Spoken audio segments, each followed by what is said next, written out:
Frostwalker, Centurion, que paso, amigos? How you guys doing today?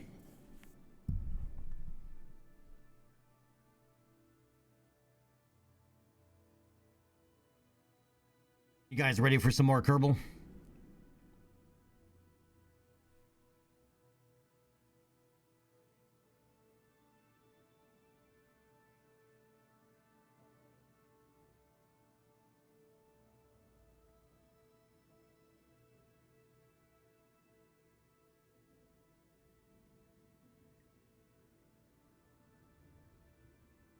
I guess it's going to be a slow start today. Well, it happens.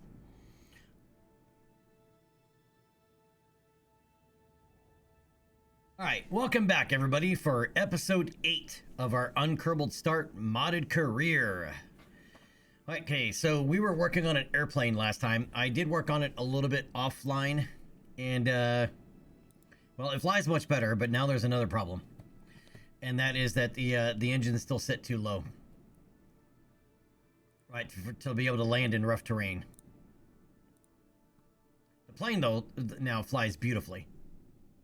Zeron! Guten Tag!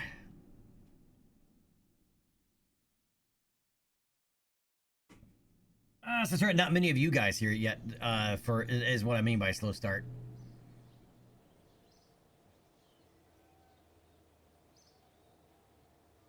Alright, and it is foggy.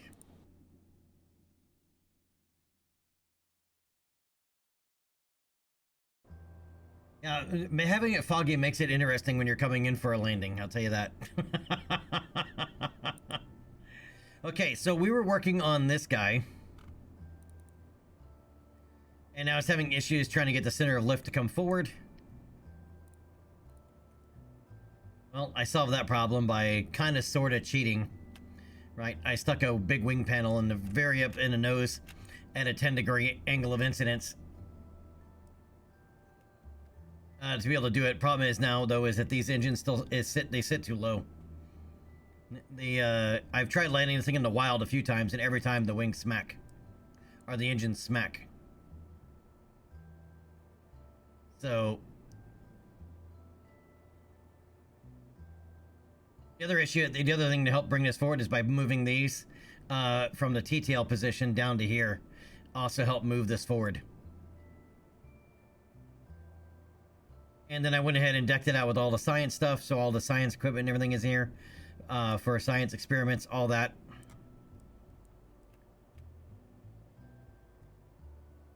So this is a 1.875 meter fuselage, so our grounded vehicles are too big to be able to fit in here, but we could probably fit something else.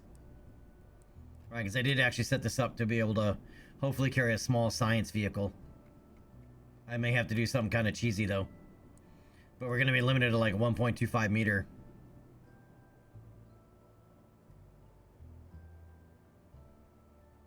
For that to work.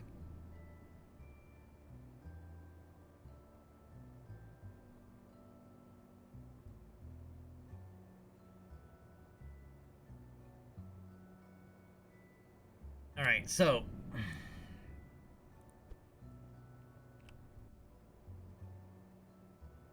could do this.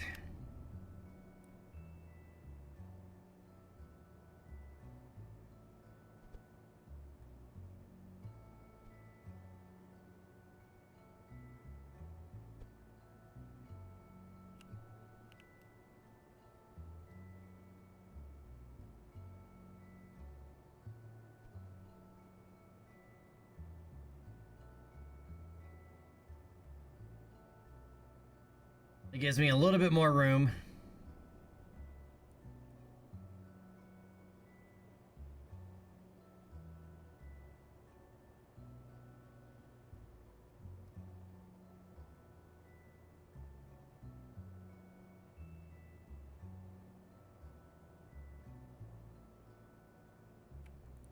Kind of feel like these need to be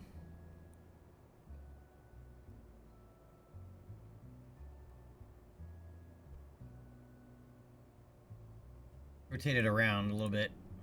Oh, nope, that's not what I meant to do.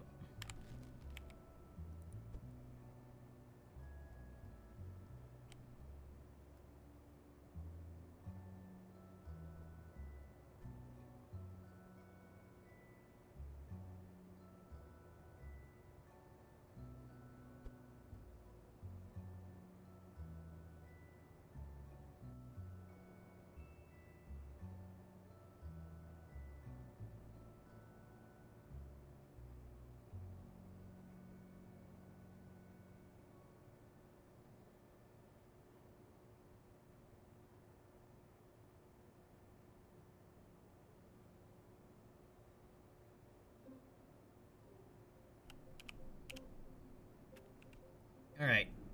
Now they're level.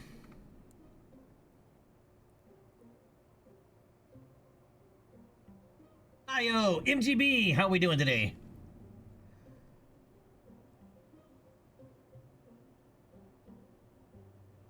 Alright, so we're going to try giving it a little bit more dihedral angle and see if that's going to get these engines high enough off the ground. But this thing's really easy to land in terrain.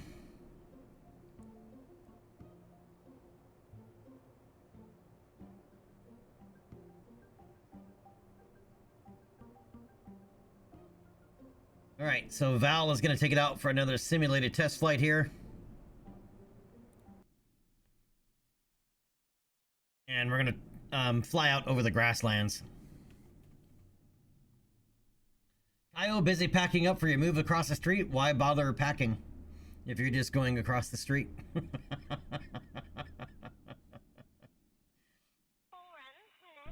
Just take 32,000 trips.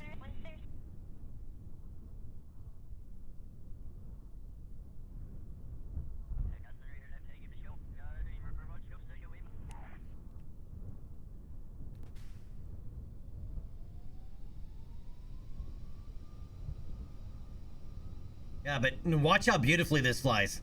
All I'm going to do is hit the throttle. I'm going to swap that. All I'm going to do is hit the throttle and then hands off. Watch this. Oh, it brakes.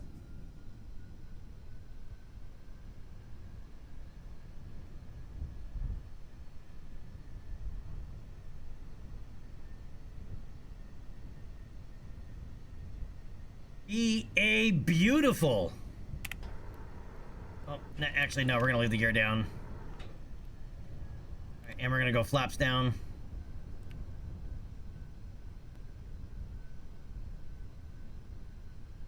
All right, as we're going to come around over here to the grasslands and try to land it without popping an engine.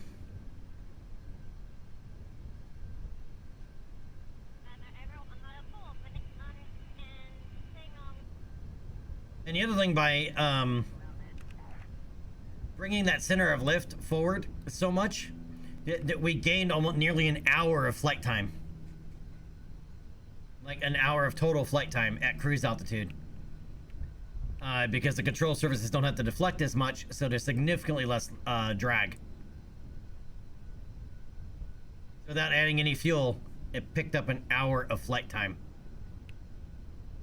Oh yeah, and landing in the fog in the wild.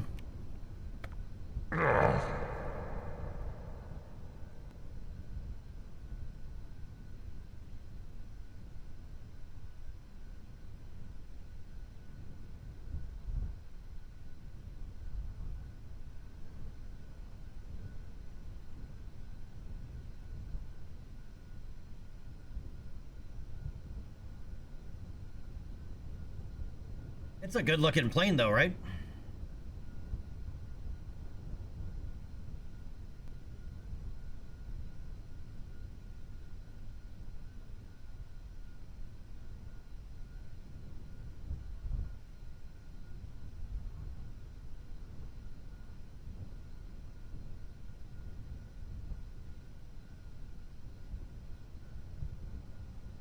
And it's gonna find a spot with no trees.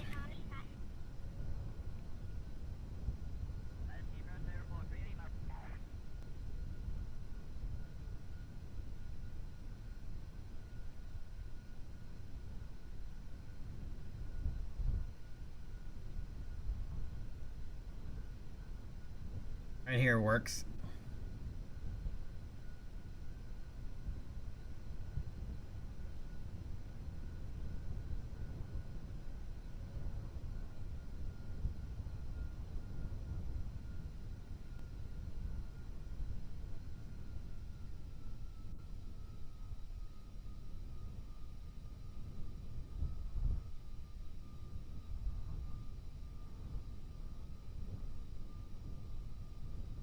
Yeah, hitting the brakes, it wants to wobble a little bit, but... And we're at max weight. Right, we're at max, or near max weight, because we're, we're fully loaded with fuel.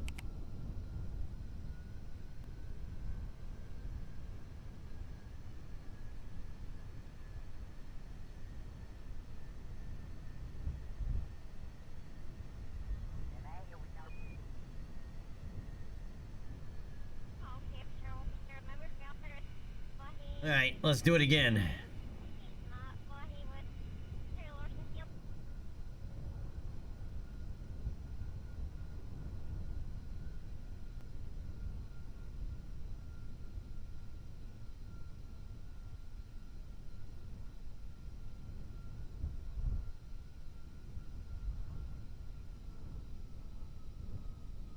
Oops, I bounced it.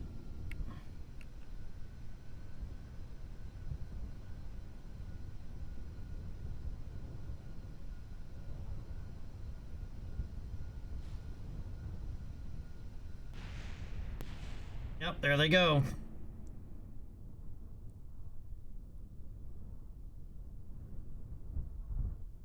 Well, shit on a biscuit.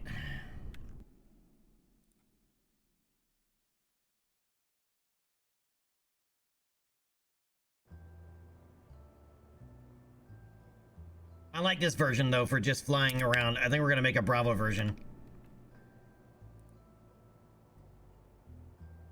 Yep.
Eh.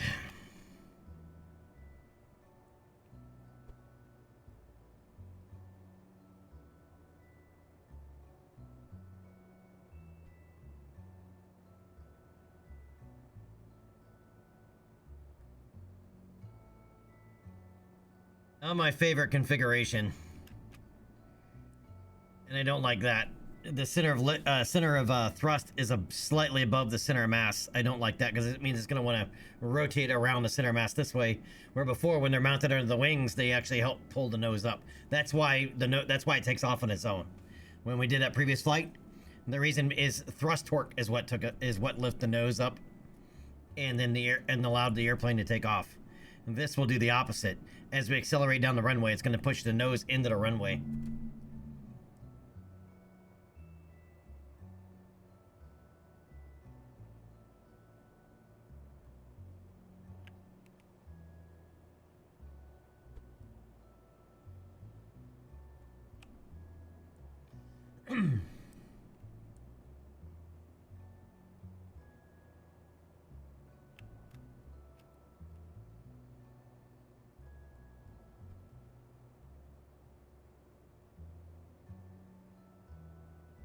I don't like that either.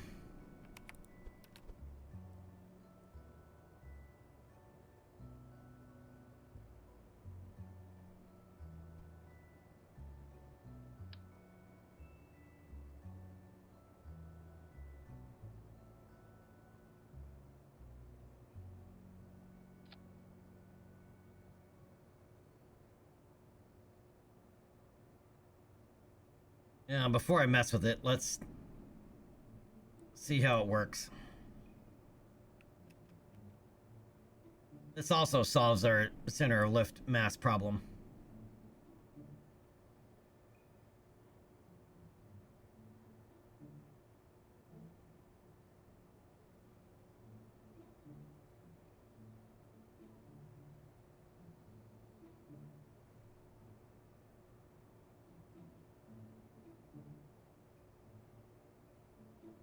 I don't know. What do you guys think?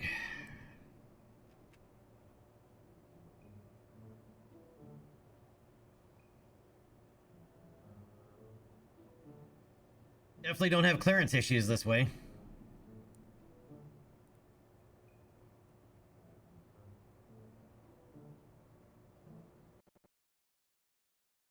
All right.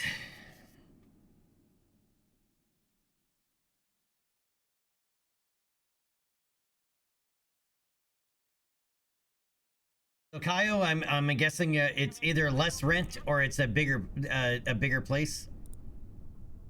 Oh, that's also got to happen. Well, shit on a giant biscuit. Our landing gear got to go way back.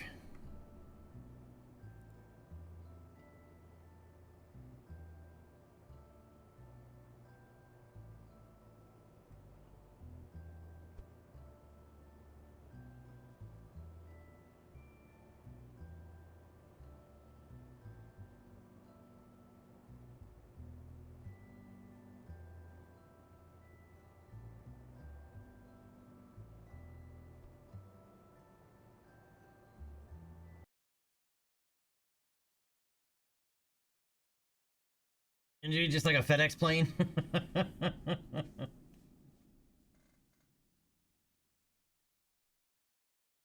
More rent, same place.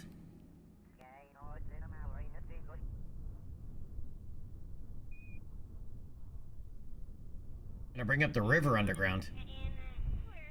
Huh? Más detalles, por favor. I want a little more detail on that. I don't quite understand that. What do you mean bring up the river underground? What do you mean? Are you being moved because of like a eminent domain type of thing? Oh, Bob, you're not supposed to be back there, but all right. Well.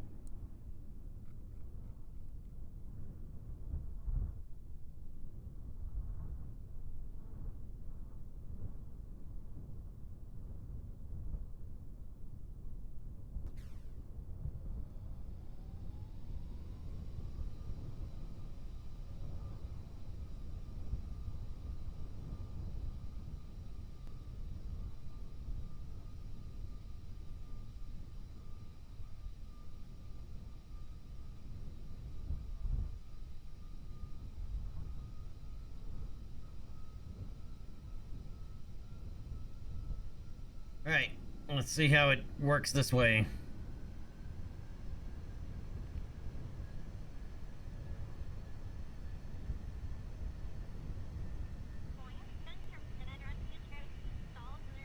Yeah, the engines are definitely starting to push down.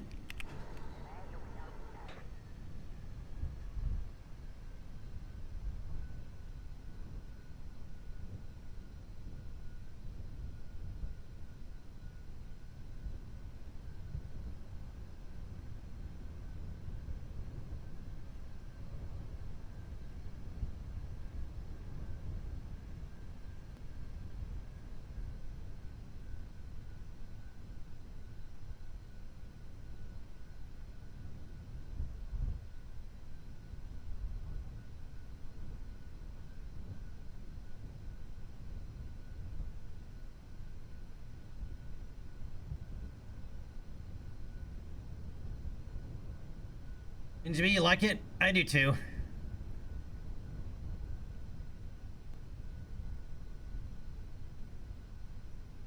Yeah, once I'm finished sorting it out, I'll put the craft file in the Twitch subscribers channel for anyone that is interested.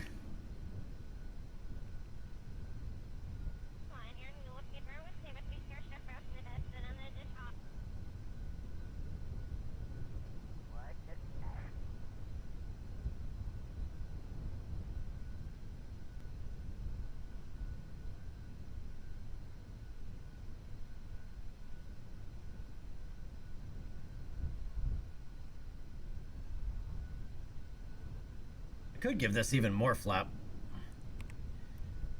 What happens if I do that?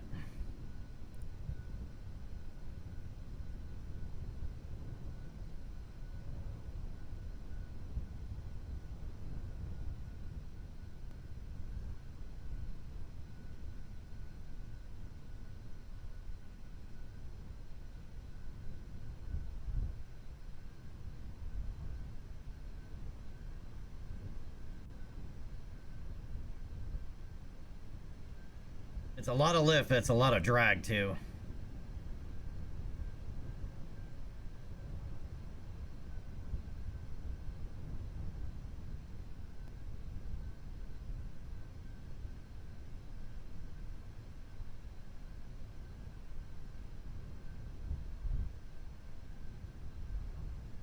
Live in the Netherlands, everything revolves around water. Well, the other thing is too is I guess you're now going to have a riverfront apartment.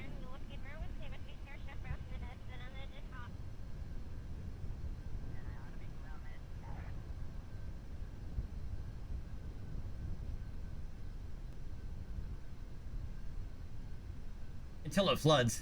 Hopefully you're not on the ground floor.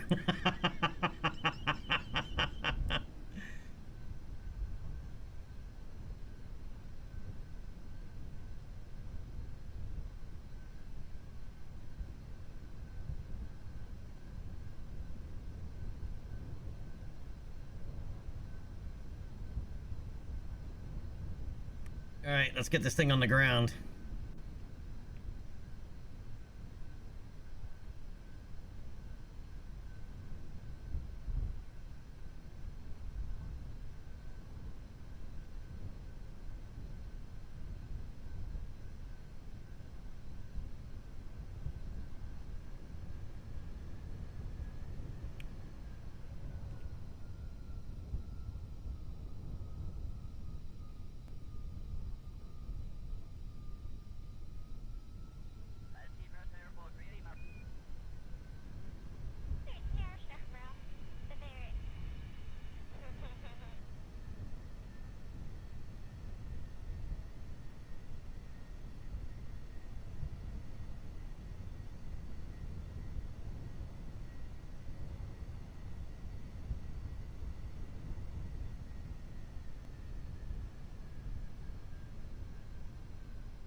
We gotta be able to do that again.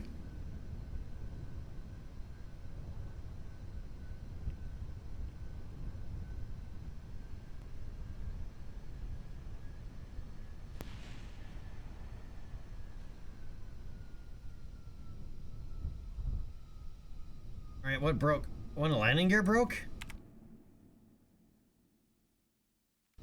Yeah, one landing gear broke. Interesting.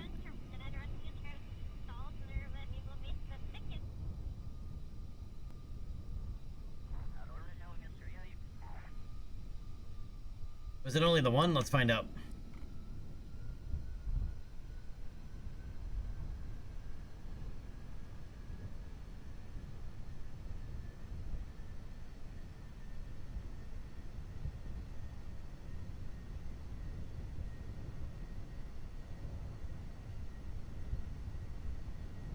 No, landing gear both sides broke.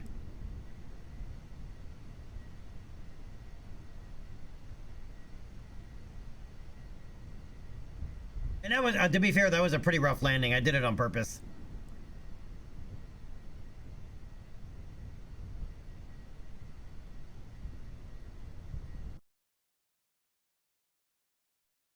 All right. I'm gonna go ahead and make these flaps as well.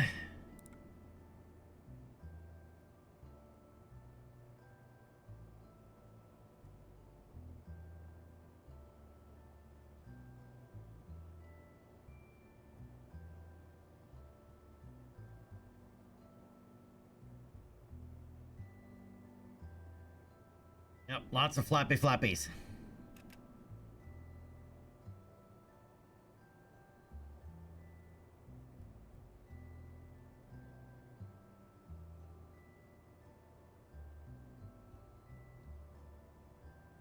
And it just so happens we actually have to go out and do some surveys landed on the ground. So let's do it for real this time. All right, get out of there. Okay, so the way I set this up is we actually do have 3 jump seats in the back.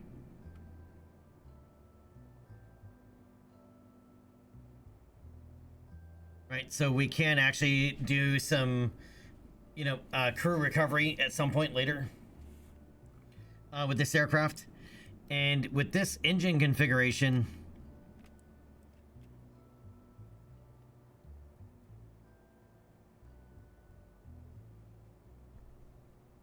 Seaplane.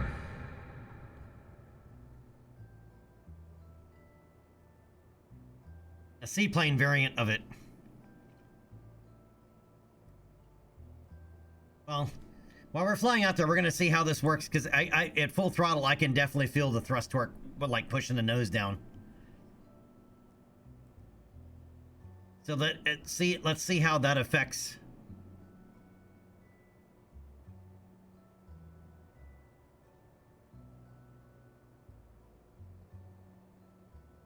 Everything on a longer flight.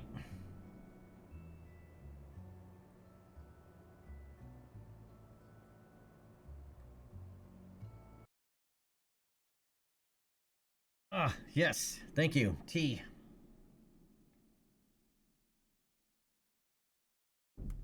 I've had to almost completely stop drinking coffee because it's been messing up my it messes up my digestive system something fierce.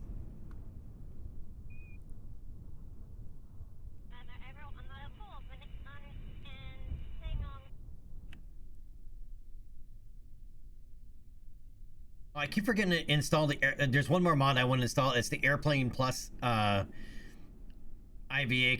cockpits for raster prop monitor, and I keep forgetting to do that.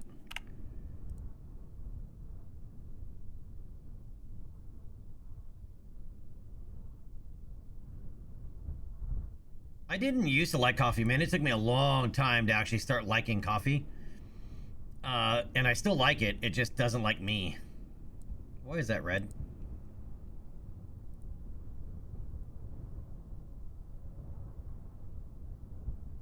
That's more morning tea, your elixir of life? Yes. How you doing today, Natsmore? Alright, this is gonna be a long flight.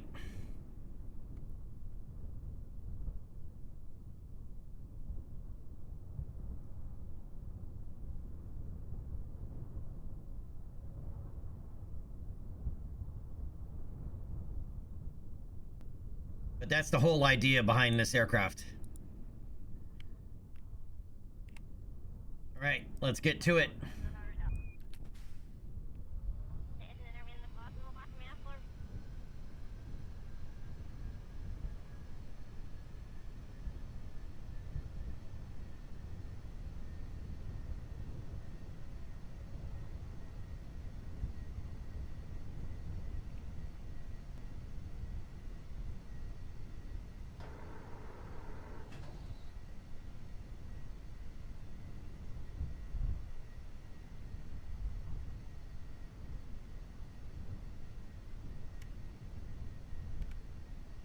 Man, that's a good looking airplane.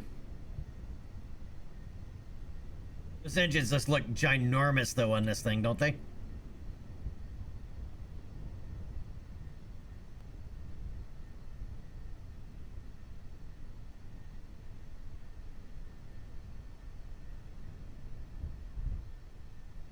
As I said, in this configuration, we might make a C variant of it that is literally a C variant.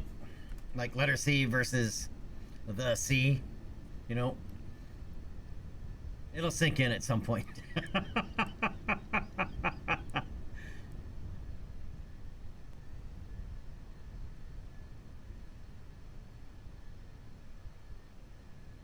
Alright, let's get our autopilot here set up.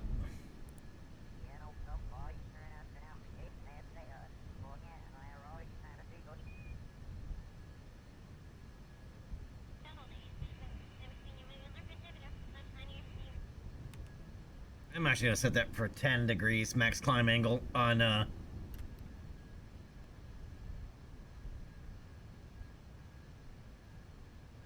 this. Set that for 9,000. All right, cruise flight controller on, waypoint in vertical motion. I need to change the max bank angle though. Where is that?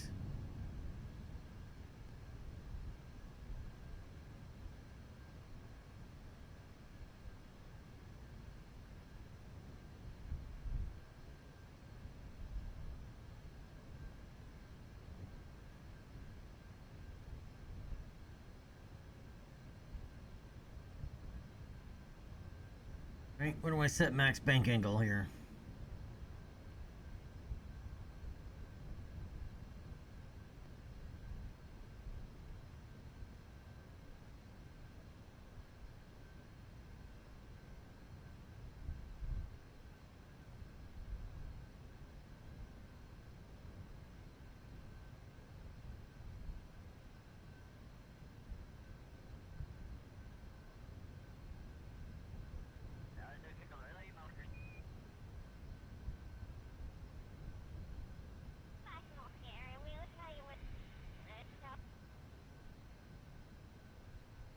All right, there's max climb angle. Where's max bank angle?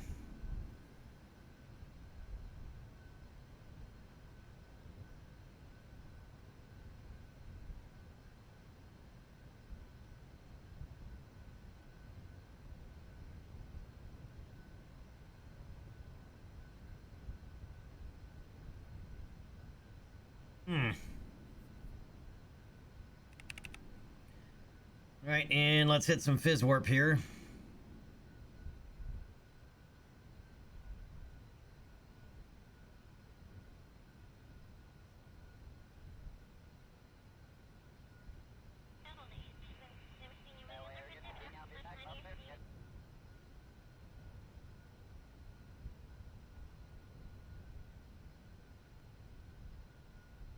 Nesmore, you're doing a new start today? Nice.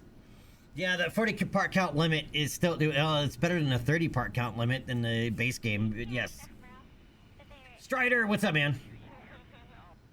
Yeah, Strider, that is BlackRock's volumetric clouds mod. Yeah, and yeah, it is absolutely stunning.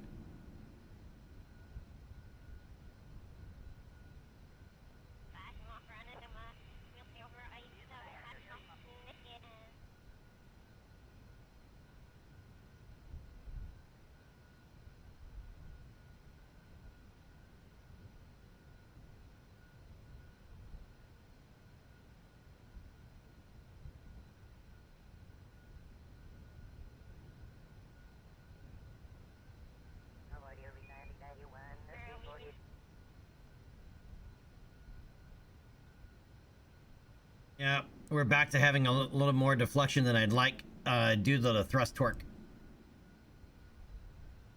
Right, the engines sit slightly above the center of mass.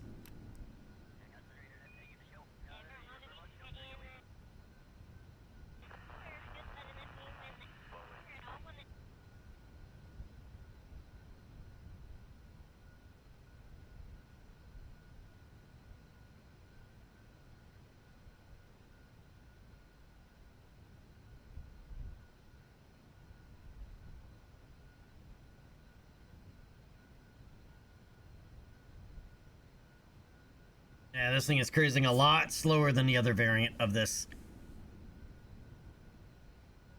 Thrust torque from underneath is better for jet aircraft than thrust torque over the top.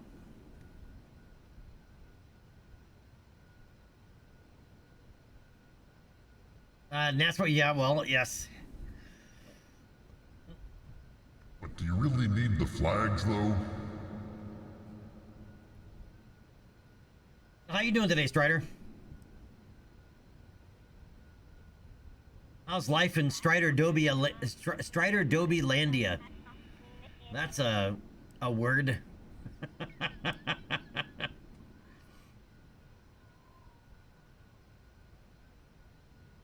Vanity flags.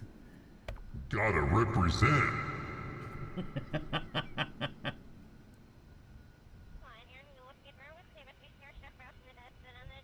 Yeah, we're cruising at 400 knots instead of 500 knots.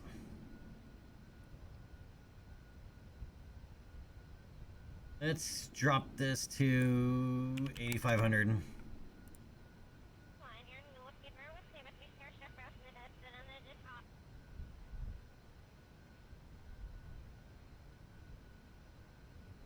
So we're all over.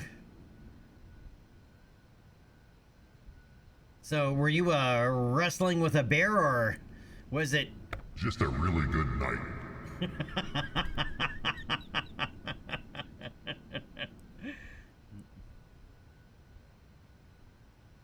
Yeah, so were you wrestling with a bear, or were you wrestling with a bear?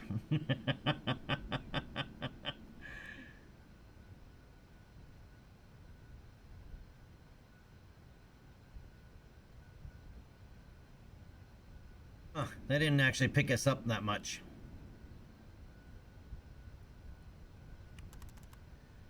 8,000 meters.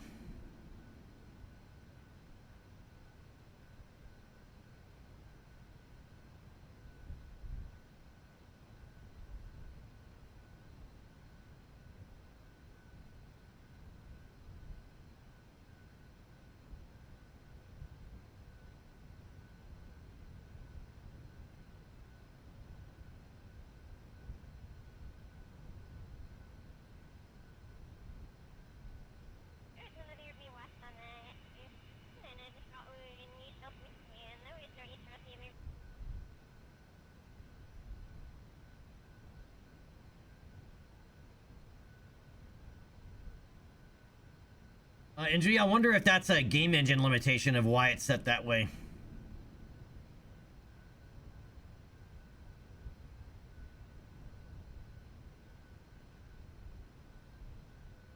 Yeah, the other version of this can cruise at 10K. This one is not, the thrust torque is taking a toll.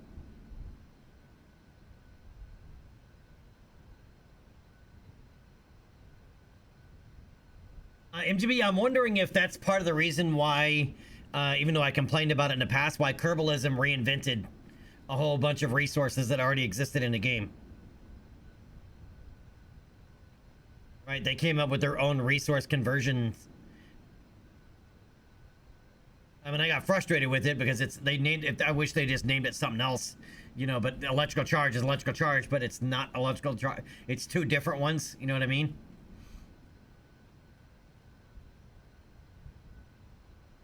But I'm wondering if that's why with Kerbalism they did that route, went that route.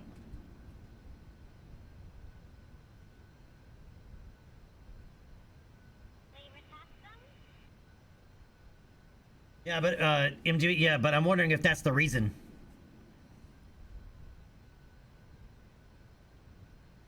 Oh, okay, I see what you're saying. You're just doing the converters where they reinvented resources and the converters.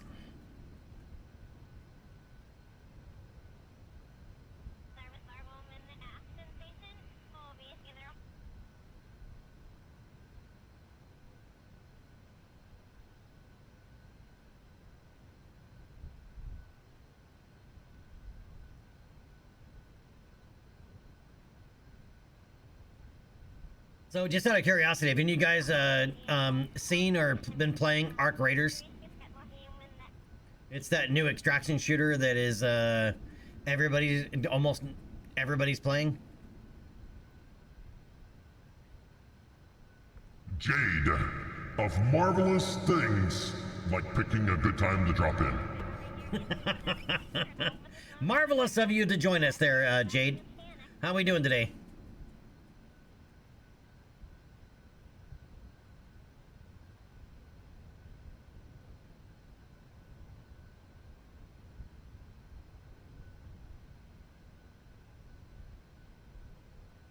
Yeah, Jade, the other day, dude, I meant to type wizardry, and instead I typed lizardry.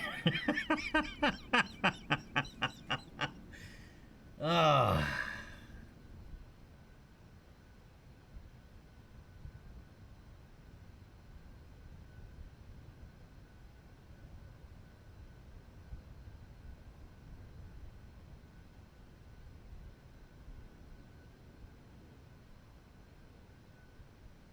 One of the best smells to come into the kitchen is when MGB's in there. MGB, what kind of cologne do you wear?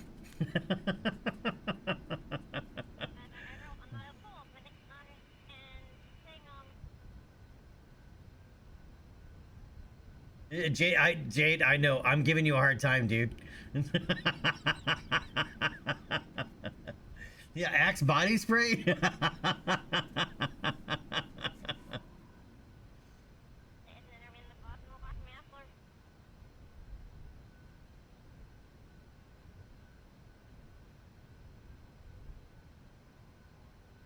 Yes, I understand that it's, you know, basically what he's cooking smells good. Yes.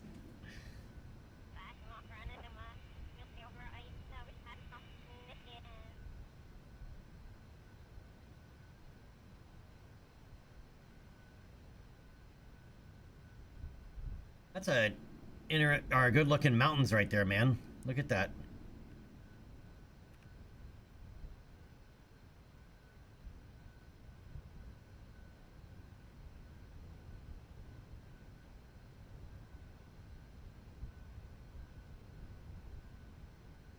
Yep, mountainology.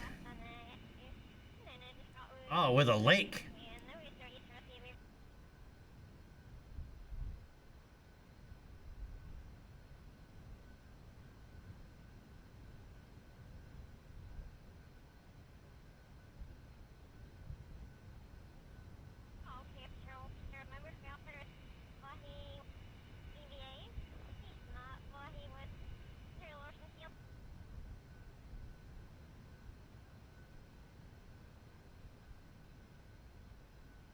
I was almost thinking like a base near there would actually be really nice.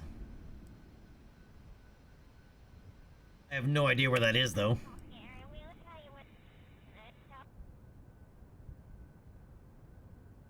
Oh, right down here. It's not even a lake, actually. It's an inlet. It's a bay.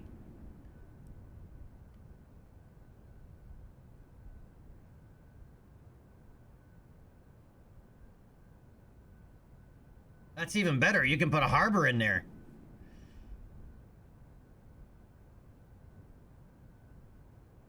Oh no, I wonder if this area here for a base might be actually be better than this area.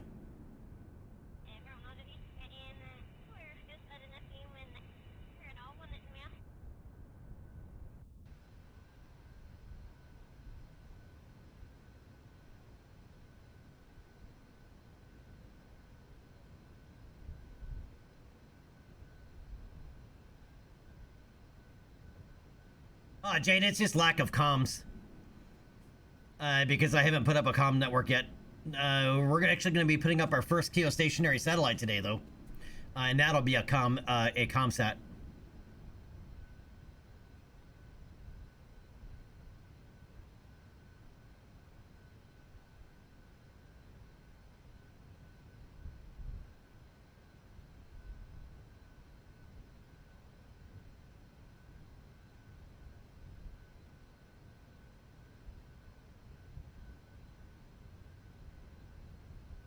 Oh, that's nice, MG. That'll be nice, MGB.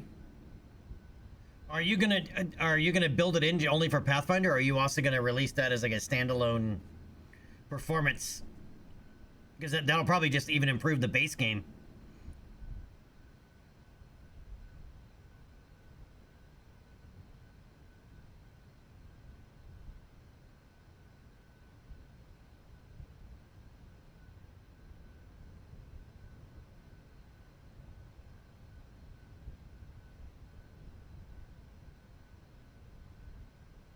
We're not too far out from our descent here.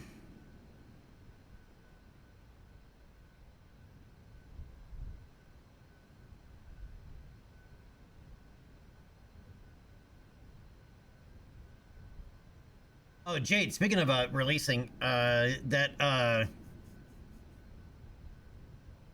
resource switch for the burner engines, are you gonna release that publicly, or yeah, the air breathing vernier?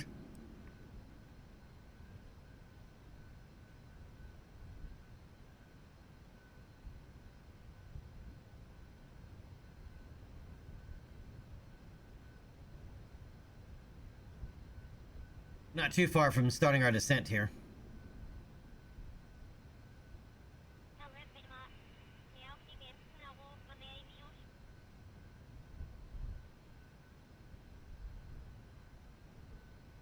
Dyslexic, yes, I was messing around with it yesterday off stream. It's not really much of a game. It's more a interactive historical experience.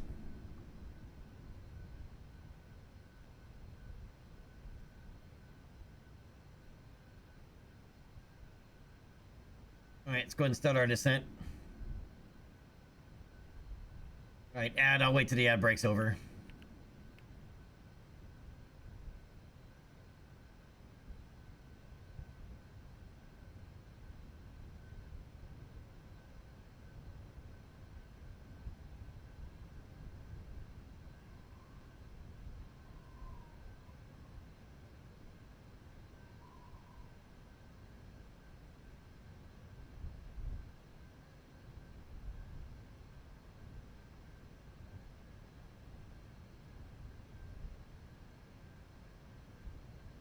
I'm waiting for the ad break to end. Another 30 seconds here.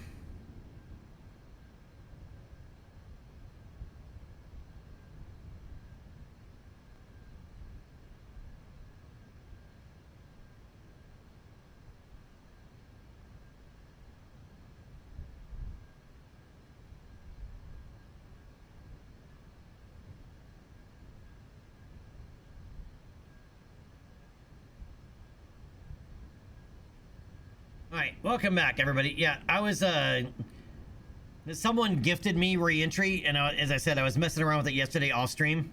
I'm actually kind of glad, because I was planning on streaming it today. I'm actually kind of glad I didn't.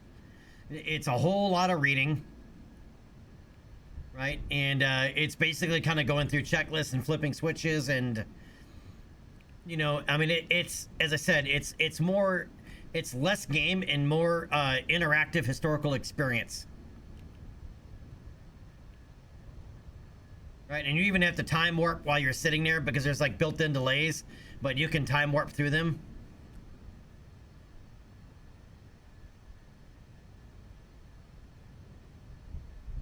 Is there a mountain there? Hold on, I'm gonna come back up. Or, well, or slow our descent here a little bit, because...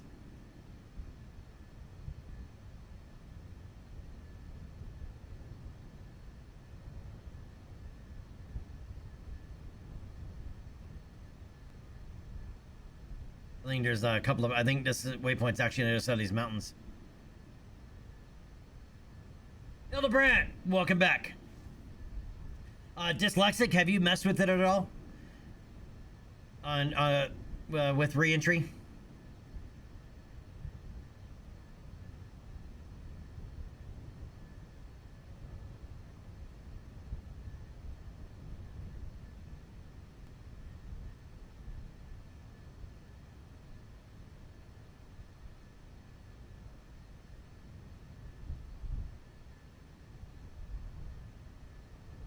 I only played with it for 45 minutes yesterday, and it felt like 3 hours. As I said, it's a whole lot of reading.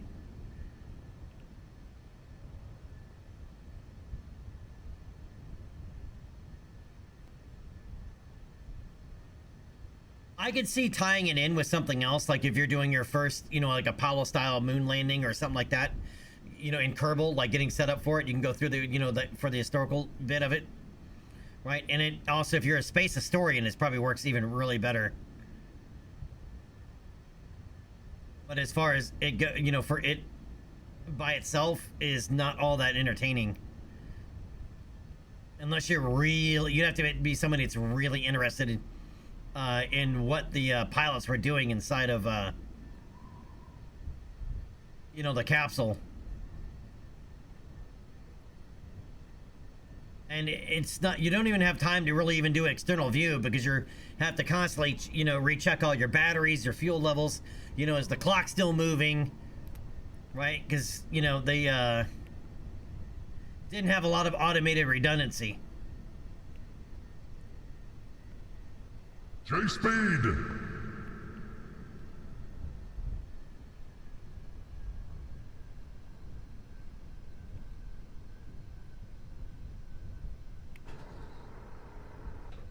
All right, let's not break our landing gear.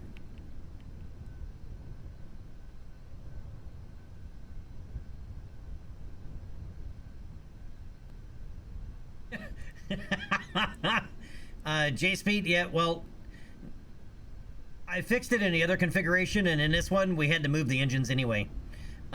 Because I kept smacking the engines on landing. Right, if you're not landing on a runway, the engines are gonna smack. So I had to move the engines to the rear of the aircraft.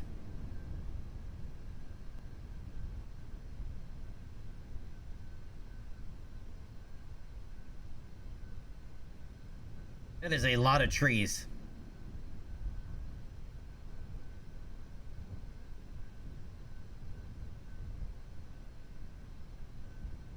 Naswar, somebody would have died.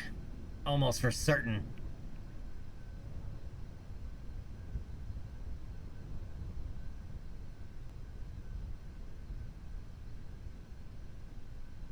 Just so you actually, even in the training mission, there is an error that was put in there on purpose.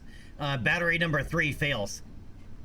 Right, and it's put in there to even see if you notice it, because at the summary at the end it asks, did you bonus, if you notice that battery number 3 failed.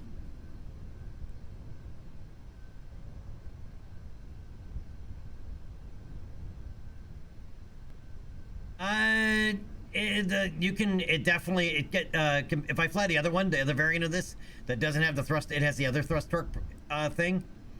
It can fly 2,000 meters higher in cruise at 100 knots faster.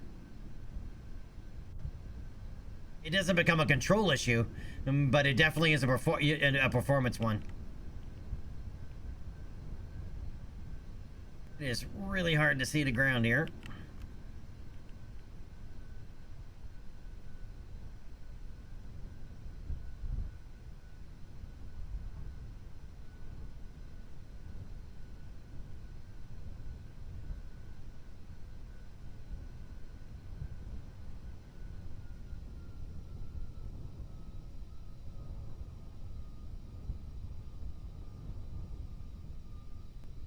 Woo!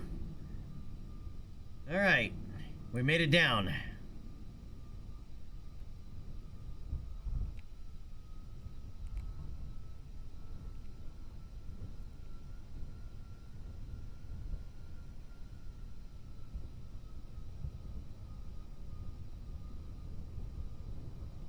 Now we gotta work our way through the trees.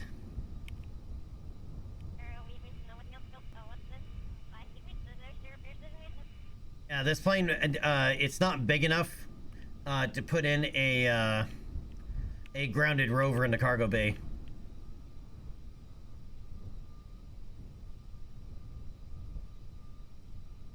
I could build some weird type of thing. I guess a little bit like EJ's Lizard, even though that thing bugs the shit out of me.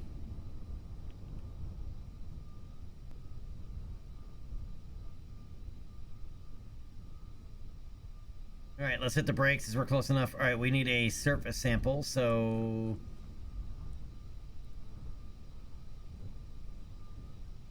Why is that still blocked?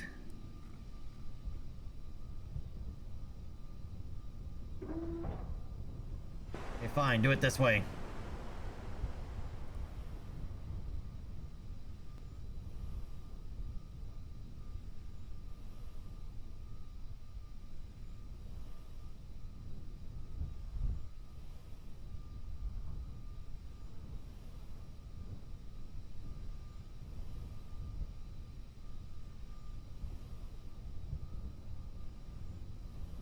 He's got to be on the ground. Yep.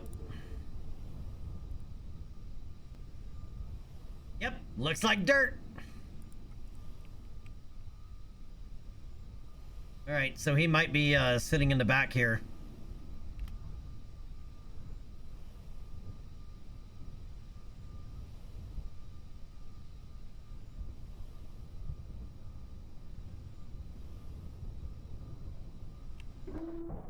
Interesting, he can board that way. Oh, and this is the other mod I installed. I installed free IVA.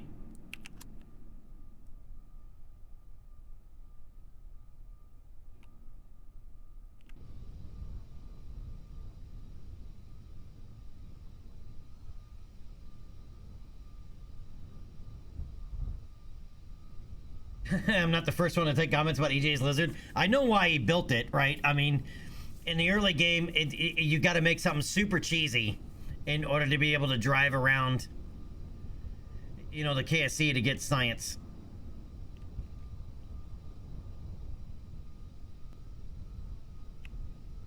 That's one of the reasons I like Grounded so much. Even though the other day he thought it was a different game.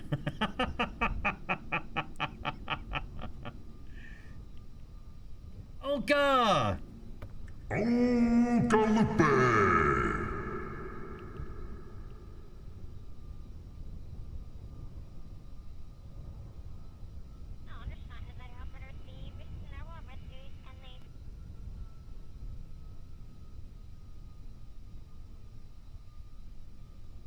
All right, let's hit the brakes.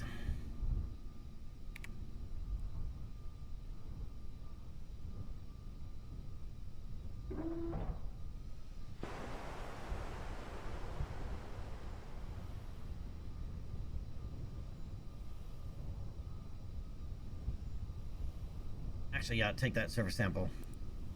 Because we can bring back two. Because it will have it, you'll store it in the cockpit here.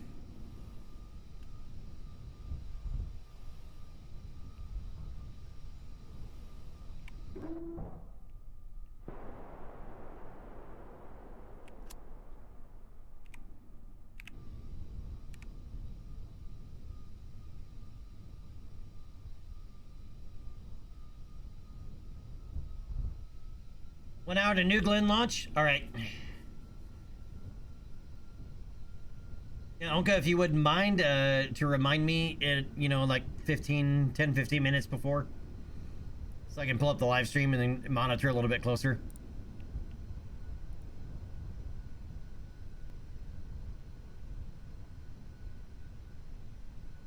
Yeah, Hildebrand, yeah, that was yesterday. Did anybody get to see the Northern Lights? We were cloudy yesterday, so nothing to be seen for us.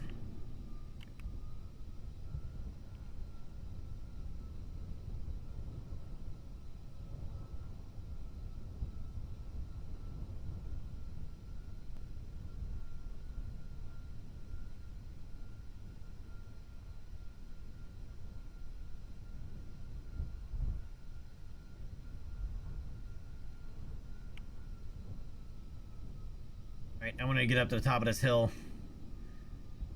There we go. Alright, so now we gotta get him out again.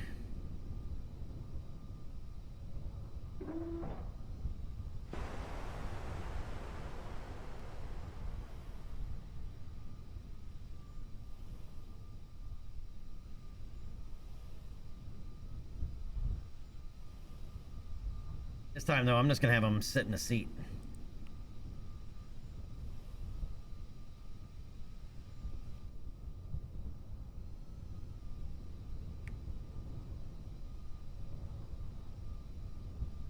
Just without a helmet, he can't fly. We can't fly back there without a helmet. He'll die.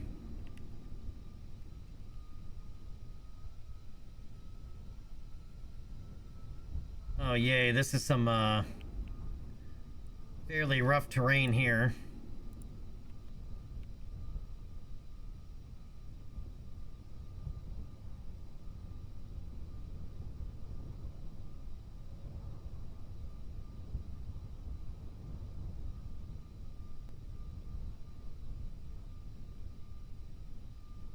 Trying to figure out the best path.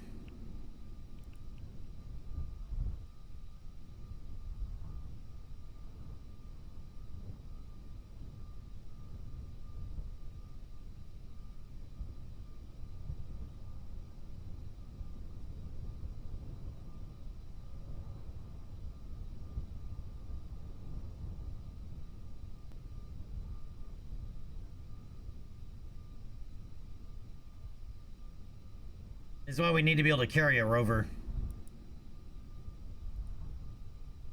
Because we can just land the plane and leave the plane in one spot.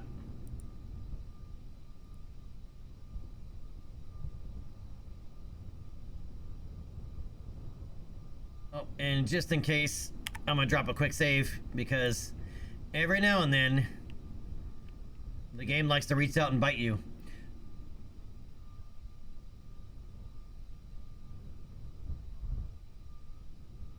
J-Speed, it's not a mod. It's part of the base game. In the settings, I just have them take their helmets and neck rings off. But if you don't tell them to put it back on, like right-click the guy and tell them to equip helmet, you know, they'll asphyxiate.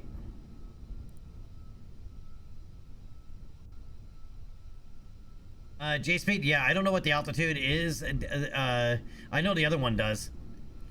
At 10,000 meters is too high. This one does better at 8,000. It can fly at 10,000, but it does better at 8,000.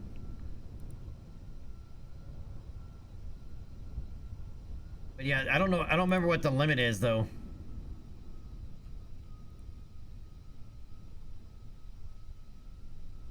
Or like what the altitude limit is for a Kerbal needing a helmet on Kerbin. Anybody know?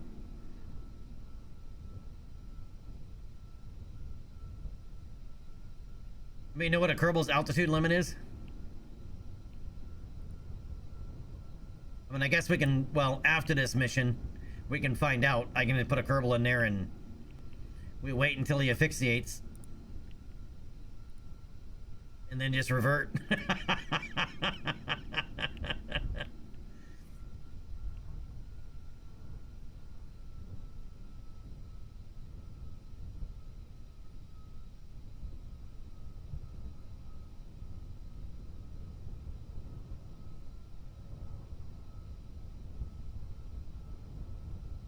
I want to say it's like right around 4,500 meters, but I don't really remember.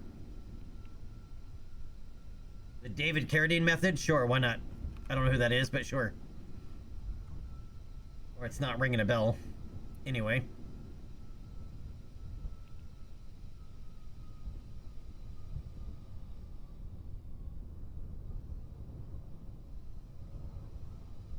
Yeah, I can't go make it through those trees.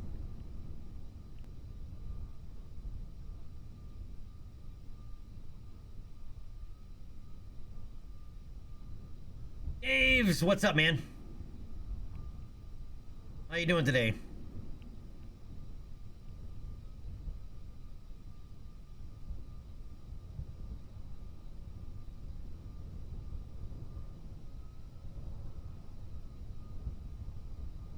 Yeah, I have atmospheric pressure set up right here. That's still really low, because that's like 17% atmosphere.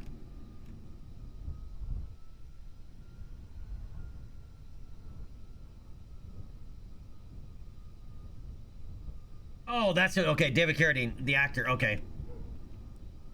I said it wasn't ringing a bell, man. I don't remember every actor's name in every movie I've ever seen.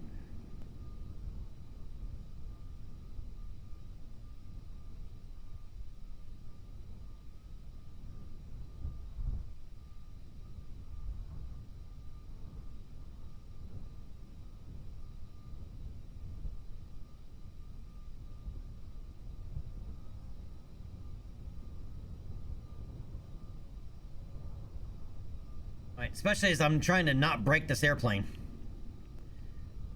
You know, while we're taxiing it around through rough terrain.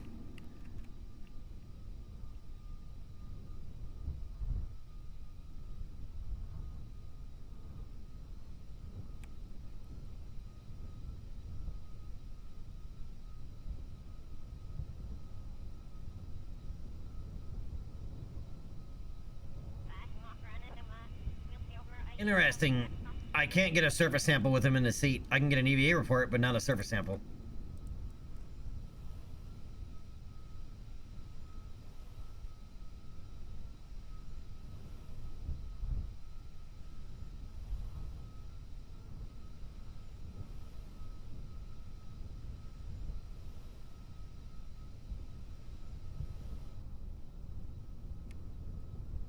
All right, I believe that completes that contract, right? Yes. But I think there's another one. Oh, we're over here. It's over there.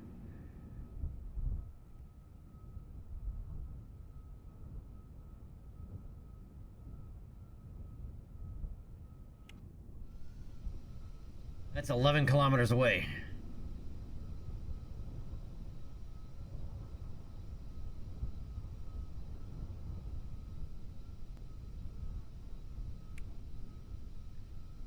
right. I'm not gonna taxi 11 kilometers. That's a long. That is a long taxi.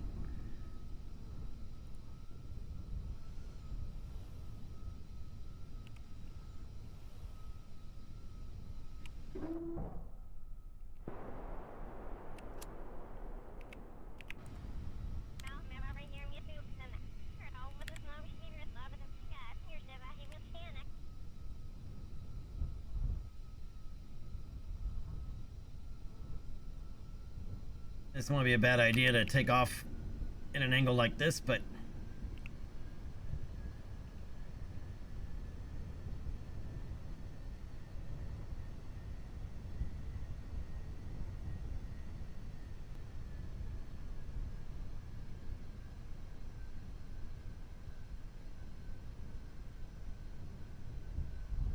all right, we gotta come around.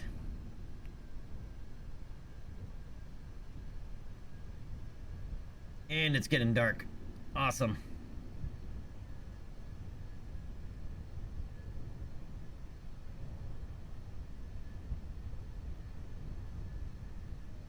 Oh, too far. Come back.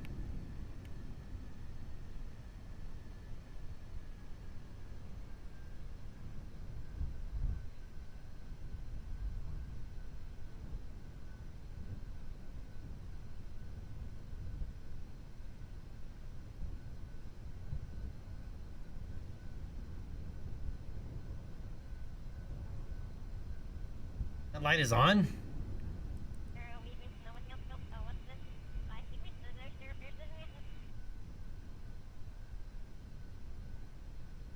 Certainly doesn't look like it.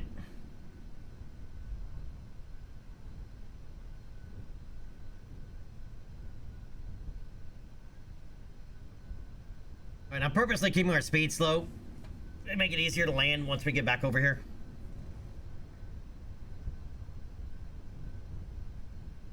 Oh, you like my landing? How I have my landing gear set up?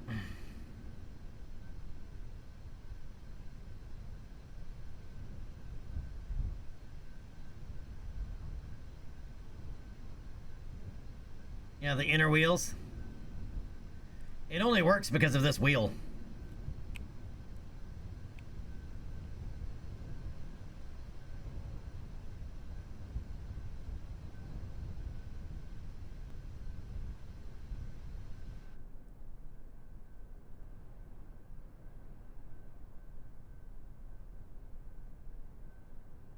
And it looks like we're just like crawling along. How about that sky though, man?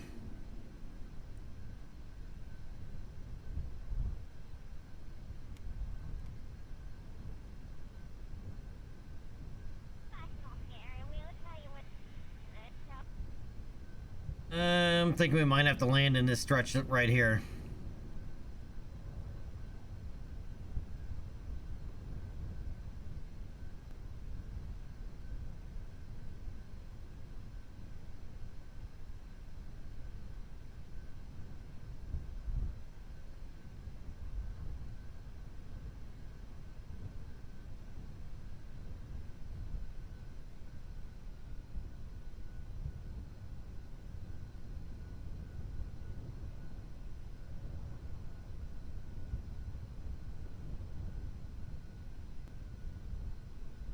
I probably should have time warped so it was daylight, gonna be daylight the entire time we were over here, but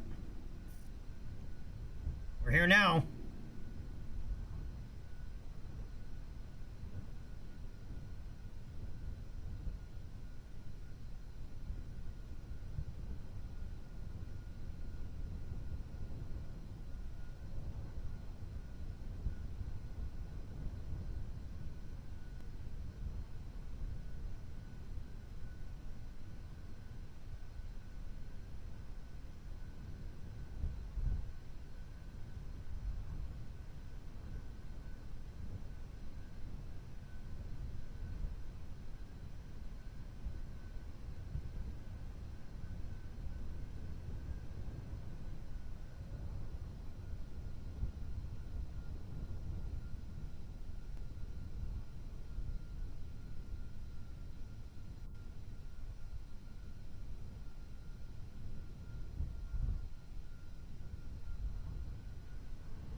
I was a little worried there when the tail went back.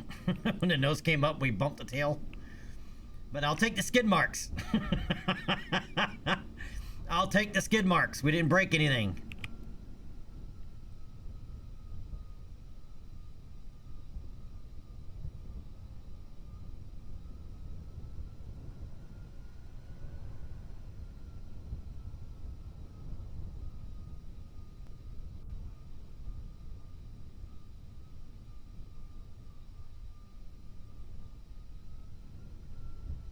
Yeah, unintended consequence of thrust torque. Because they reversed the engines, and that's when the nose popped up.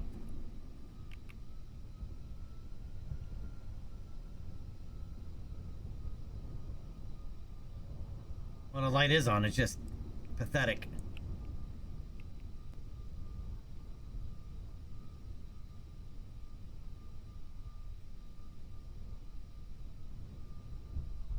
Yeah, we definitely need some type of small rover that will fit in the back of this thing.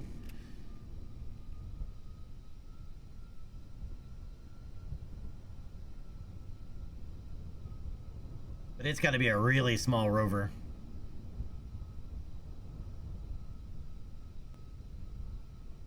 Oh, look, another airplane. What's up, Maki? How you doing today, buddy? 1.875 meter. These are Weasley engines, to give you an idea. This plane's not that big.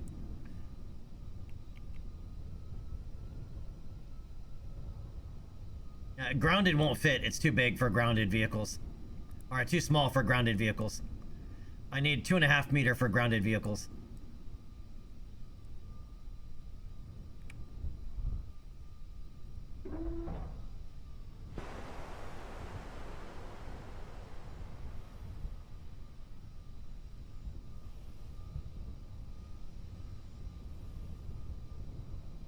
Oh, we're in range of another different one.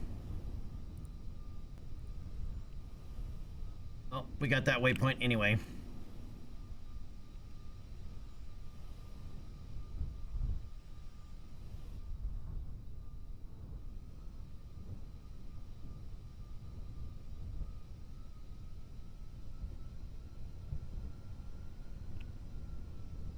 One last waypoint we need to taxi to. Now we're in range of that one.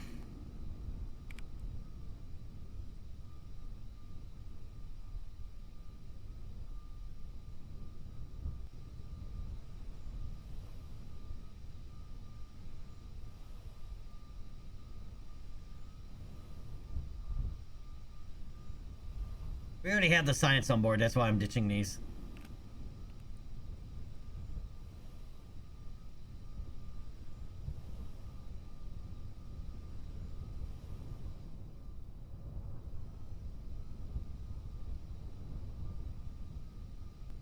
Luckily, this one's only a couple hundred meters. We only need to move a couple hundred meters.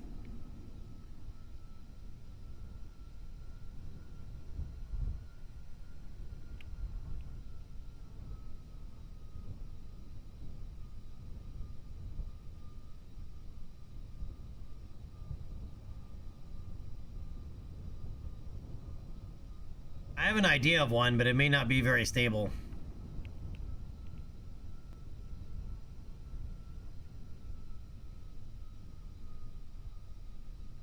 Basically, still using grounded wheels, but one of the Airplane Plus 1.25 meter cockpits. And some structural parts. And just, it's not going to have a very big wheelbase.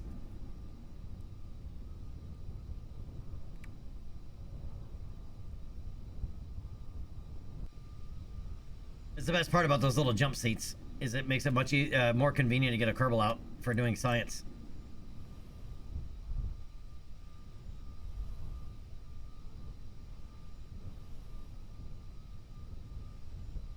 All right, and I think that is another contract complete, right?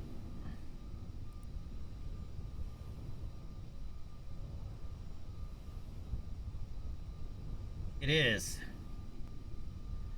We have one more. Where is that at? Where did I take that one from?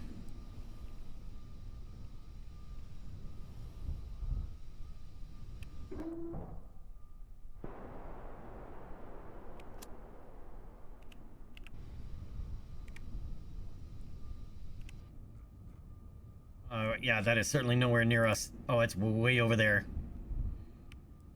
We're not doing that. And we're not doing that mega long flight back. We're gonna fly to Andon's Trial Airstrip. As we can recover there. We just can't take off from there.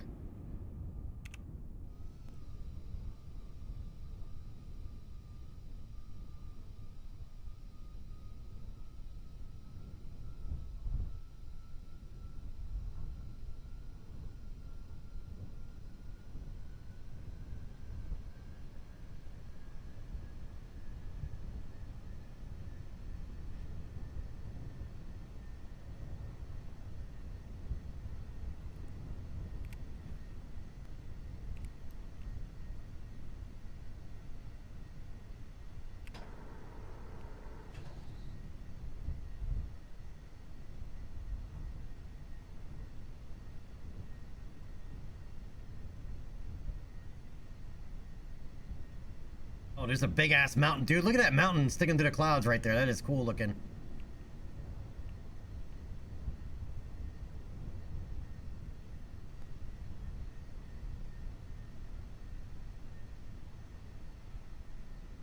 Very ominous looking.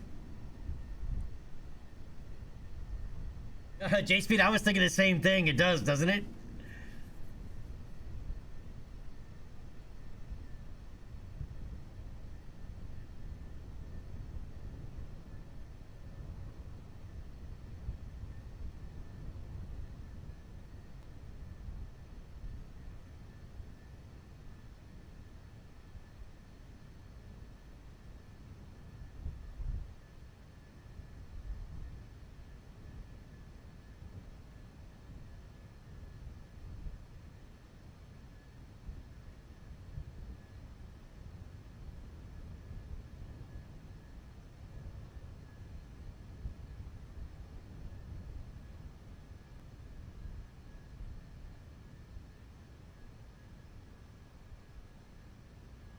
Dude, look at the red in the cloud over here.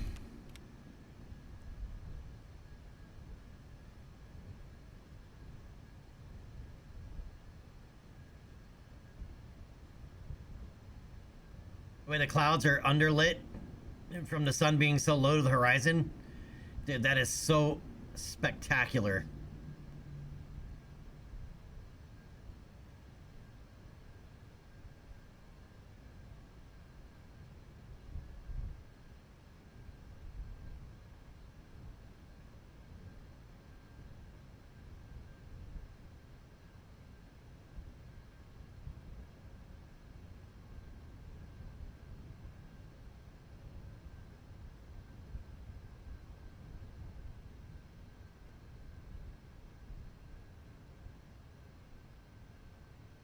Dude, look at that. Coming over these mountains.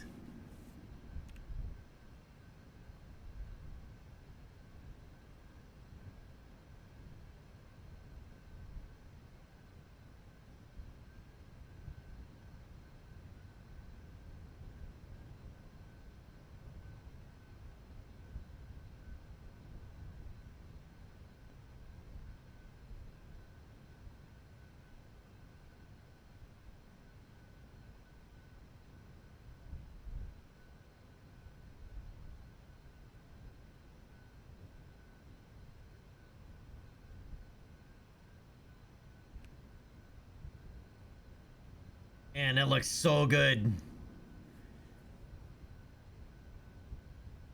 I cannot believe this is Kerbal Space Program 1.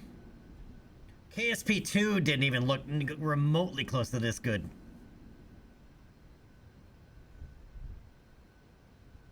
And this is still the first one.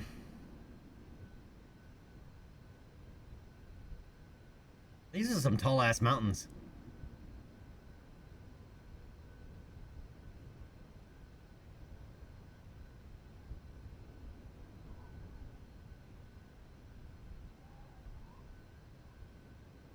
And that's right, KSP2 looked very cartoony.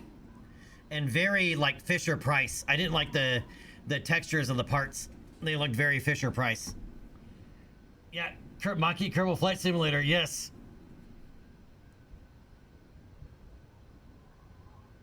Ah, dude, look at that. You'd almost think we're on Titan right now.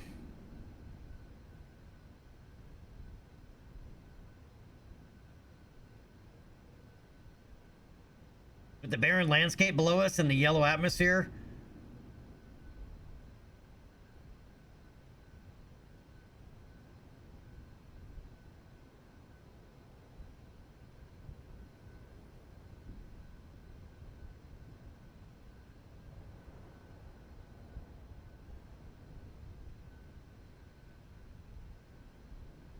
Hey, Maki and J-Speed, what clouds is EJ using? Because they don't look like this. I don't think he's using this one.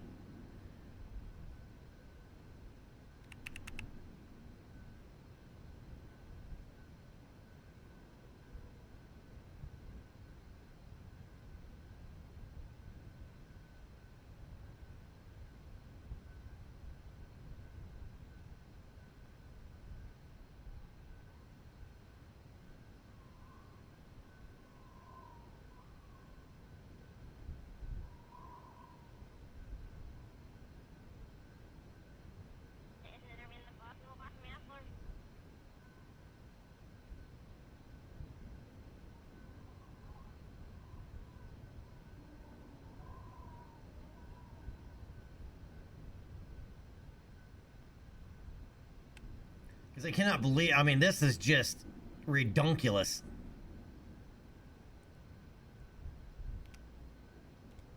I'm going to end up with a 20 gigabyte screenshots folder.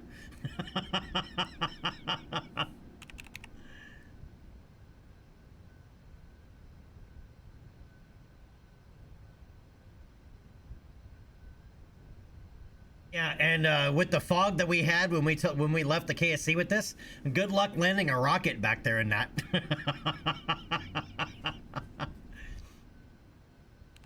But dude, this looks so ridiculous.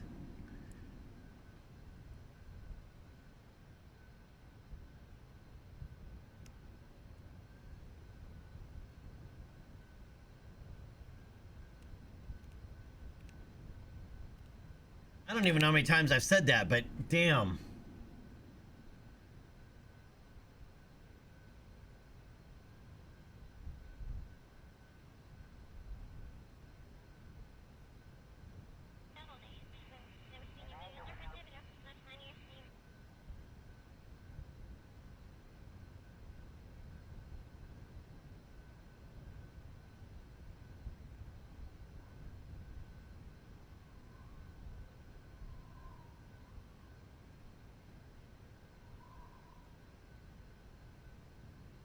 Well, as I said, with clouds, if you're trying to land rockets, it's going to be a little bit of a problematic. You really need to be able to see where the KSC is all the way in. Yeah, these are something else entirely.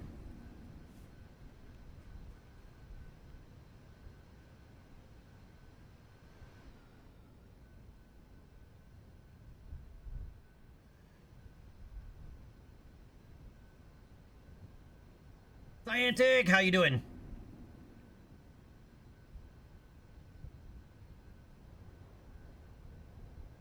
Astronomer's Visual Pack isn't bad, but yeah. No, wait, he's running Astronomer's Visual Pack?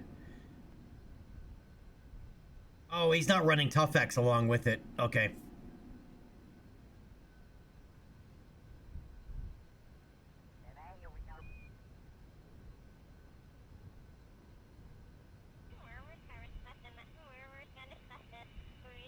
You really need the AVP profile in ToughX to really make, I mean, AVP is good, but man, it can really shine with the AVP ToughX profile.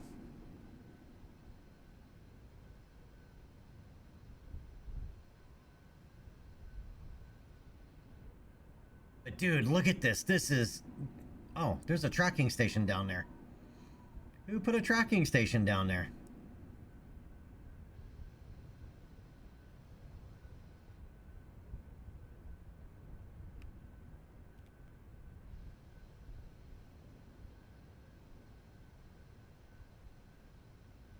Oh shit, we should have been descending a while ago. We're too distracted by all the visuals.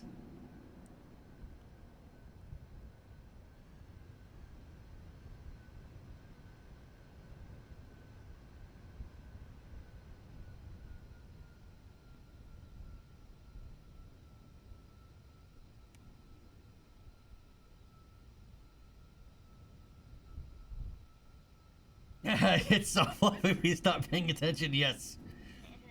Man, I keep forgetting to set up that soundboard. We need some of this going on.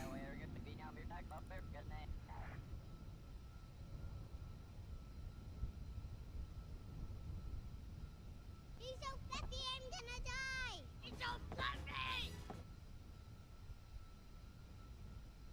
I need to get that set up so I can just hit the button on the stream deck, and I keep forgetting.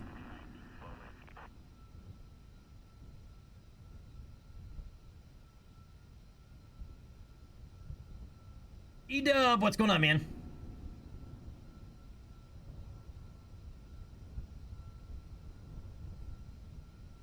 That's right, yeah, I have Carbon Side installed.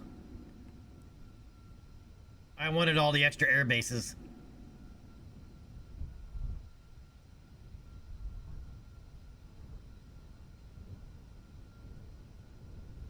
I need to go to radar altimeter here, because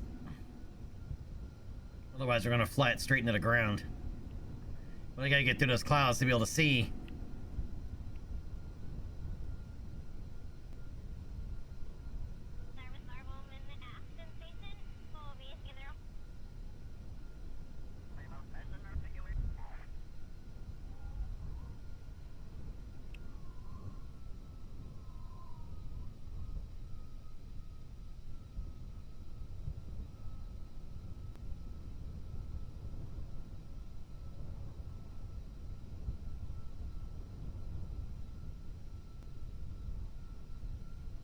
Yeah, it makes the Kerbin seem a lot more populated.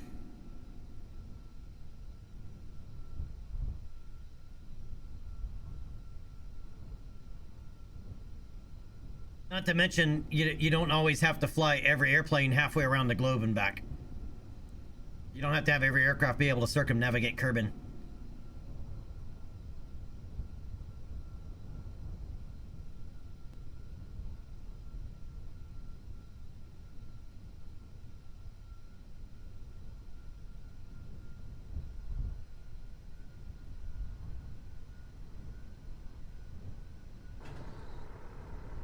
Alright, flaps are down, gears down.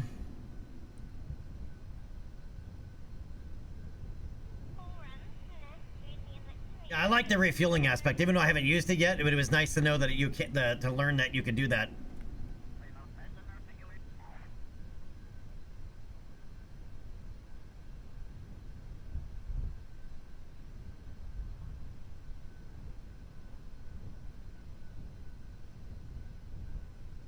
Like, this is one of those refueling bases.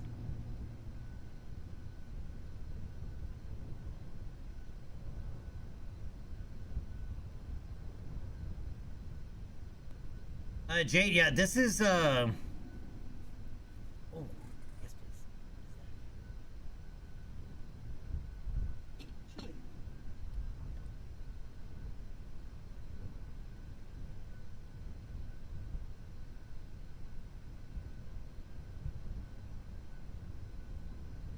I got handed food.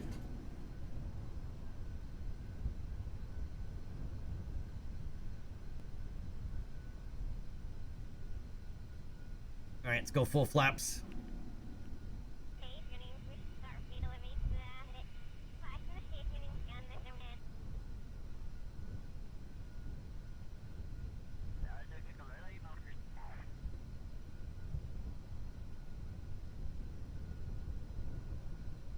This is a nice base location too, with the little lake right there.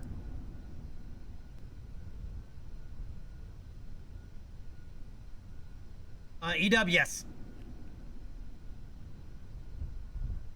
Onka, can I get a time check on that?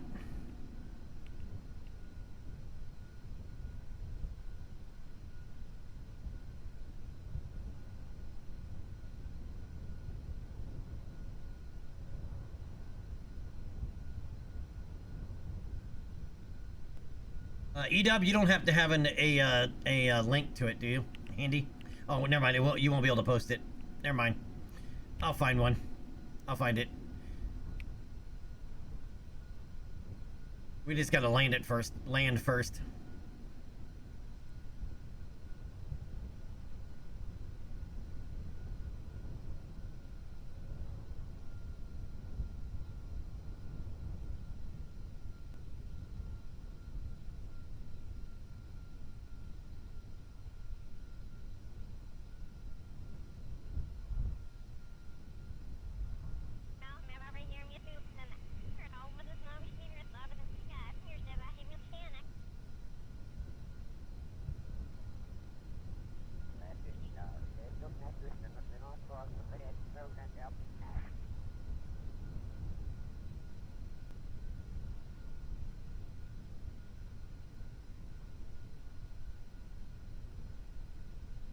All right, you gonna settle in or what? Where's the runway?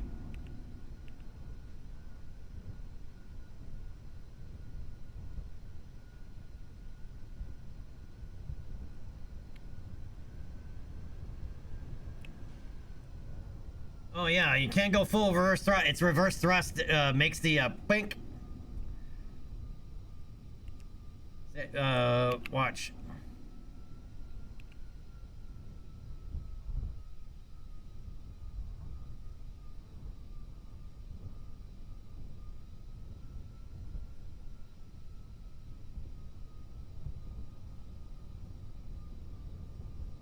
All right, can't use the reverse thrusters on this.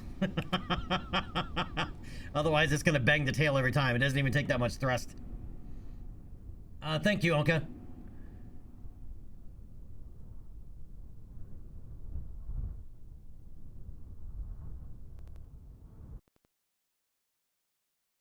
Jade, it's all about getting that center lift, center mass relationship to stay where you want it. That's why I spend so much time. Does that not just for this isn't just for you, but for everybody? That's why I spend so much time when I develop an aircraft. Wow, it is pouring. And we brought back 5.6 science. Dude, it is pouring.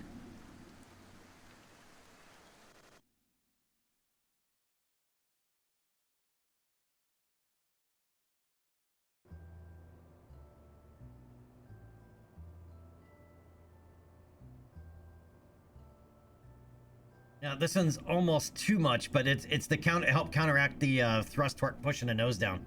Otherwise, this thing would want to go everywhere, right? So, but this is me compensating for some of that thrust torque in this version. This version flies better.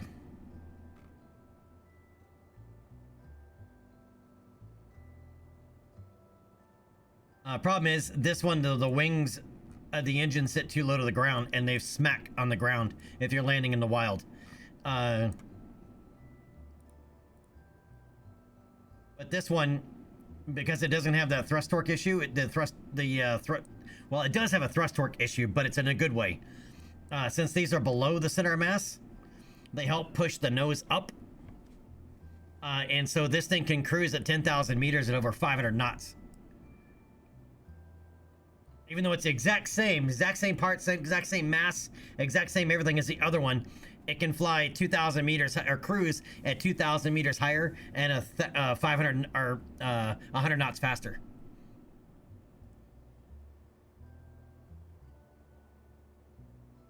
But I'm also thinking that this version can also, I can make a C version that's a seaplane. Get it? But I have a feeling I can make this into a seaplane as well.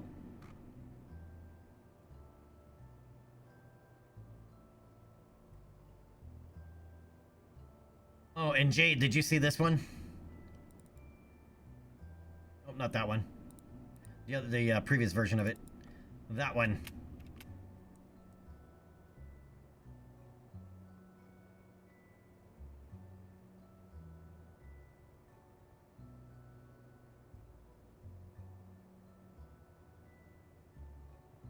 This thing is very nice, and I started making a larger variant of it, but I need to unlock some more parts first. Where's test? I started making a 1.875 meter version and variant, but I need to unlock a few more parts first.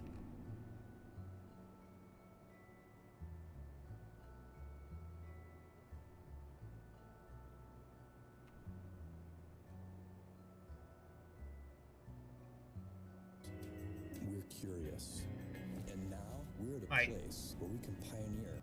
And to bring up the live stream there.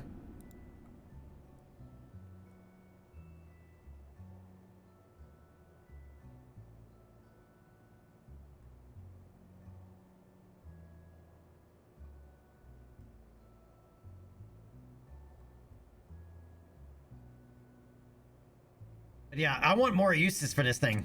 Because, dude, this thing cruises at 250 knots.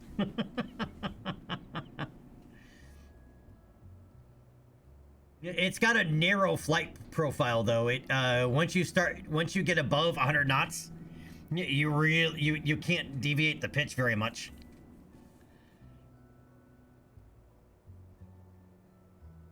Right? Because the game can't figure out, you know, if it's a helicopter or an airplane. Like it's like has issues.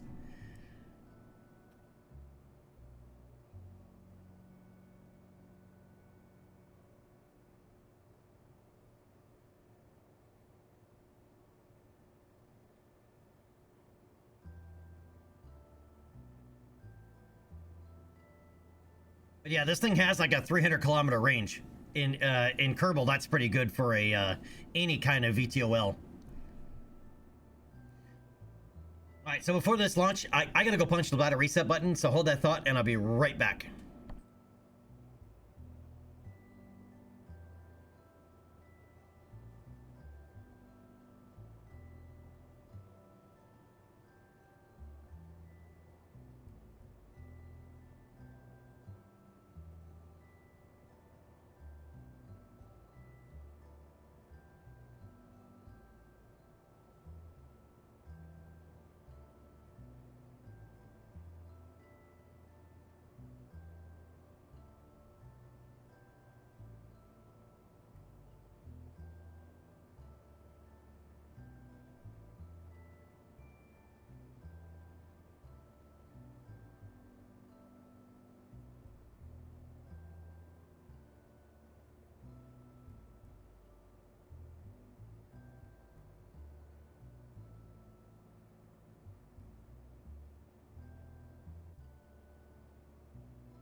All right, I am back.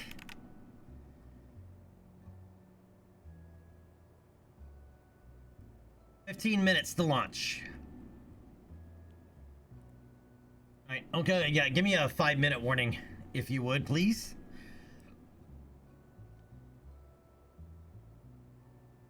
Oh, it's pouring outside. Let's go fly this thing around in the rain.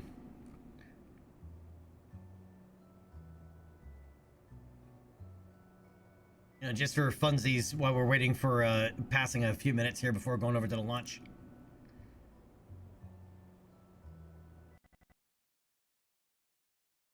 Have you noticed I like flying this thing? Oh, and I brought a friend. Elixir of the Gods, Dr. Pepper.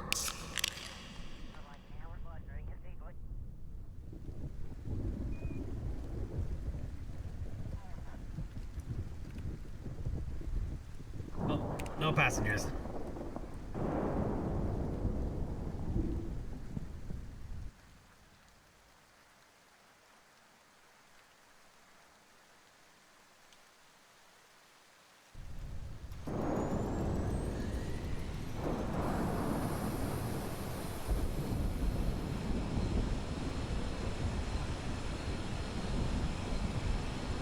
Dude, that looks so good. Look at the rain on the ground.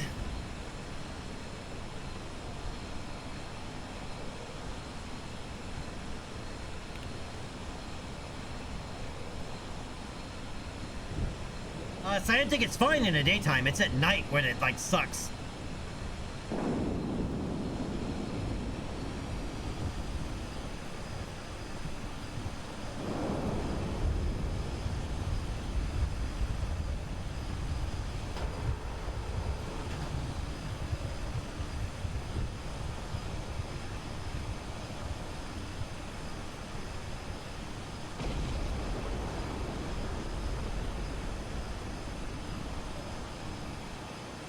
Alright, 1 second.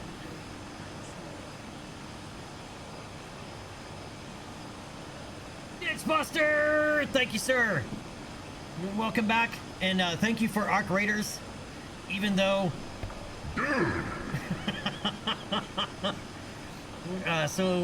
Ditchbuster gifted Arc Raiders to the stream earlier this morning. I just got to figure out how to fit it in and learn how to play it a little bit before streaming it. J-Speed, know off the top of my head, the visual mods we have installed to make sure install looks so pretty. J-Speed, the main ones are, obviously is, Parallax Continued. And then, everything that comes bundled with, BlackRack's Volumetric Clouds. Right, so he's got a different version of Scatterer and, Eve and everything that comes with that. Like, all packaged together.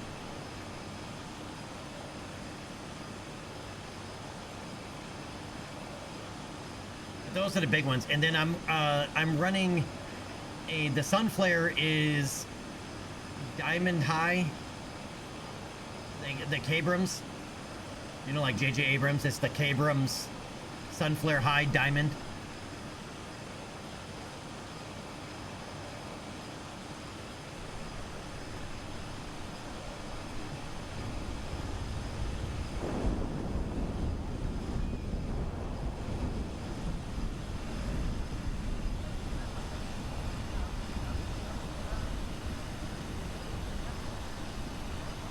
Yeah, and ToughX, and with the BlackRack's profile.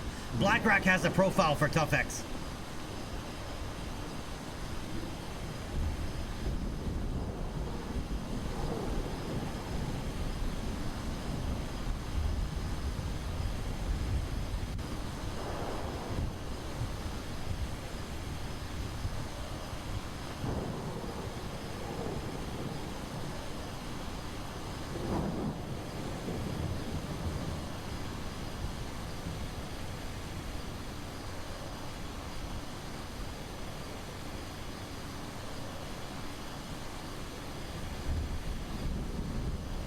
As I said, it gets a little squirrely.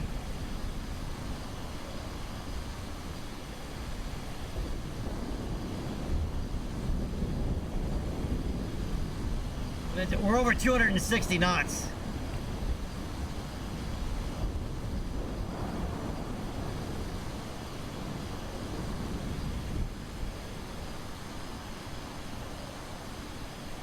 Yeah, we're at 270 knots. It's not liking it that much.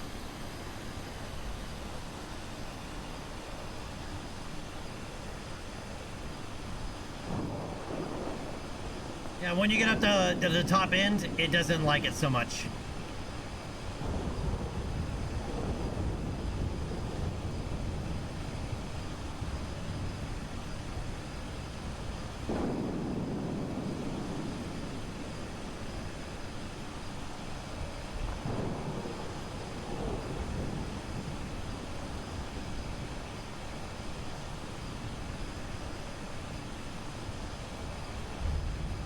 J-Speed, no, it's not. It's only black racks. Yeah, I'll show you what's in the bundle here in a second.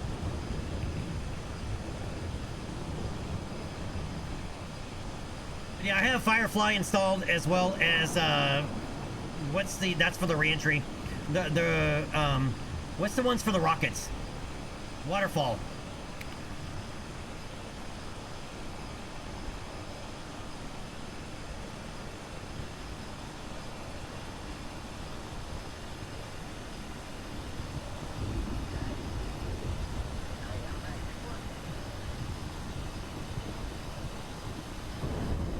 Centurion, yeah, it comes packaged with his clouds.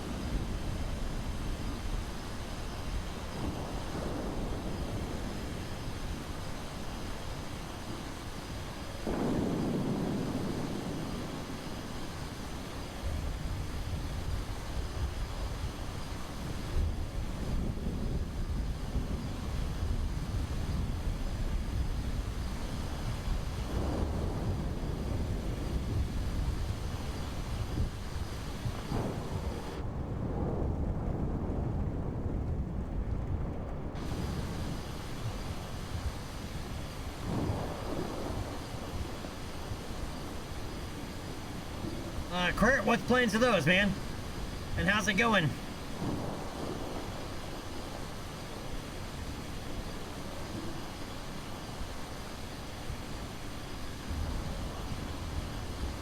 Yeah, here's 230 knots.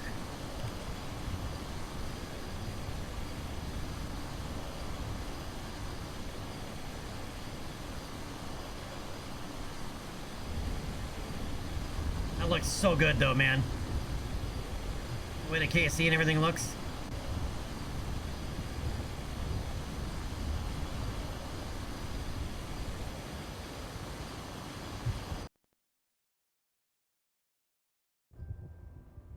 The Baron 58 and the Bonanza. I like the Bonanza. All right, we're at 11 minutes for that. Okay, so what is included with Black Racks?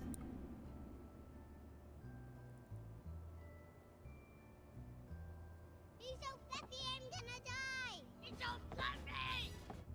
Fluffy clouds.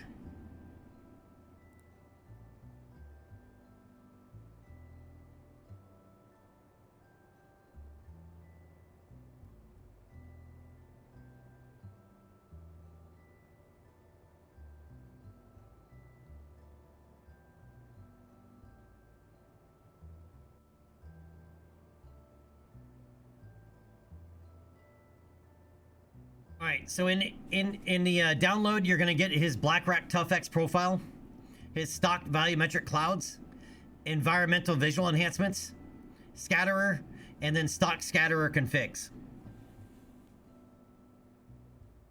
That's what's gonna come bundled together. All right, and he's got his documentation, changelog, readme, license, all that stuff in there.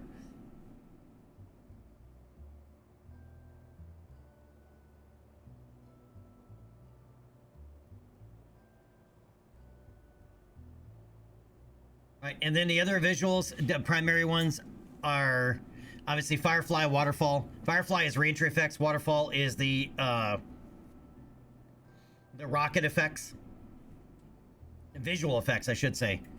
For the sound effects, I'm using rocket sound enhancement, right? But on the visual side, Planet Shine, obviously Tough X, Black Rack's volumetric clouds, and the Kabram's Sunflare Diamond High. Basically high resolution, medium resolution, low resolution.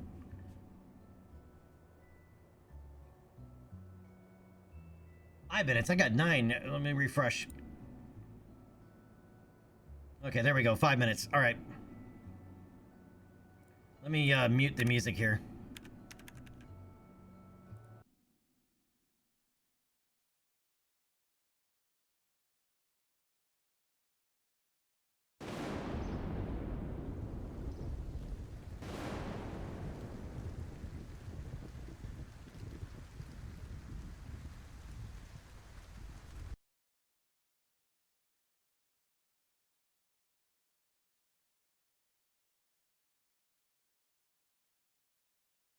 course, more robots and eventually humans to Mars. So very exciting to have Escapade and NASA be our customers today for NG2. And NASA be our customers today for NG2. All right, so finally, it's that time I was so excited about, to listen in for that final go, no-go poll as we move through the final steps before launch and we inch towards terminal count. Let's listen.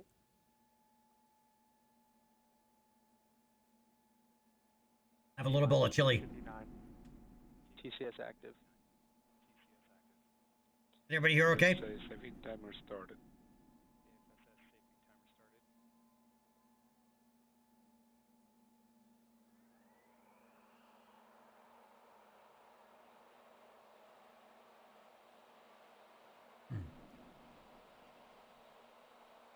Well, this is the second launch of New Glenn. The first launch was a dummy payload. This one is a real payload. It's a pair of twin satellites built by Rocket Lab to go to Mars. But we're not in a Mars launch window. So they're going to go hang out at L1, I believe, for a year.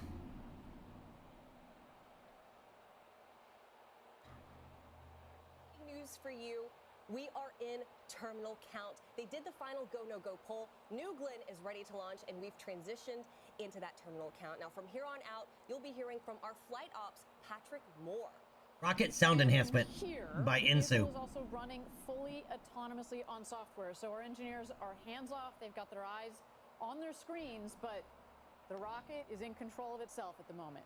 Yeah, right now they're continuing to condition the propellants on the second stage using chilled helium. You can tell the rocket is nice and cool. And this will continue for another minute or so and helps prep the liquid. And for jet engines, a mod called Jet Sounds Continued. But you may need to turn the volume down on it because they're really loud. Sorry, that is for the upper stage. That's right. And then Scientific, this is they're launching the Escapade satellites. Oh, hold on a second. There's Kent. Hello, Kent. They're ready for a rocket launch. This is a Mars-bound launch. One interesting thing to watch here, a couple of things. One is that the 7 engines start in a stagger start.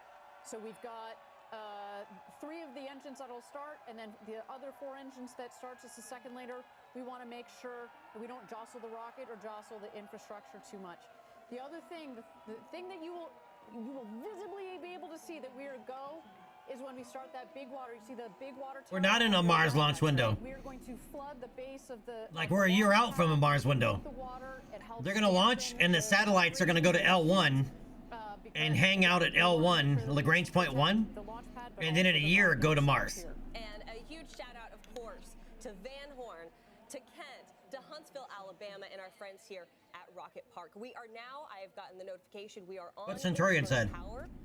This is so exciting, Ariane. This is the moment. So that means we've transitioned from ground power to the vehicle's own internal power. We're getting really close here.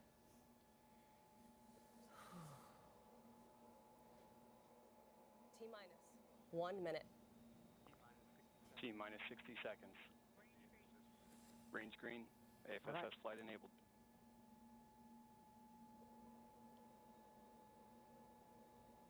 Hydraulics are started up on the forward and aft.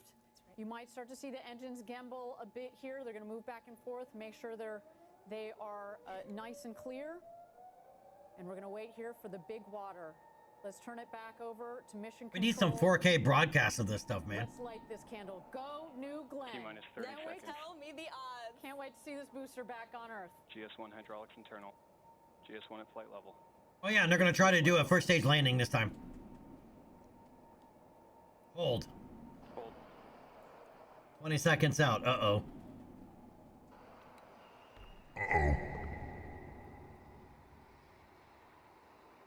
All right, as we've seen here, our team has decided to go into a hold at T-minus 20 seconds.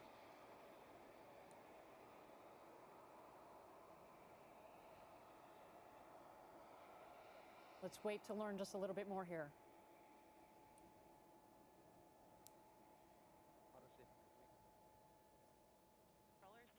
Auto safing complete. Remember, New Glenn is not a small rocket. It's a heavy lift launch vehicle. EW, it's been venting a little bit, even as the countdown progressed. Thank you again, everybody. If you're just joining us, we are awaiting here NG2, the second mission of New Glenn. We're at T-minus 20 seconds. Our team has decided to enter a hold here. We've said it on other webcasts before. We spend years designing this rocket, months building it, months designing the missions. If we need a couple of minutes to make sure that the rocket is ready, that our team is ready, that everything on the range is ready, That's right. then we will take that time. At this moment in time, I do have a statement that says that terminal count abort, the team is currently investigating. Right now, you've got to look inside of GS2. You can see our twin satellites. I believe that's Escapade, correct? That is Escapade. They're ready for its launch to space. You're an announcer for the launcher, and you have to ask what the payload is? More minutes here, obviously. There you see the base of the rocket, the 7 BE-4 engines.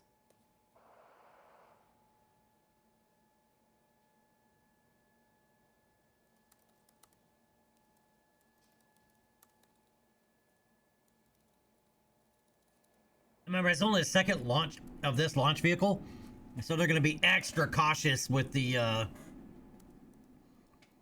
you know, calling, you know, abort, you know, for the day or whatever else it is.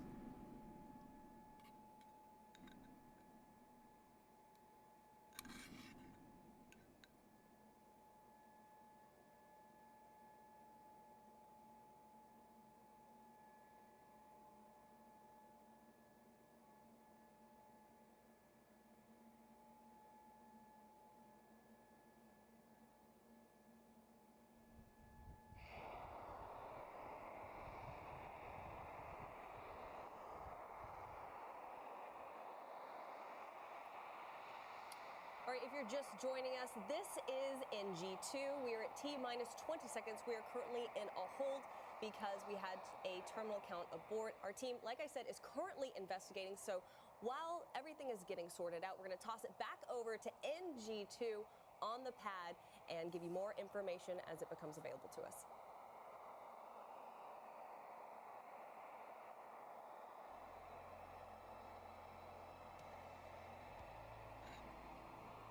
And that's what, yeah. That way, if this works out, they'll be able to launch.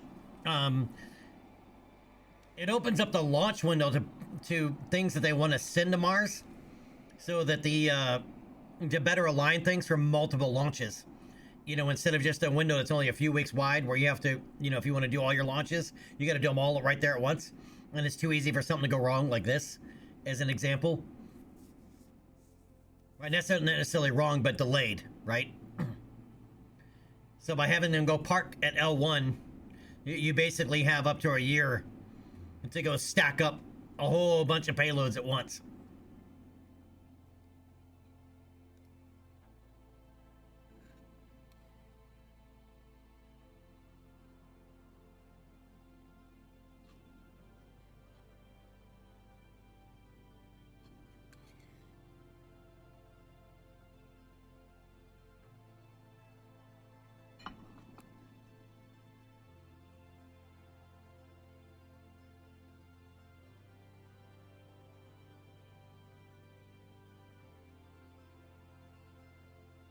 L2, yes. Thank you. Okay, L2, not L1. L2. I said L2 the other day, and I don't know why I said L1.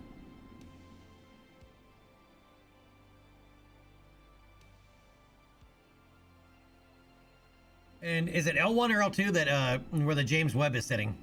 I don't remember.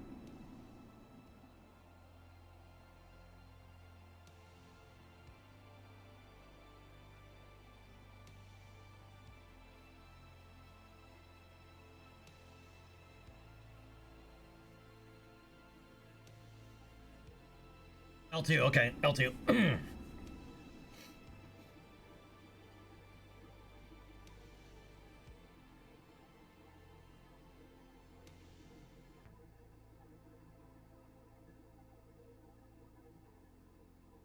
The other issue about having things hold at like a L2 for so long before moving on to Mars or elsewhere in the outer solar system is, you know, that's a year of space wear and tear and radiation.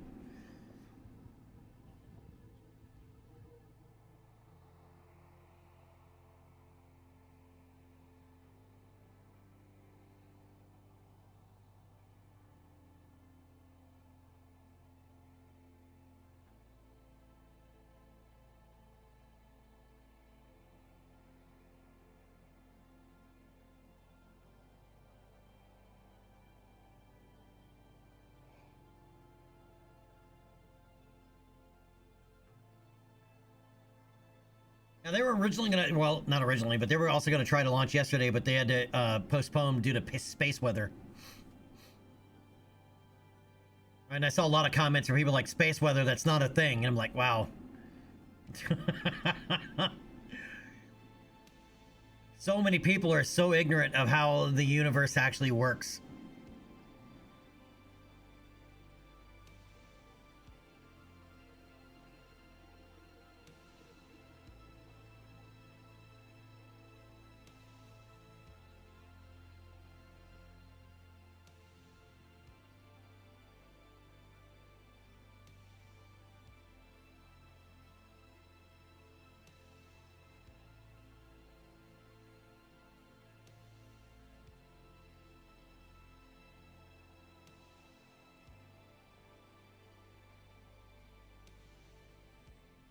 Dyslexic, yeah, that's true. Yeah, hey, look, Black Rack's clouds again. Yep. But yeah, dyslexic, it's amazing how many people don't want to know.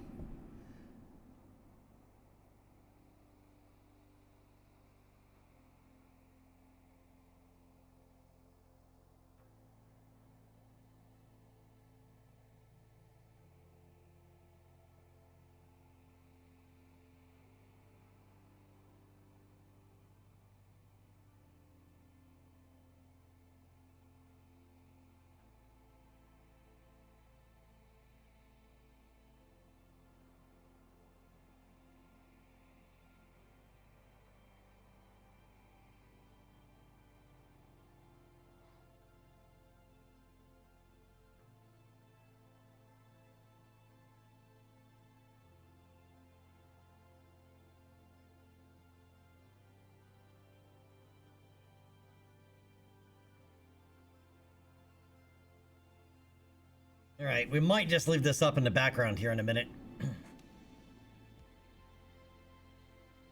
Centurion, yes, this is a Cape Canaveral launch. It's the only place New Glenn can launch from.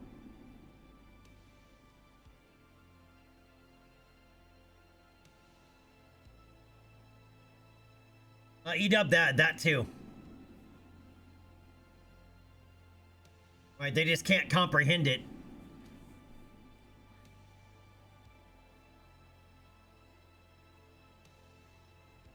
I mean, statistically speaking, half of everybody you meet is a dummy.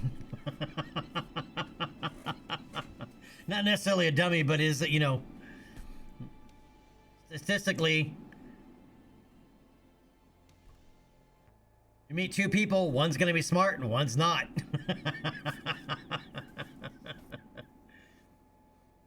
Somebody's got to be below that 50 percentile mark.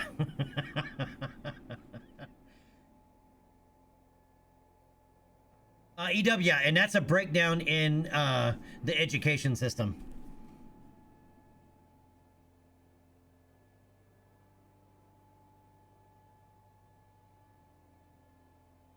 Dyslexic to spread it out, and Starship is not ready. This payload's too heavy to be able to do this mission with Falcon. Falcon Heavy is a maybe. If they launched it expendable, maybe. But it's also, they don't want only to rely on one company. Relying on one company is a bad idea. Because what happens if Elon Musk gets a wild hair up his ass and decides, you know what? I'm not launching anything for the US government anymore. And as a privately owned company, he can do that. Unless, you know, the military steps in to force it because he's literally the only person. But you're better off having more companies. Not to mention the fact you're literally giving somebody a monopoly on a plate.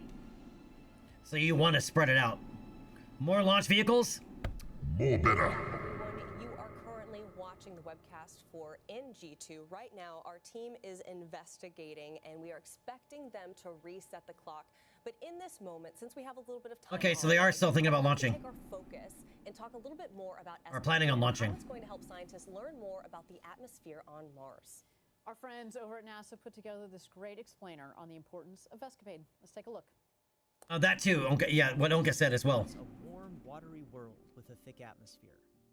Now, a cold, arid landscape with its. This is what Escapade is for. It's to study what happened to Mars's atmosphere. Affect future Mars explorers. NASA's new ESCAPADE mission aims to find out.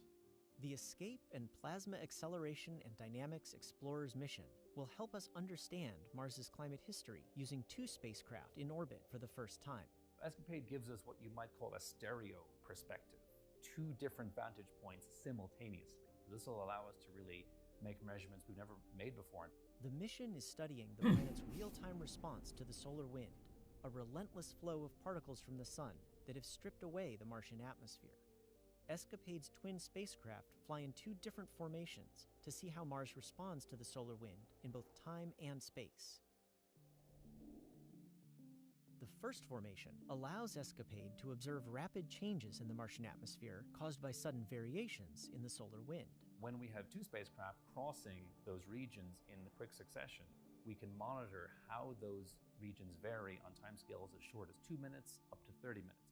In the second formation, ESCAPADE will study both the solar wind and the upper atmosphere of Mars simultaneously for the very first time. We'll have 1 spacecraft in the solar wind so we can measure what's coming in, and then 1 spacecraft closer to Mars. This will help us understand the cause and effect of what's happening when space weather. Edeb, I think, I mean, I'm really hoping that they do that on all missions from now on. Here to send human explorers to the Red Planet. For example, Because it doesn't take much, relatively speaking, just to add a camera. That future astronauts will use to send radio and navigation signals around the planet. ESCAPADE's work could also help keep future Mars explorers safe. The atmospheres can provide a shield that protect humans and other assets on the surface from things like solar radiation or intergalactic radiation. So it's important for us to understand how the atmosphere is changing. NASA's heliophysics fleet is looking at the sun's influence, and with ESCAPADE, we'll now have multi-point measurements at Mars, which will help us have a more comprehensive picture of what's happening throughout the solar system.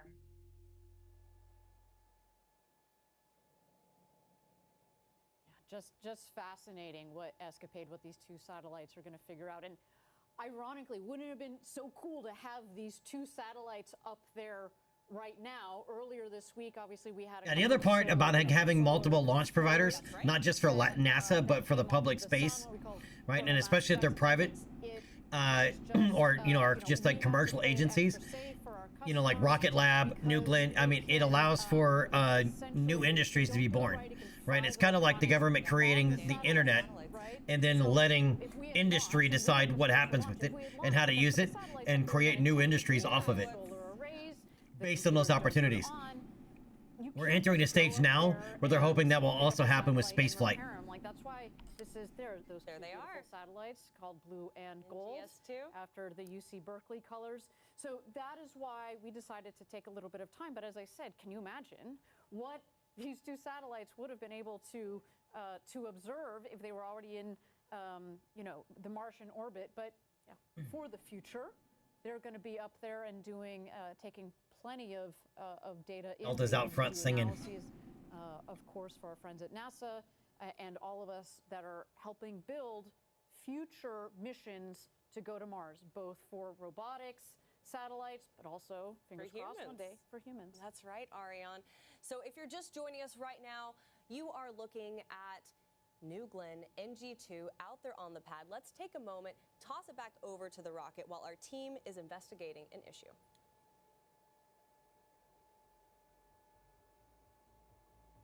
Yeah, she's just singing.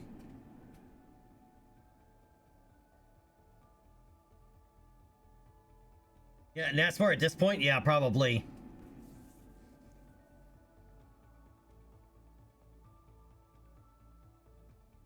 We're back to 32 minutes. They reset it quite a ways. All right. All right, so we're going to mute that then. And once again, anybody give me a 5-minute warning, and we're going to go back to doing some Kerbal.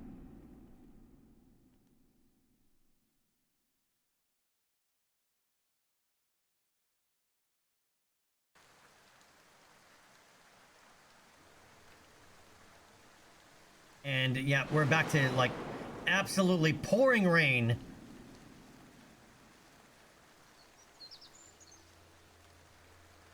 And I'm thinking about hiring a couple of new Kerbals.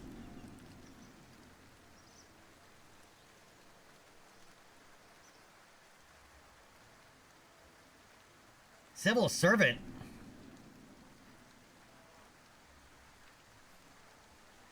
I've never seen that. What mod is that from?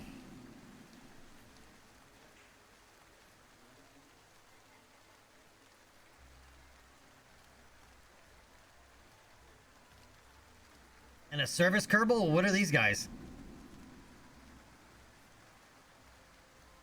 What are service Kerbals and civil servants, and what mod is this from? I don't know what mod's doing that.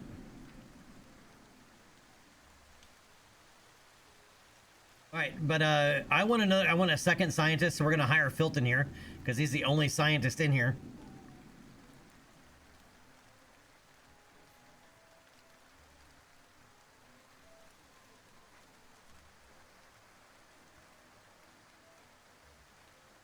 And then a third pilot. We're gonna go with Gimmel because Gimmel has higher courage than Dundred. Dundred doesn't have very much courage, and he's kind of stupid.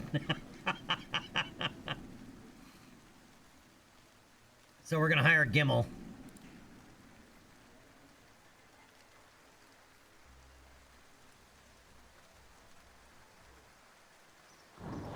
All right, so hire 2 new Kerbals. What contract is next here?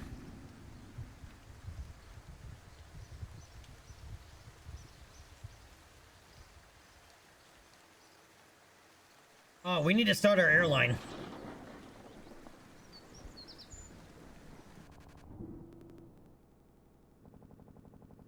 Yeah, there's your flat earther. Yes.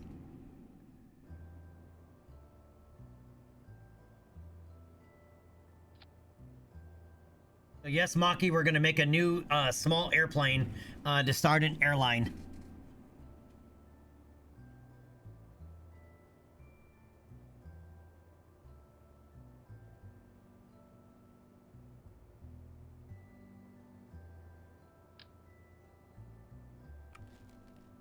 That one's too small.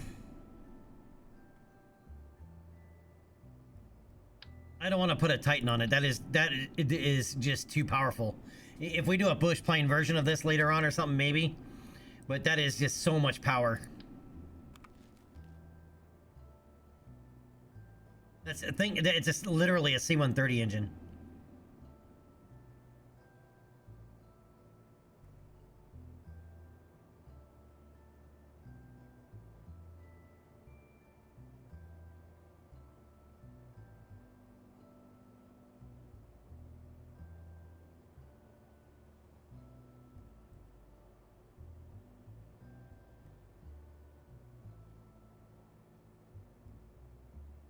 One I was thinking of.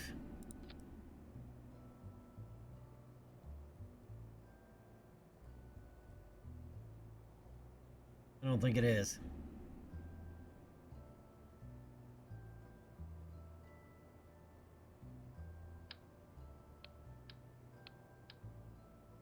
Oh, that's a much smaller one.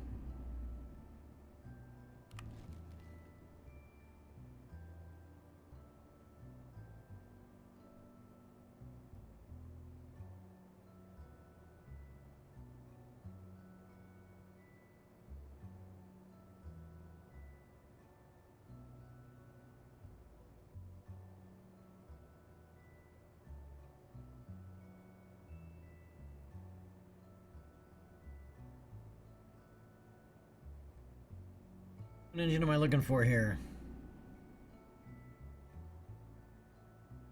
Is it the Jumo? Nope, that's also a smaller engine.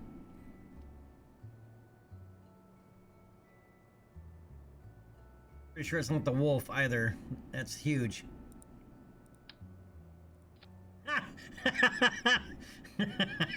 Nope, not that engine.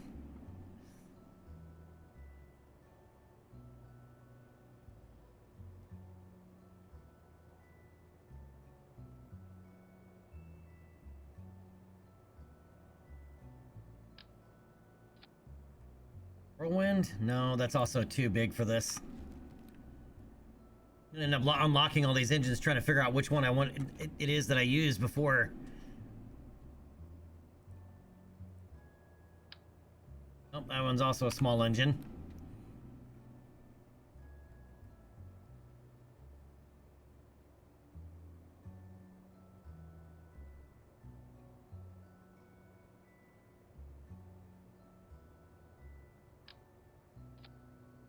Yeah, we could go with the Hornet. Yeah, let's go with the Hornet.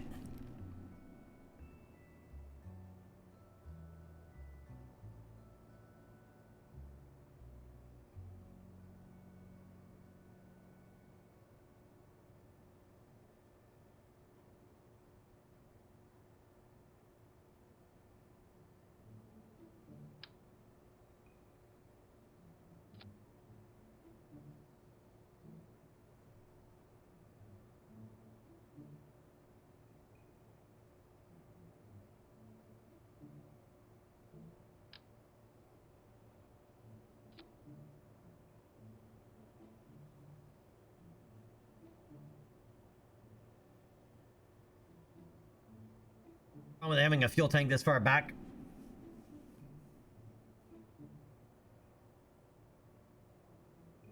is the amount that the center mass is going to shift.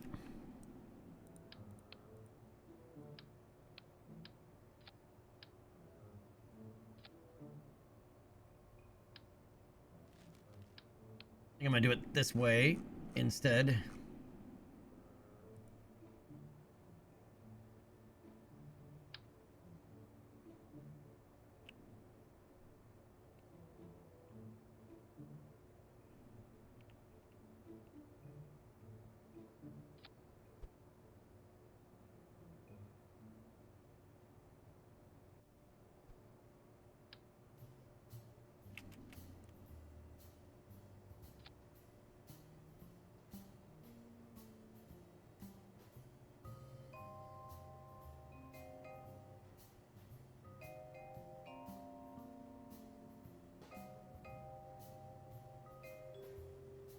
All right, and then fuel for a wing box, which this will have to get scaled down.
All right, so do I want to go with that?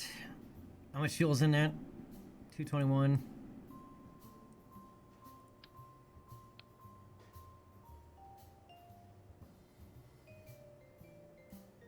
Or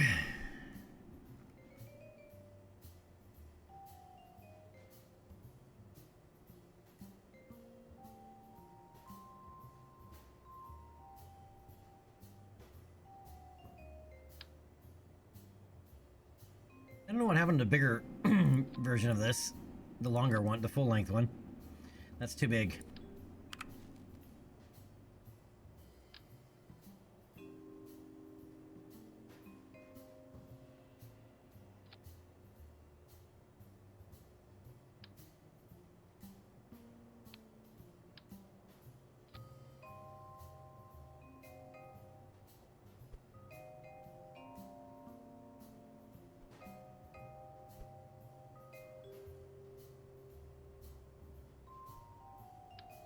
We're gonna go this route.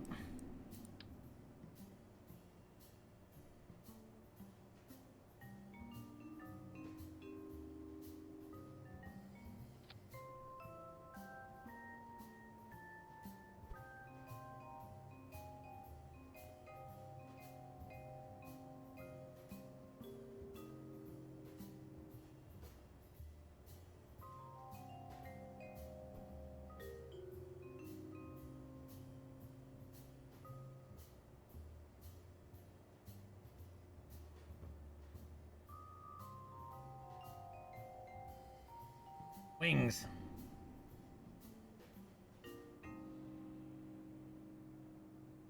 EW, yeah, I know the feeling on that one.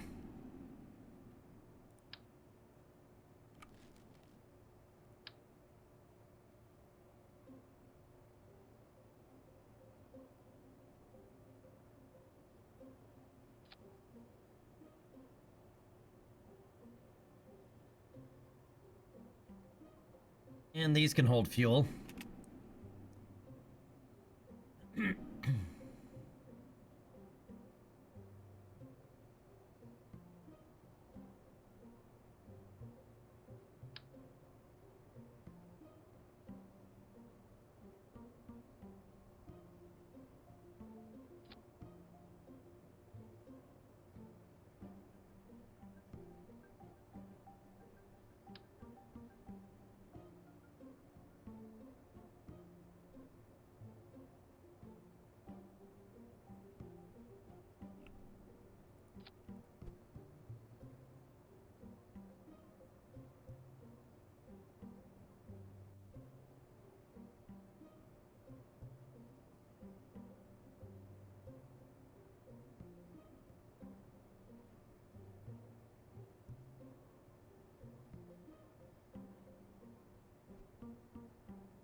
That is a lot of wing.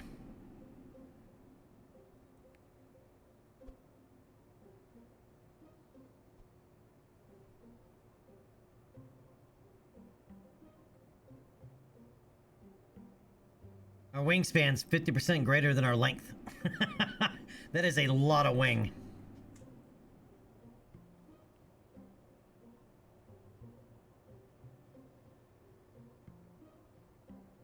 That is a whole lot of wing.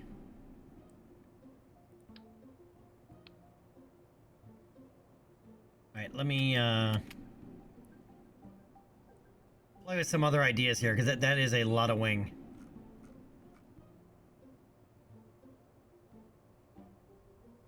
Oh, what if I just did this? Hold on.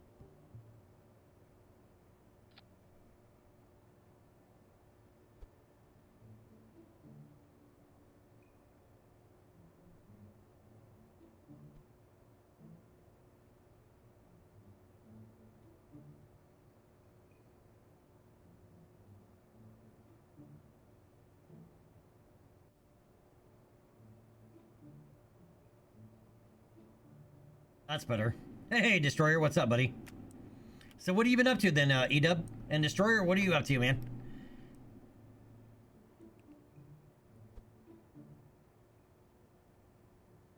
If we reduce these in size down to 80%.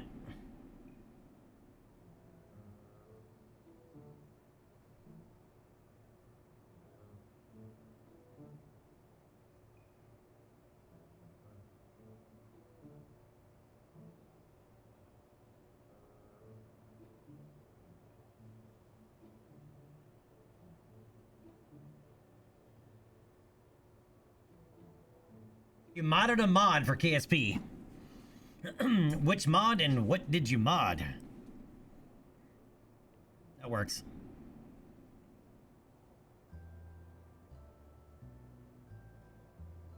That works. It gives us a 12.8 meter wingspan to a 10.2 meter length.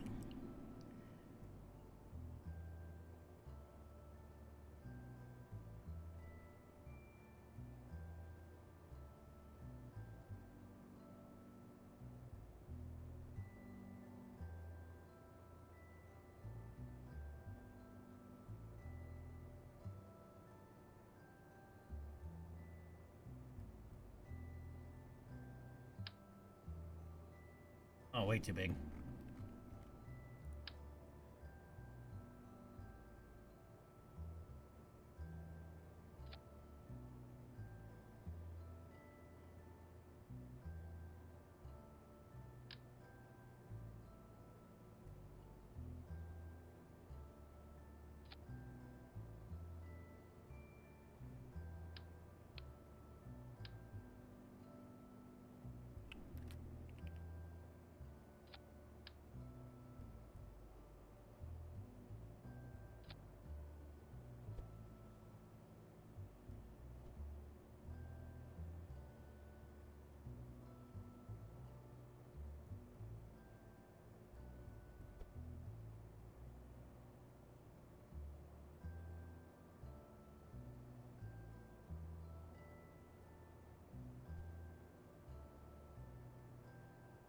Another hold at 17 minutes, Onka?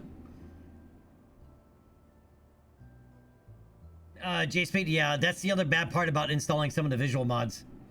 Is it makes some of the lighting inside very difficult to differentiate. Even if I went, you know, to default editor or even default empty. And be careful playing with ToughX in here. We learned that the hard way.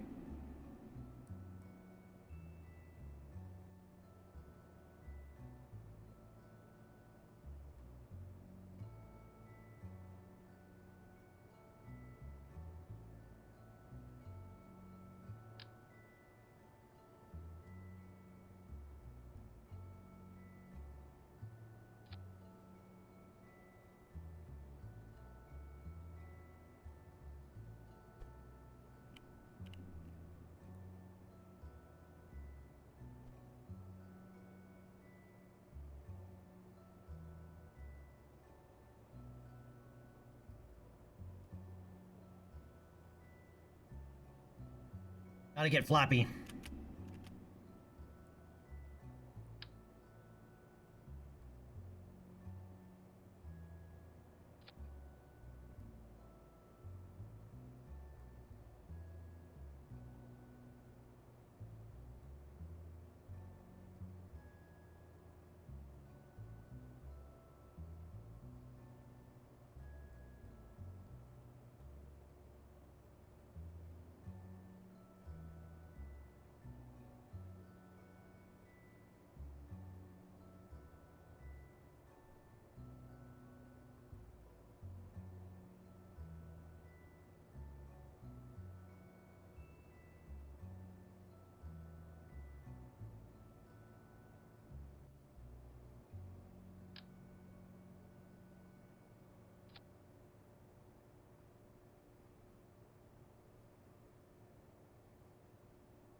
Can't block that door.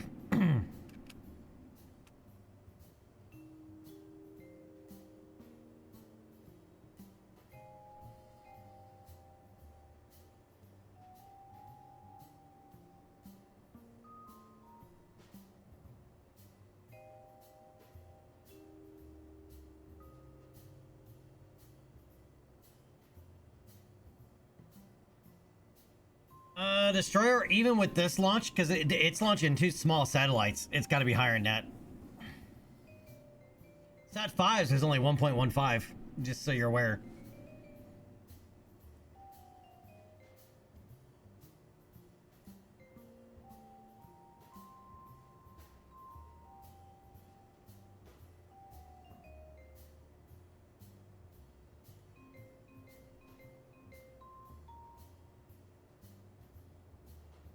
All right, now to do the landing gear.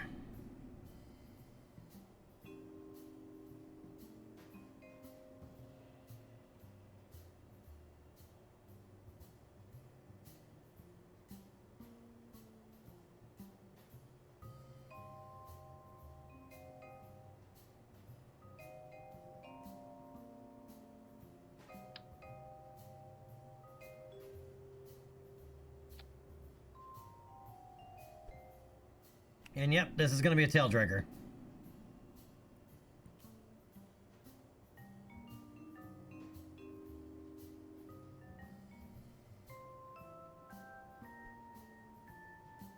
Clock running again at T-minus 20.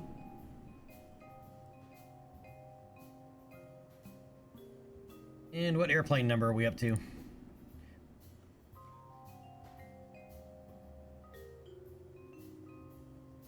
AP4. Alright, I need a name other than KP4. What do you guys want to call this thing?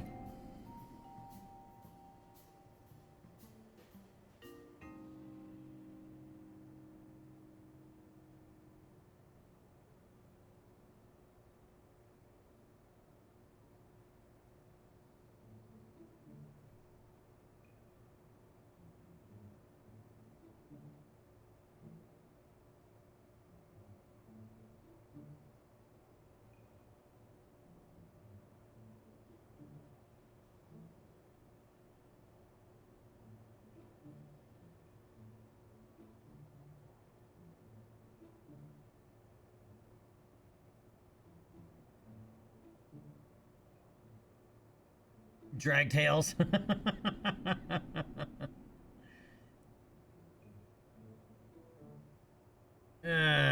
Landing gear options are highly limited.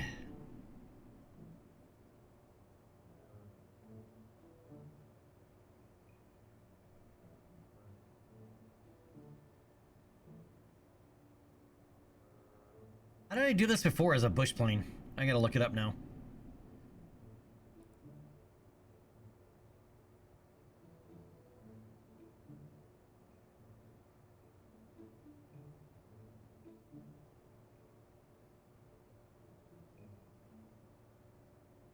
I think I have some screenshots of it at some point. Oh, I did a low wing. I did it this way. I did a low wing, and it is a different engine that I used last time. But I did a low mount wing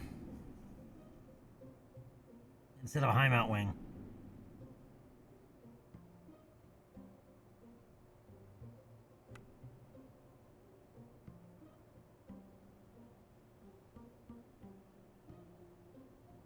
Yep. All right, low mount wing it is.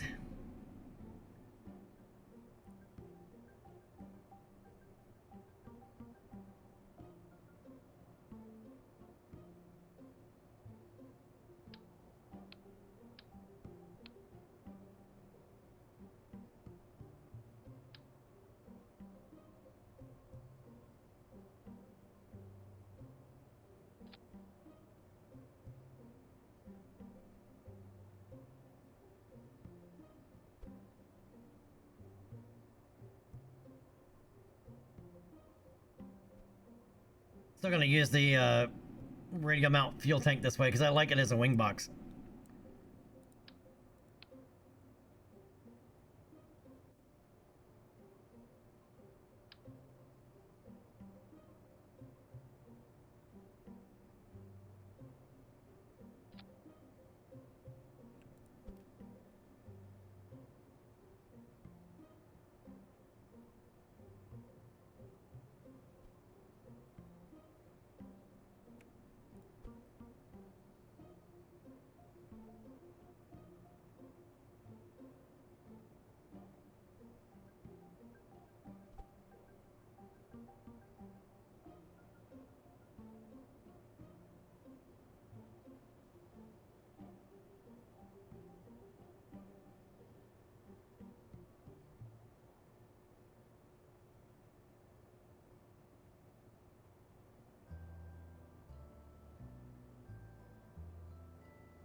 I don't know why. Is it me or the wings feel smaller when they're this way?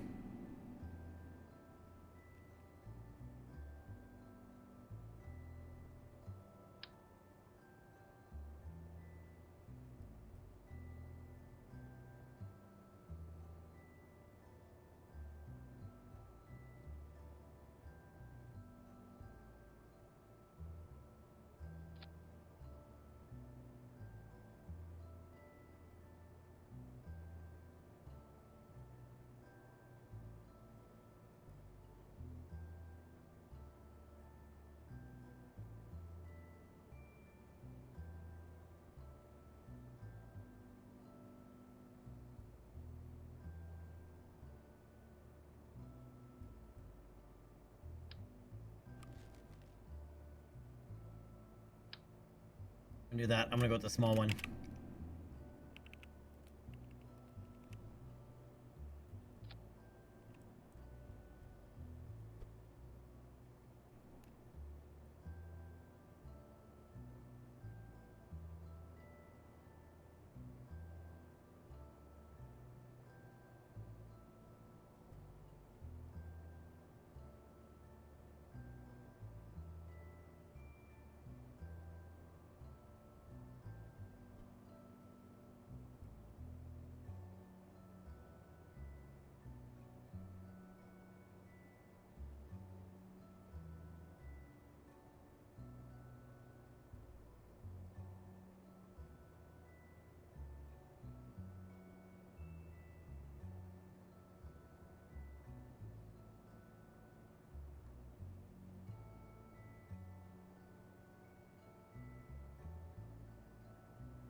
So this is gonna be for our new airline.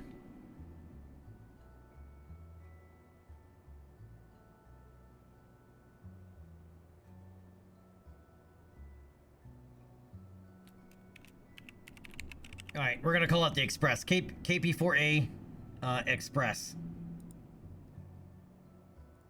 All right, let's get our action groups here going, and then we'll take it for a test flight.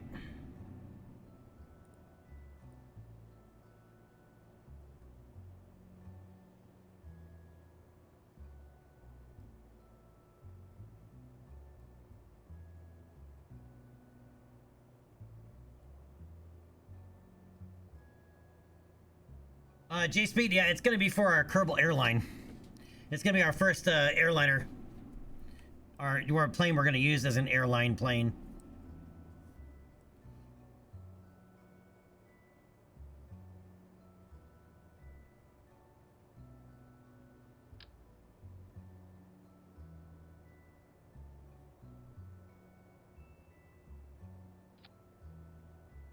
Make sure it's got some battery.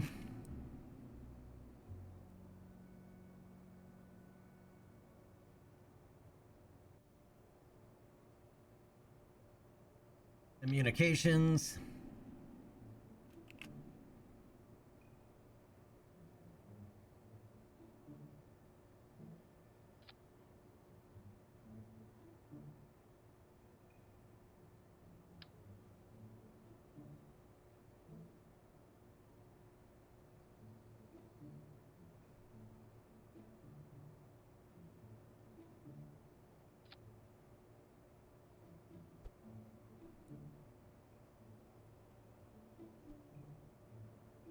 I don't know why. I kind of like it.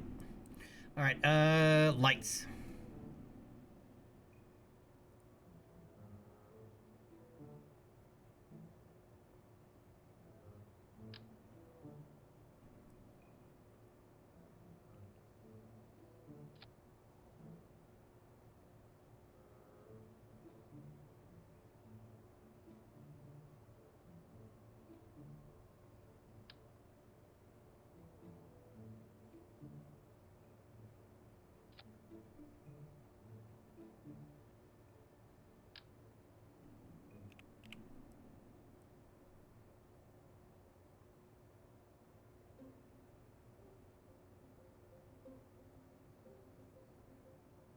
Right, not sure how I want to do these at the end here, because they're not wanting to attach the...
10 minutes.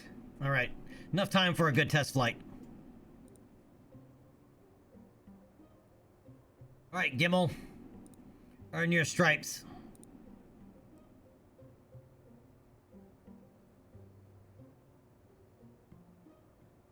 Still needs landing lights, but we'll do that later. Oh, and we're taking this in a test flight in the rain. Like pouring rain. But the storm should pass in a couple of minutes.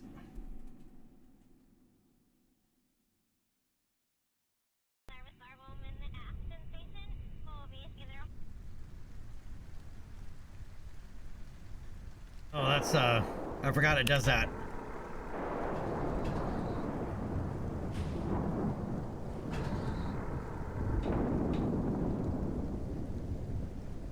I forgot those landing gear do that.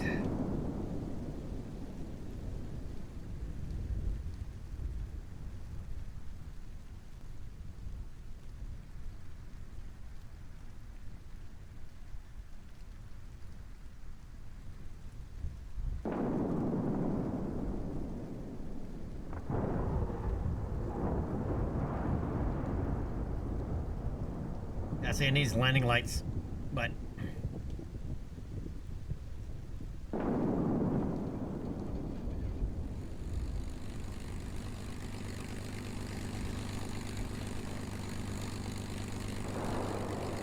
Alright, control service check.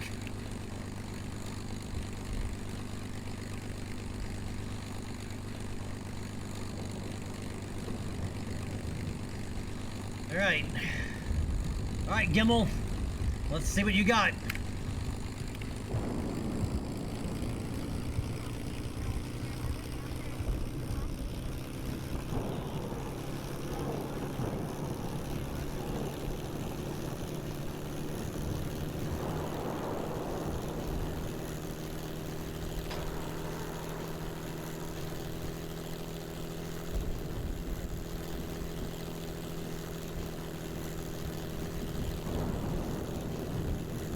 This is what I think one of those engines that needs to get retuned.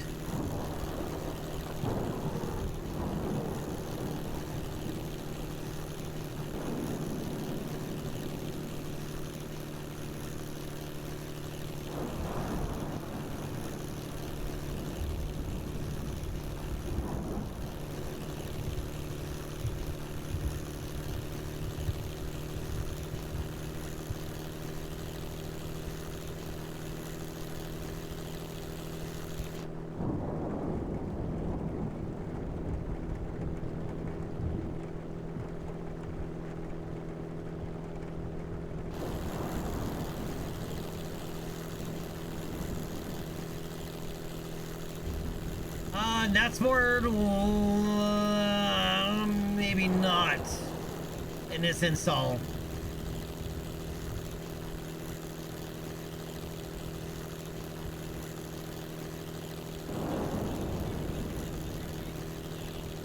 Negative.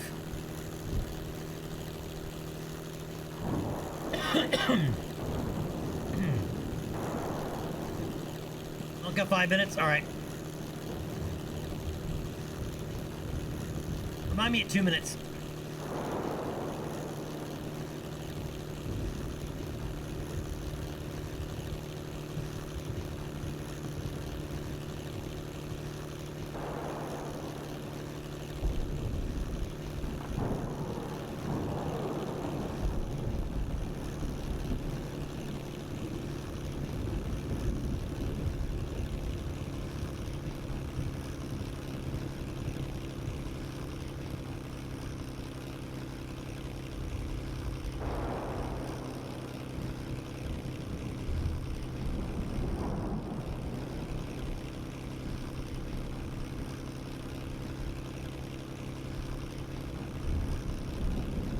Well, good news is, this plane can circumnavigate Kerbin.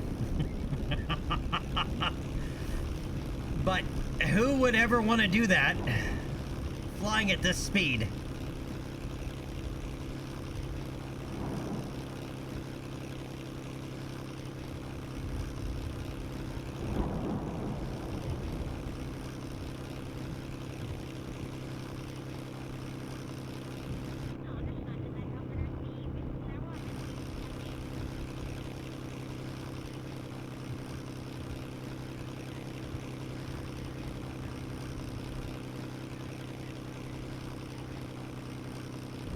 someone has a free weekend, yeah.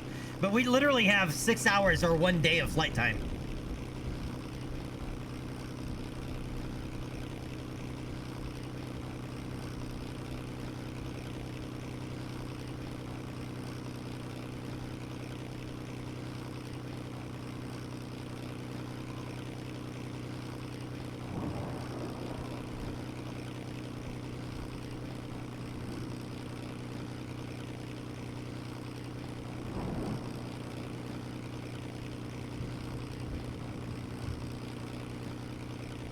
Alright, so a couple of changes we need to make. But let's revert back to the hangar and let's watch this New Glenn 2 launch.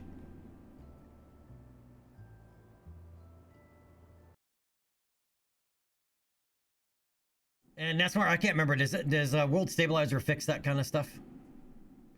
You know, the bouncing landing gear.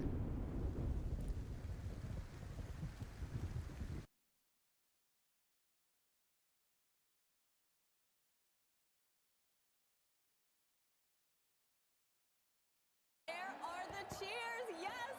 The energy is palpable. Our launch director, Megan Lewis, she's in the control. Launch director, Megan Lewis, she's in the control room now. I know this is an exciting moment from her. There we have employees from all across the United States. This is Huntsville, Alabama. Big shout out to our teams there. And of course, GS1 pre-press HQ, start. Ken Washington, we see you. Washington. All right, rocket going through its last GS2 motions tilt here, pre-press start. making sure the tanks are pressurized to their proper flight levels. That's right. Okay, yeah, exactly. I was thinking the same thing. A warm day in Florida, but that rocket is super cold with its chilled in propellants. Yeah, it's on an ad break, yeah. T-minus 2 minutes to go. LNG on the first stage, liquid hydrogen and liquid oxygen on the second stage. New Glenn looking beautiful, and there you go. Beachgoers with a great view. What makes this place so special down here on the Space Coast? A day on the beach, but you can sit there because our pad is so far south. A spectacular view for everybody here in Cocoa Beach. Now we've transitioned from ground power to the vehicle's own internal power. I mean, we are getting close. Aria, hold my hand. I'm getting really excited. There are those BE4s. Little much. Ready to take New Glenn. 3.85 million pounds of thrust combined. 60 seconds. In just 60 Range seconds green, here, as AFSS mentioned flight before. enabled. We will light 4 of the engines, then 3 of the engines, just about a second or 2 off for a staggered start. You'll see the big water deluge, and that's when you know that it's game on. I love hearing all those sounds. You hear the power up. You certainly do. And with that, you'll see that water any second now. Let's turn it over to launch control. Let's go, New Glenn. GS1 hydraulics internal. Are we gonna get past 20 seconds this time? GS2 at flight level. There's 20. No hold. Looks like we're going, maybe. Autopilot enabled. Oh, well, water deluge. If it doesn't go now, it's not happening today. T-minus 10, 9, 8, 7, 6, 5, 4, 3, 2, 1. Send it! Lift up, detected. Sense motion.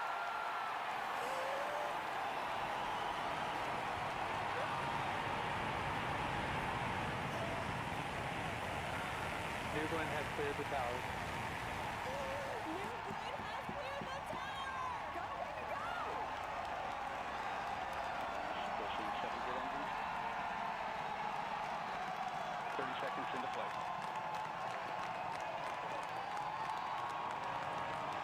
Engine operating parameters continue with good at full thrust. Body weight response to anomaly. 40 seconds in. End of roll strict now level. It does kind of accelerate a little slow. 50 seconds into flight. Continue to see good engine operating parameters. All set for A clean burn. We're coming up We're only halfway to supersonic, and when a minute in. Most rockets are right around 1 minute in when they hit supersonic.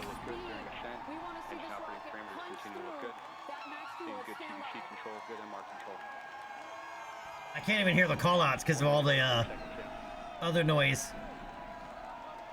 All right, coming up on supersonic.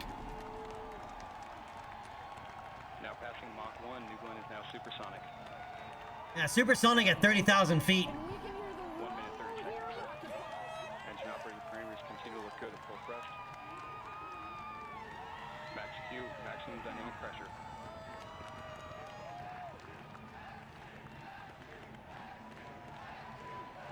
1 minute 45 seconds in. All 7 V4 engines continue to look good. Body rate's nominal. Seeing good control on MR and TDC. Acceleration profile nominal. Now passing 2 minutes into flight. BE4 is unreal. Delta's just singing today. She's been a very dog-like last couple of days. More than normal. All right, 1 minute remaining in boost phase. You heard our team say. Then we'll hit MECO, main engine cutoff. That's going to lead to a sequence of events. We will separate the first stage from the second. And that's when the first stage is going to begin its journey back home. We're going to Why feet? Why is the altitude in feet? And the speed in miles per hour? It's bugging me. But wow, that first stage for recovery is going way higher than I would have thought. Dude, it's going to be over 200,000 feet. Great to hear that. Good data quality. All 7 engines continue Looking to look good. nominal. Next up, MECO, which is main engine cutoff.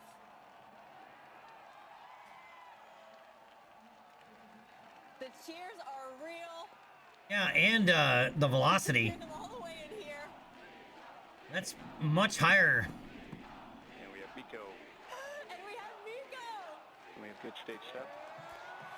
We have good stage separation. And we have ignition on stage 2. Both engine parameters look good. Ignition. Oh, you see the 2 rockets there? Body rate stamping out nicely.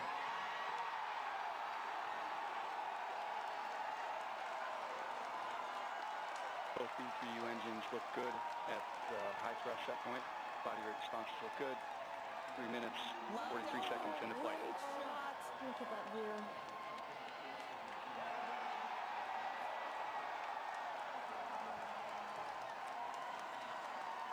I'm sorry, but doing this in miles per hour and We have good indication of payload fairing. miles or feet of altitude and now miles of altitude, it bugs me. Continue to look good. Body rate responses.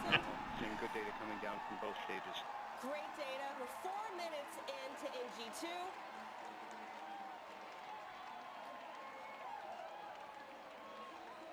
And you saw Tank the pressure response spectacular on view GS2 look good. down from our Responses GS2. continue to look good. This is a 9.5 minute burn for GS2. 4 minutes 25 It's been bugging the rest of the world for decades. Yeah. Even in the military, because of NATO, right? It's all meters and it's all metric. When we're expecting the first stage to touch down on Jacqueline. Surprised that something else that this administration hasn't tried to do is get the military to convert back to imperial.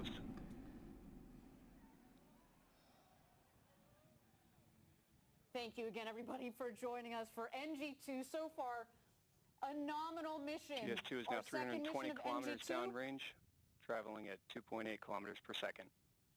Yeah, see, the callouts are in normal terminology. Clean separation, clean fairing Right down the middle of the range jettison. track. Engine operating parameters on GS2 look good. It sounds like our 16 seconds into GS2 flight. is having a beautiful ride. The NASA Escapade satellites are GS1 has exposed reached to apogee, space now right entering the now. descent phase. Dude, I have a screenshot looks just like this. And we've got From GS1 Kerbal. coming down for Look landing good. GS2 body at rate's T nominal. plus 9 minutes.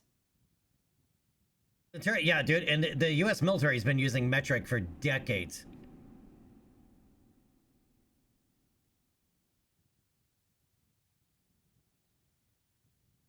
One minute remaining in the GS1 coast.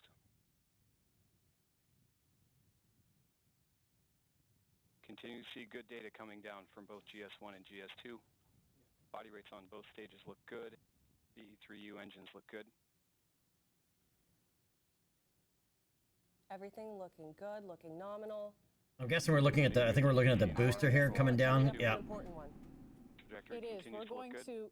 Supersonic retro propulsion. Where is he? He's about to happen. The BE4 engines for the re-entry Body rates burn. knowing out on GS1. The exo turn is complete. There you go. It's about 300,000 feet, less than 100 6 minutes, kilometers 30 up seconds there, into coming flight. in for a landing on the Jacqueline, 375 miles offshore, waiting for the first time to Scar land. Warrior. Blue Origin's And new they kept fuel for the second on burn. the Jacqueline. They're just trying to minimize how much. There's no point in landing with extra fuel. Continue to see body rates on GS1. And there's the re-entry burn startup. Great. We have our booster re-entry burn. Yeah, take a big old sniffle in the microphone. All 3 engines. No matter what happens next, we have had a good day. This is further than we made it on NG1. That's right. See indication of engine ignition on GS1. Continue to see good data from GS1. About a minute and a GS2 half engine parameters look good. is when we would see. Confirm engine cutoff. Never on tell me GS1. the odds. Return. Man, that thing is still moving, dude. You 7 see it in minutes, kind of 40 seconds horizontal into flight. position. We've got the strakes on the base of the booster, which give it lift. So we can basically. It's really going to start hitting atmospheric drag, though, here in a minute. Less than a minute, actually. Well, right about... Control system to, as well as the gimbling on the BE4s. Yeah, right about now. It's really going to start decelerating due to drag. On here it starts to tilt down. now halfway 1 minute to go. Yep, you can see all that slowdown from drag. Continue to look good.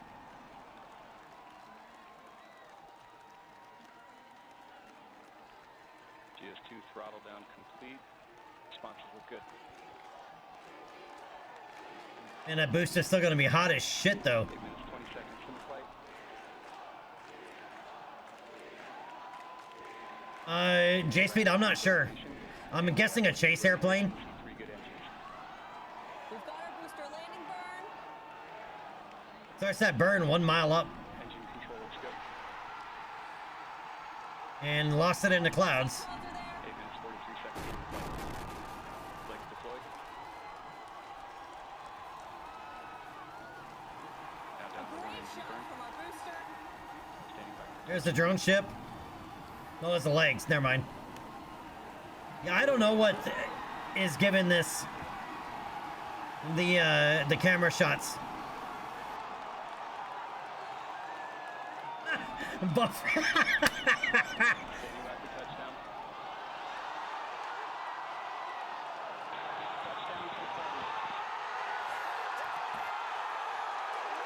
That's New Glenn's first landing, right?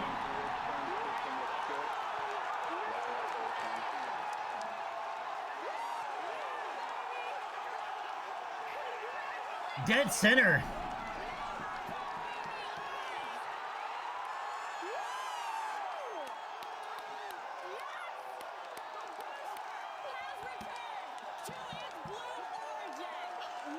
GS2 systems continue to operate well as it's continuing to its planned burn.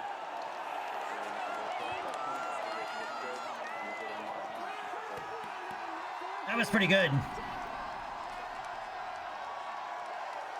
I was wondering what that was there for a second, J-Speed. That's what I thought it might be. Yeah, it's basically self-bolting itself to the deck.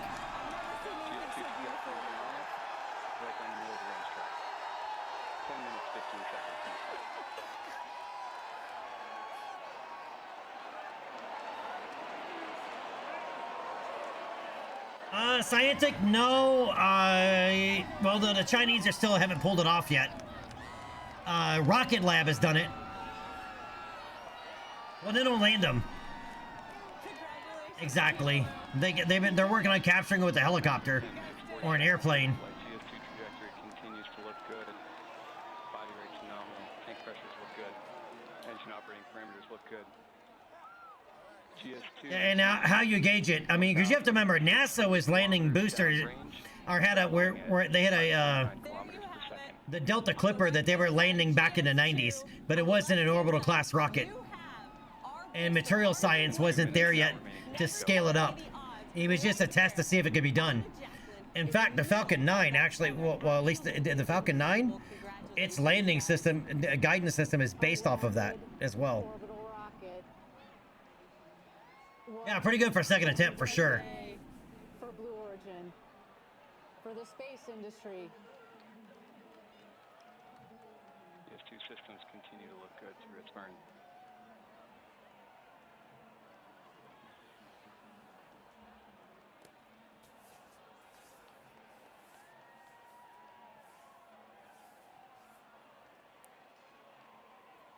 Okay, yeah, it might be too much to invest into Electron now that, what's their second rocket called now, again? Neutron, that's right, yeah, Neutron. Which is also a much larger rocket. On a nominal path. I need a second to catch my Body rates remain stable. But it's got to feel good for the people of Blue Origin, because if you're not aware, Blue Origin's older than SpaceX. Blue Origin's like 2 years as a company is like 2 years older than SpaceX. That's something so good you gotta watch it twice. Right, so I mean, you got to think that some of these people, you know, have already, you know, 20 years into their career before seeing their work actually come to fruition.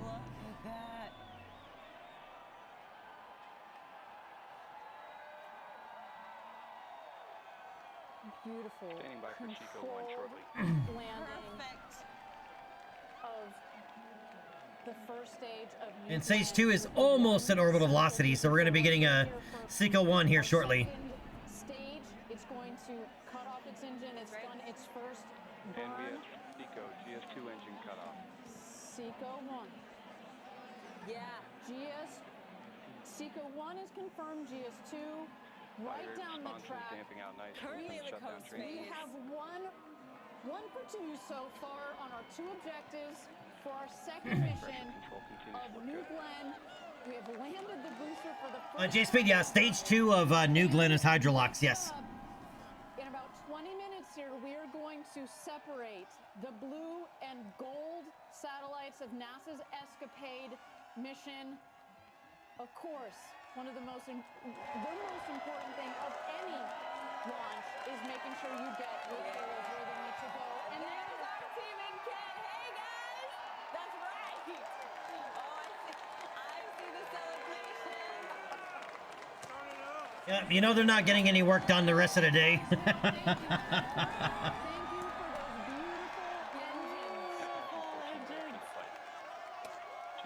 systems are operating nominally as the vehicle is in its first We coast. love you too, Huntsville.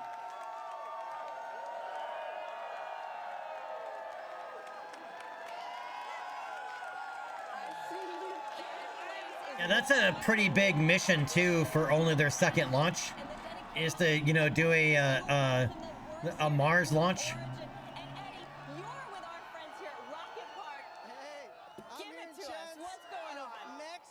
this time in flight, GS2 is now 3,020 kilometers downrange, traveling 7.9 kilometers per second. What a momentous occasion, an incredible opportunity to witness live. Eddie, I'm gonna be honest with you. It's so loud around you. They're chanting so loud, and rightfully so. I'm having a hard time hearing you. But you gotta tell me, what is this moment like for you, Eddie? You've been here a long time. You've seen the New Shepard booster land for the first time, and now you're watching New Glenn. 10 minutes remaining in the coast. Yeah, this one was way better. Just incredible to watch. Yes, Carol, that's one of the, I guess, one of the larger feats.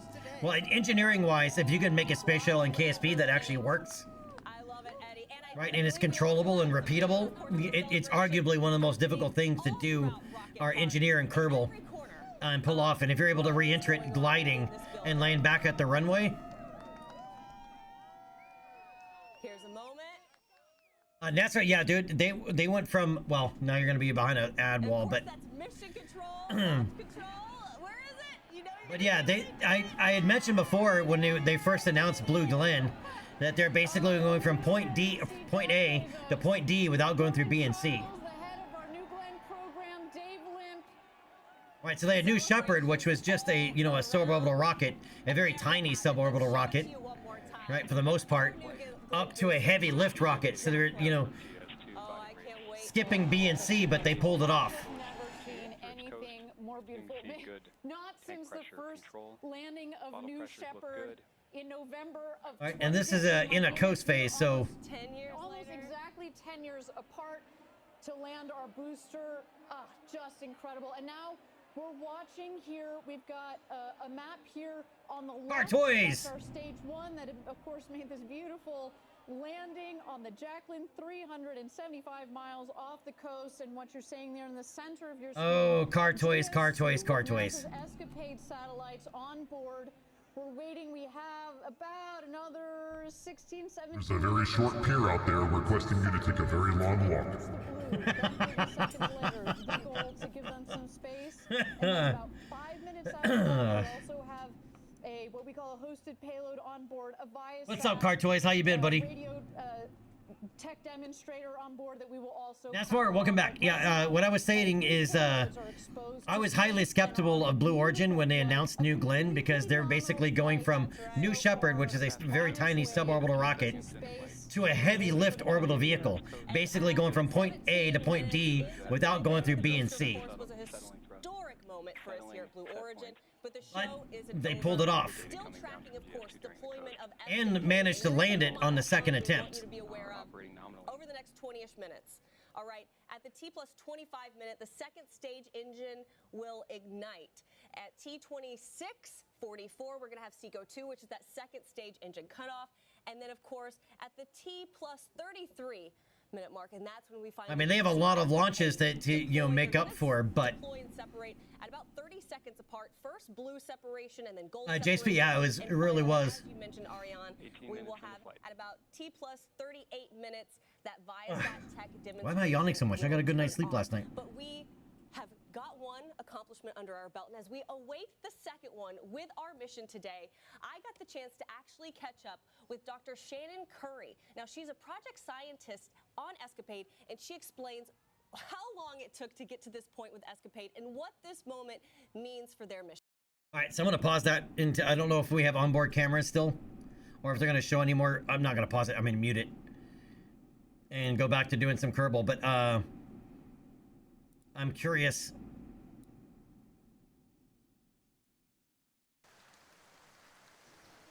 To know if they actually have onboard cameras, they're going to show the satellite deployment and all that.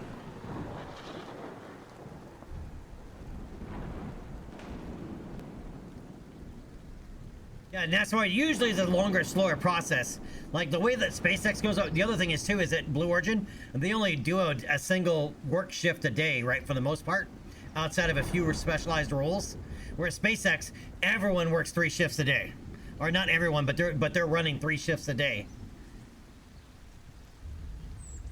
Right, and every 30 days or so they rotate.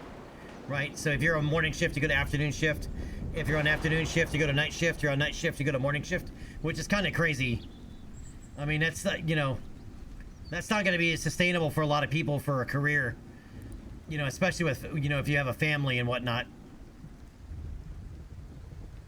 You do move faster, but at the, you know, at the expense of all your employees.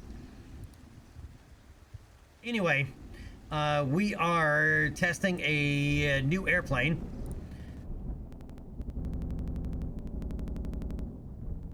That's the thunder reverbing.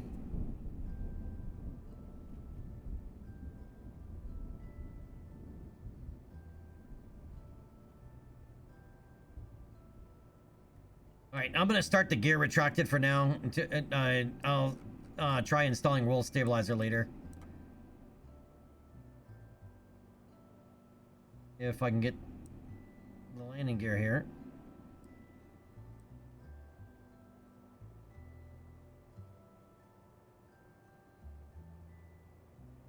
All right, and we need landing lights.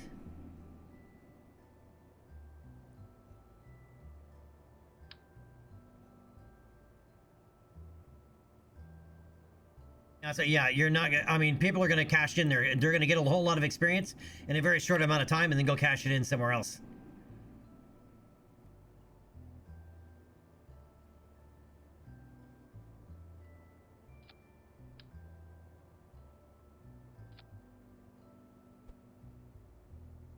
I know at least one person that I know of that works at SpaceX is, it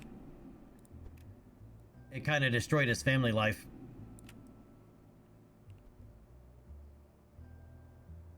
Missing, you know, too many birthdays and anniversaries, you know, because of having to work. Oh, come on. I didn't put that in symmetry? Ah.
All right, so that'll give us landing lights.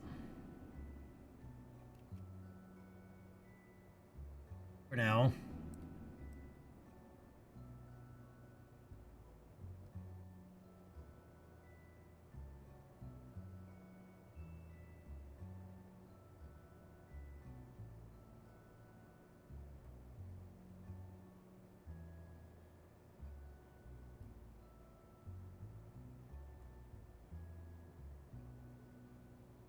I feel like I'm forgetting something else that I said I wanted to do. What am I forgetting?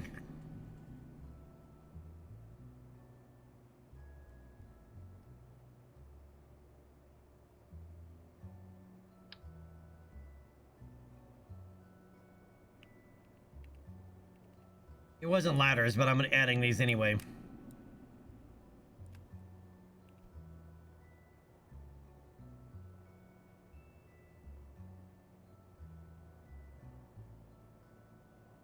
I could have swore there's something else.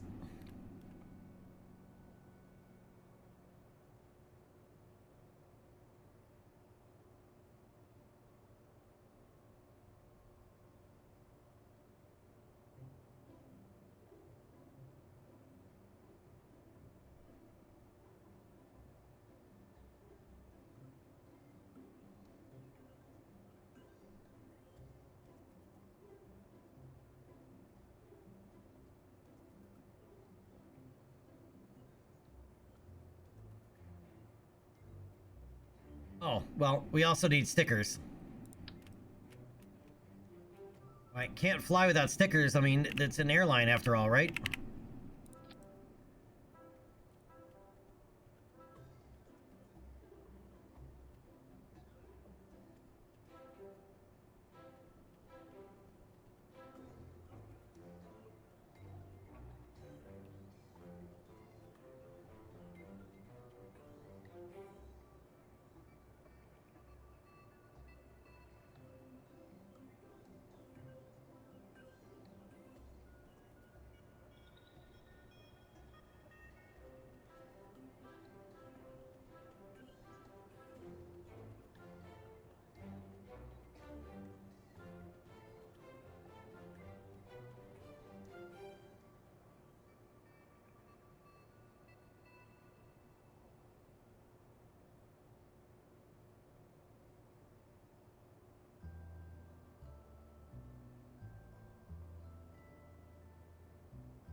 Thought there was a airline one in here, but if not, we'll just use our own SkyMed TK. There it is, TKA.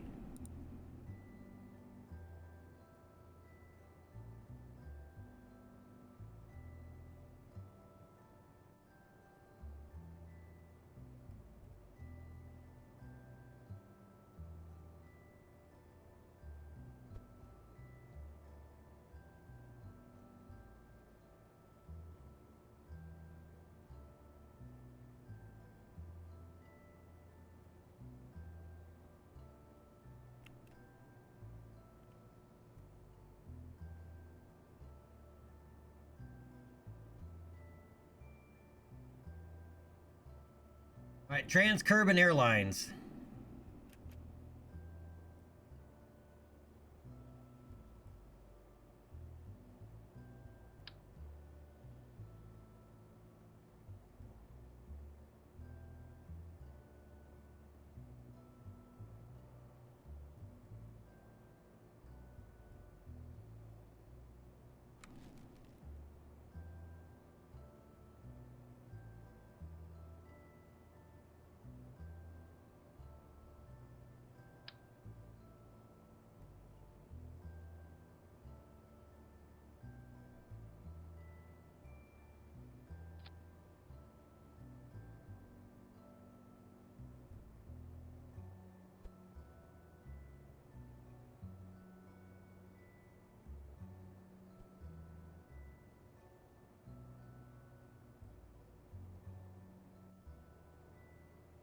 Yeah, we'll leave it small.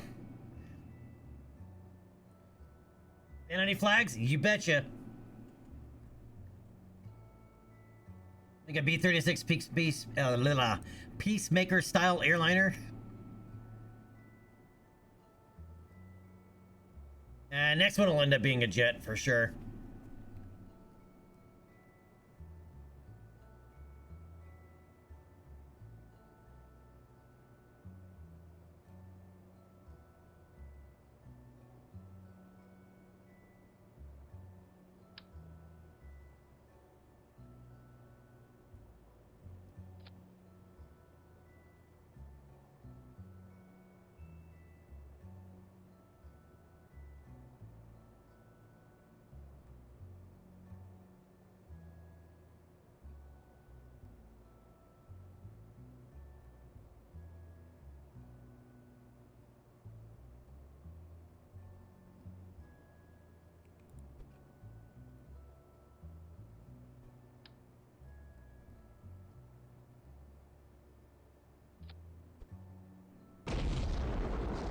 Scarguard!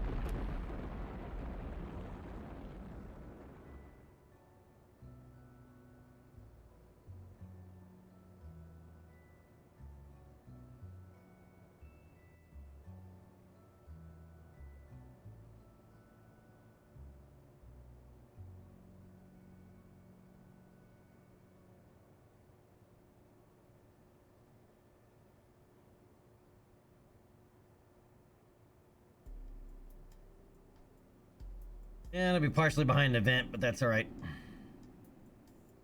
Oh, that's not gonna work because that one's upside down. Well, how come this one's not upside down?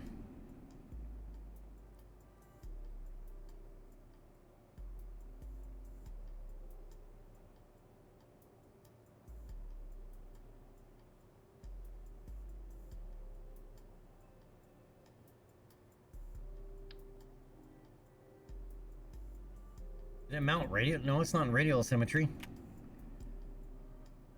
Alright, let's do it the other way then. Our other flag.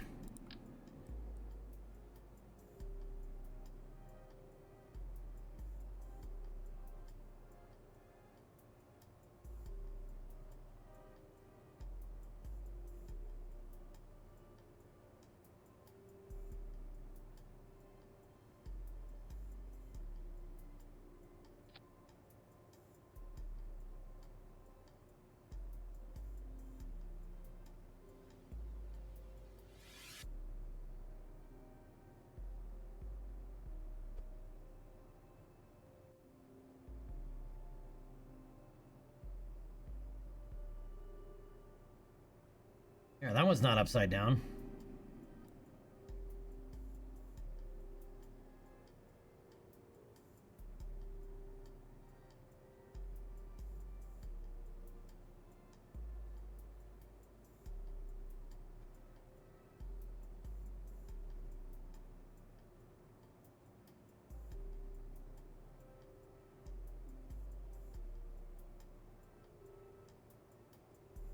Alright, that'll work. Alright, let's get a pair of pilots on board, and Gimel and Jeb. And then let's oh, we haven't done a landing test yet.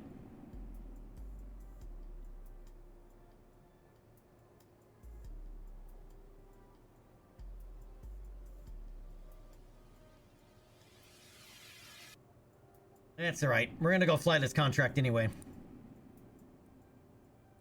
All right, let's get this airline started. Oh, good. Do they have onboard cameras for the deploy, or is it just gonna be like call out deploy? Like, do they have the connection to that onboard camera earlier? Currently have cams. Okay.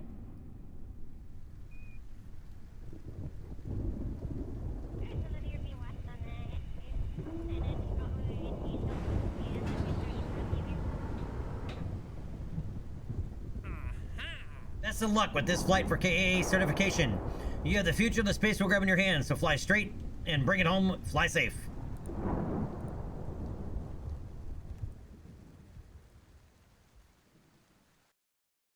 All right, let's check out the camera deploy.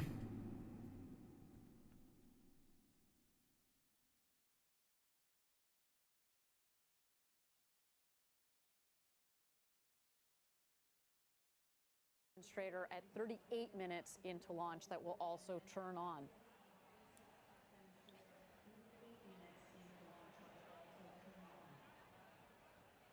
Oh, they did do Seiko too. Okay. Yes, you can follow along right here on your screen. The telemetry there at the bottom. In the next 40 seconds, that is the moment where mission objective number 2 will hopefully be coming to fruition. Coming up on 33 minutes into flight. We're standing by for spacecraft 1 set shortly. Vehicle body rates are remaining stable. This is from the New Glenn 2 launch, launching the Escapade satellites that are going to go to L2 in wait for a Mars transition window.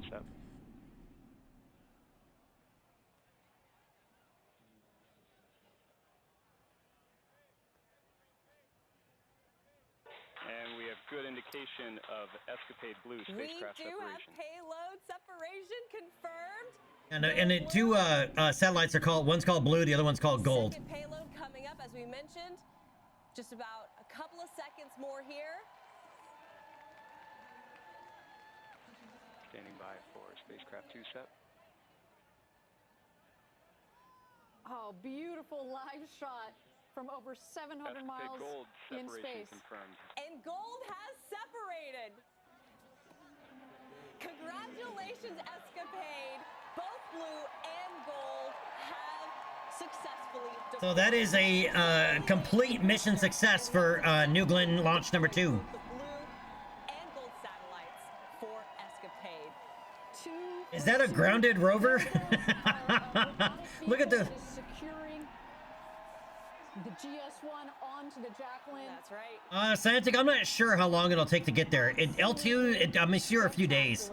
L2 is a million miles out-ish. You are headed to Mars.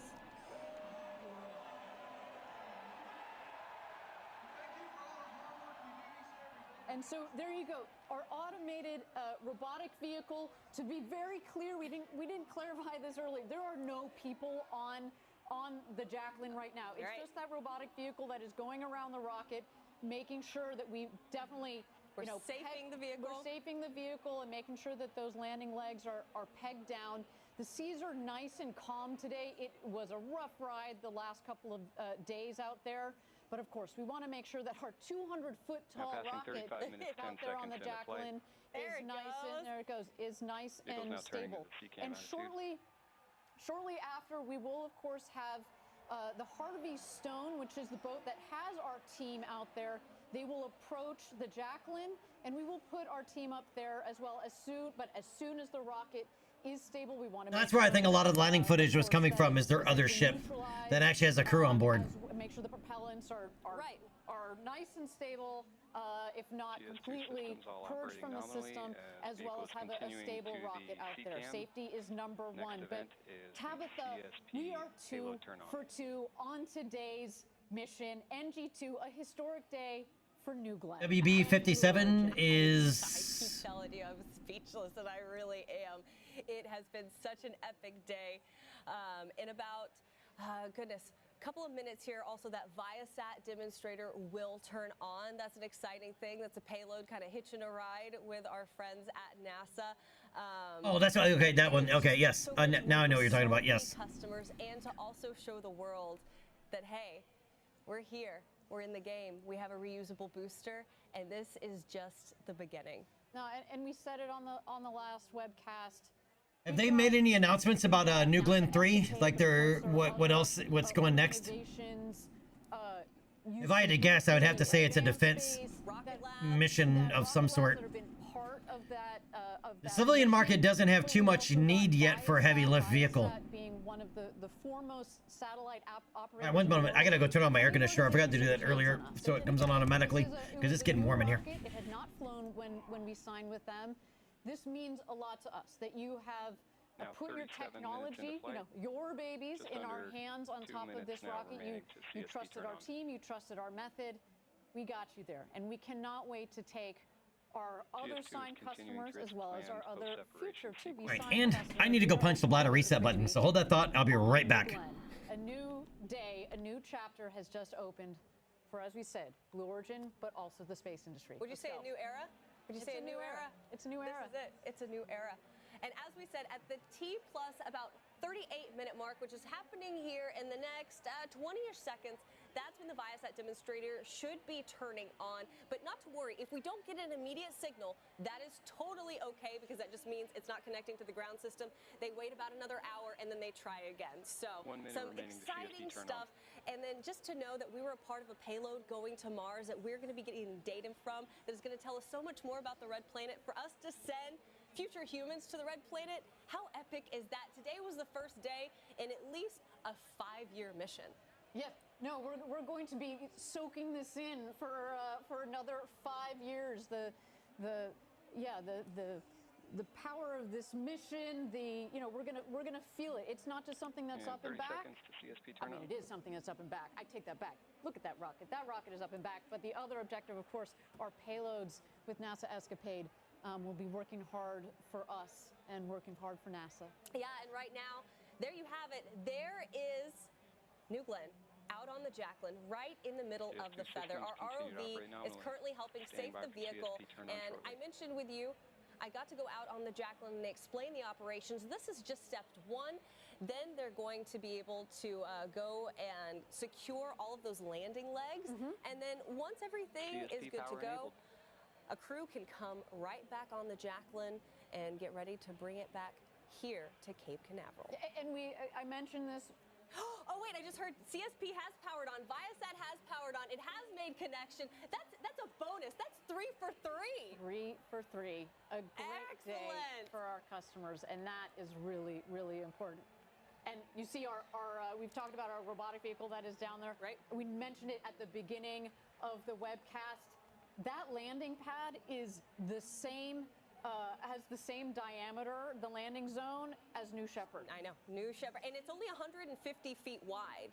So it's about 400 feet long, Jacqueline is, and 150 feet wide. I want you to imagine landing a skyscraper on something that is that size. Incredible. Oh, and then there you have it. There is, of course, we're continuing to monitor GS2, but now we know Escapade is deployed, Viasat is working. So with that, it has been an incredible, fantastic. I don't know if there's enough words for me to say about what this day means for everyone here at Blue, for the space industry, for New Glenn, and for Escapade. Just wow. Yeah. I mean, let's take a moment to reflect on the key moments of today's mission. Yeah. We not only met our mission objectives today, we exceeded them. That's right. Some of those, just to call them out. We had a clean liftoff. The 7 BE-4 engines, they burn that beautiful blue LNG. I wish we could say that we planned it like that, but no, we use the LNG because it's beautiful. It works really well on these BE-4s. Good launch vehicle data through Stage the separation. System. The two stages separated. We then had the second stage that made a nice clean burn to get our payloads into orbit. We safely delivered the payloads. And then, of course, we had the first booster landing ever of New Glenn. Oh, what happened? Did something happen today? Yeah, we had there's that thing that happened. New Glenn came back for the first time ever. These are just incredible feats of engineering. It is very hard to do. you know, I think by now we think that it's just normal. As I said, my child thinks that it's normal, but it is so difficult when you're trying to land. And now the next critical step for our team here will be to get that booster back, look and see how it's performed, and of course, do the reverse. All right, I'm back. On it because we are My going bladder to thanks to your patience. Again. Absolutely. That was just round one. And of course, Ariane, I just have to tell you for a moment, it's been an honor to have you here on the desk with me. All right, and successful launch of New Glenn 2. Let's get our passenger plane going, our airline going.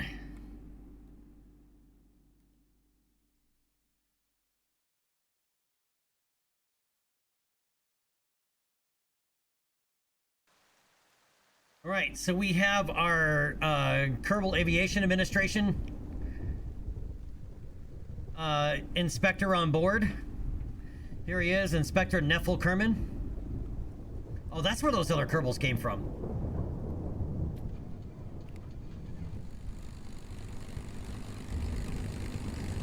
All right, we have good engine start. We need to fly out over here.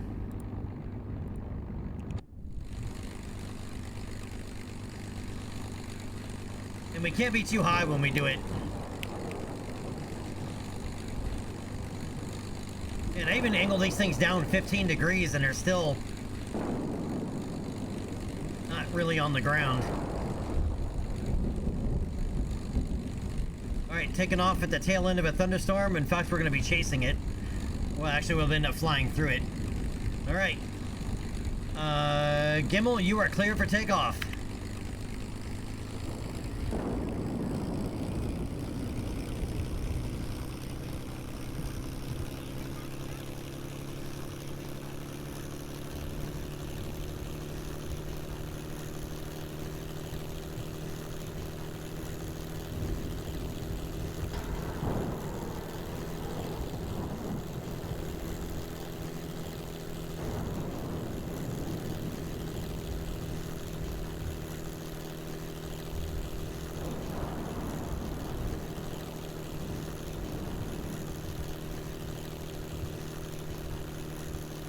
Alright, we're gonna come right.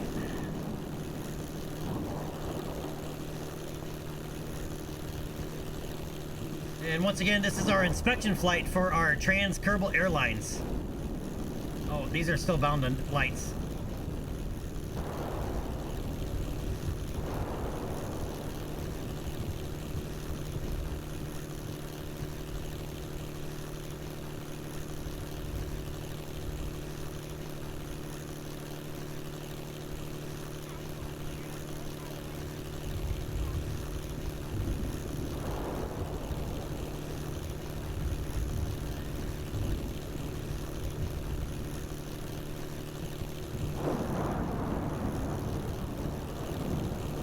As we climb up through this storm here.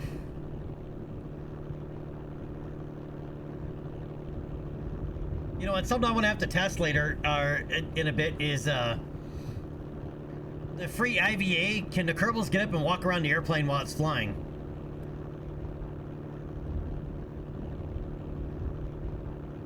Oh, and we're breaking free of the cloud.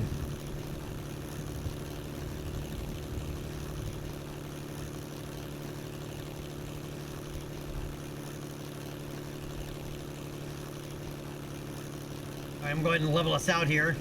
As last time we had to come down below 4,000 meters in order to be able to activate the or trigger the test. In fact, I'm going to set us up to go at 3,500 meters. Let's go and get autopilot set up.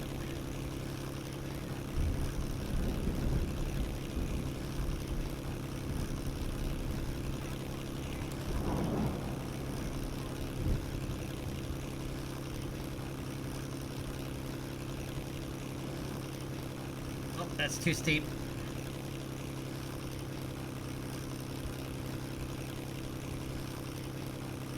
Let's limit that to 10 degrees.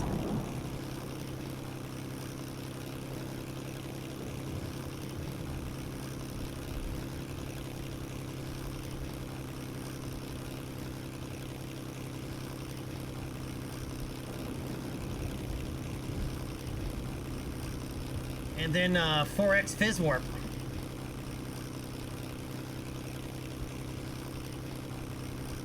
Yep, and we took off right into a thunderstorm.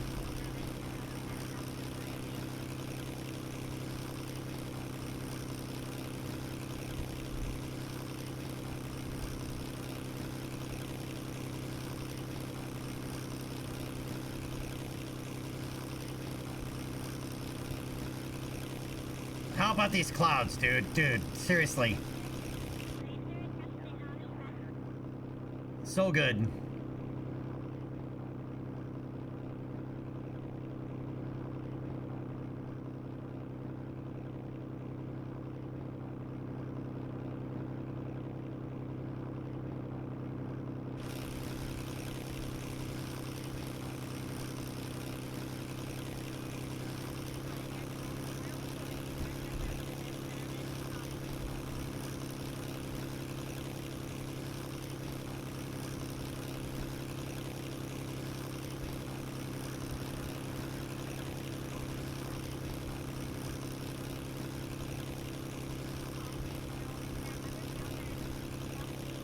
All right, about 40 kilometers out here.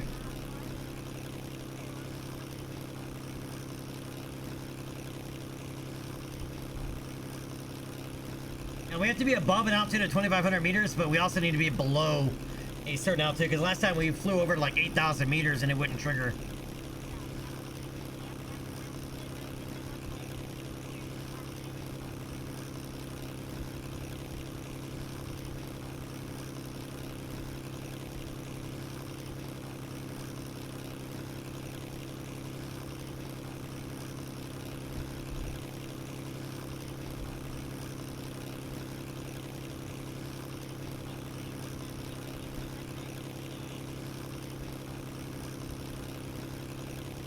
Alright, I'm going to kill time warp here as we are here.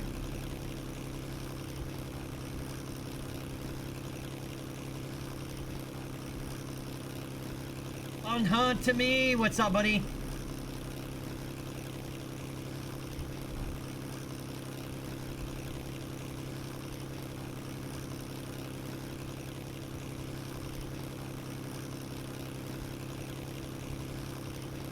Are we still too high?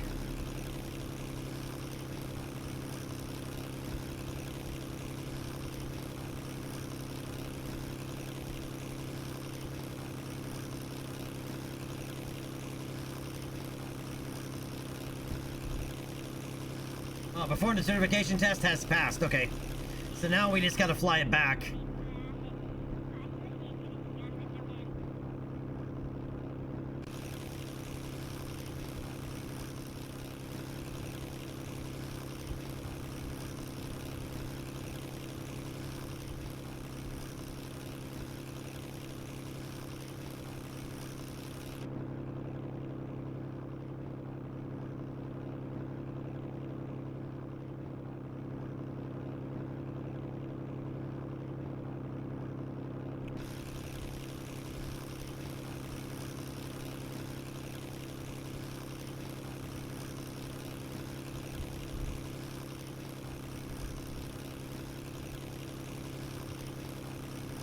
Can't tell if Inspector Neffel is happy or not. You know, with our test.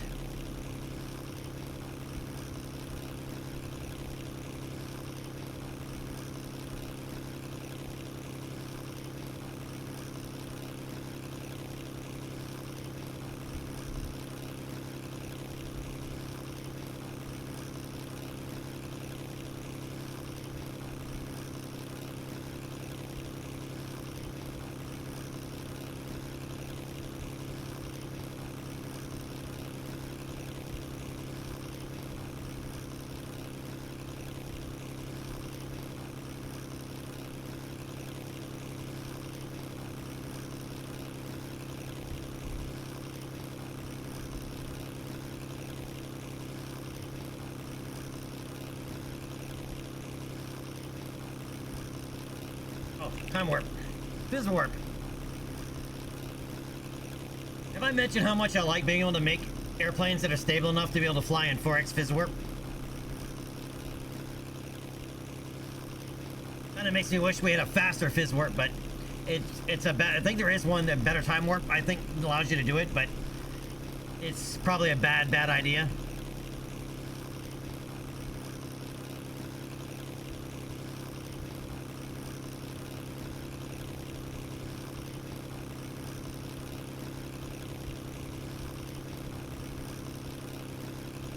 All right, so we have to land and then taxi to the terminal.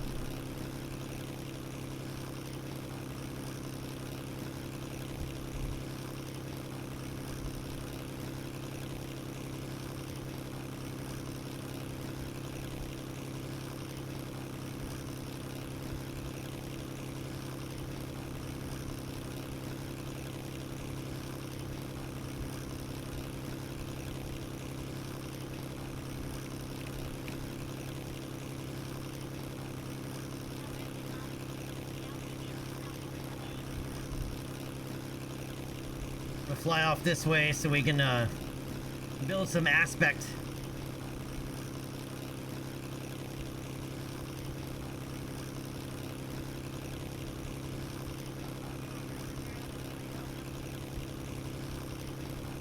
I need to have a rover drive out and plant a new an approach point.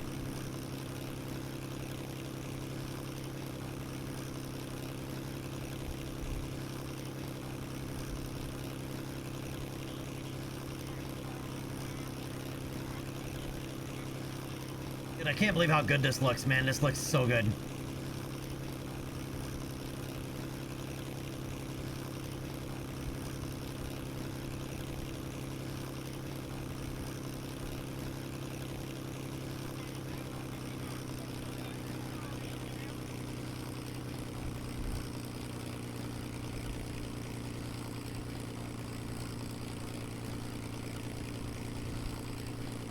Alright, Transflight, we have you on approach. You're clear for landing. On touchdown, proceed to the indicated airport terminal. The directions have been transmitted to you. Welcome back.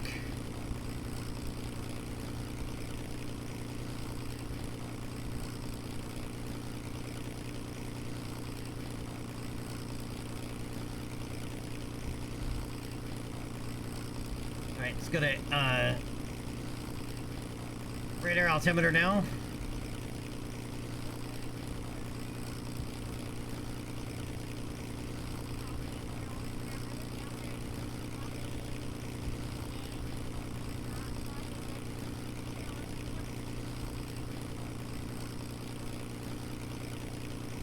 I can't believe this is KSP1. I say it so many times. Werla, what's going on? How are you doing today?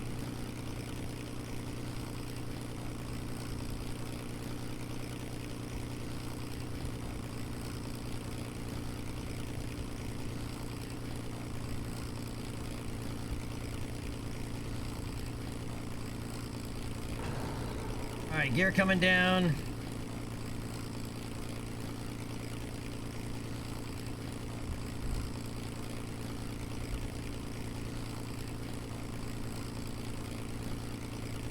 Getting ready to do some Pathfinder. Is that a game?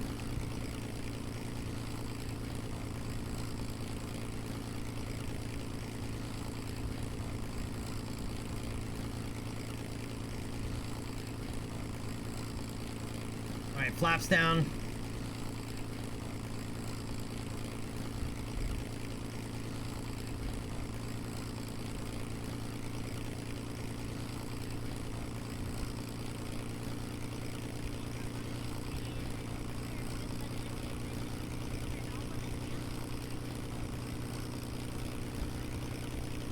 Oh, okay, I know what you're talking about then, Orla.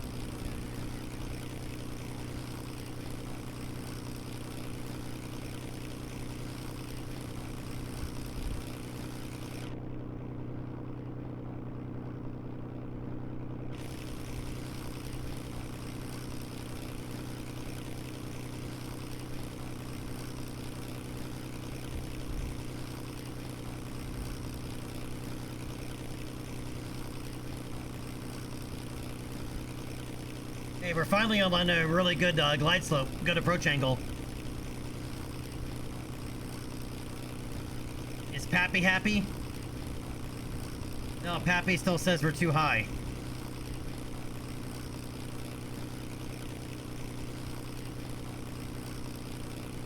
Happy always says we're high.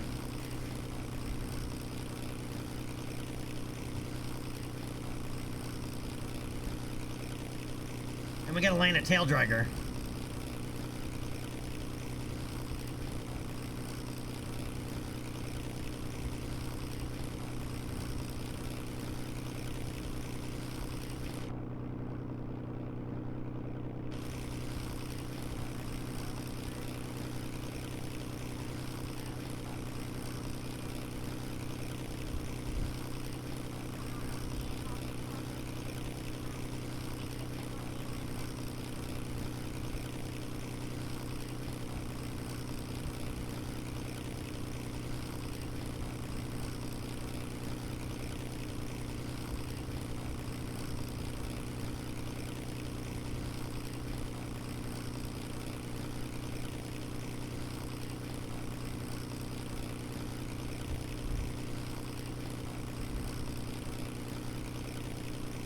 Well, that's pretty cool. I didn't know that. Yeah, see, Pappy always says we're one light too high.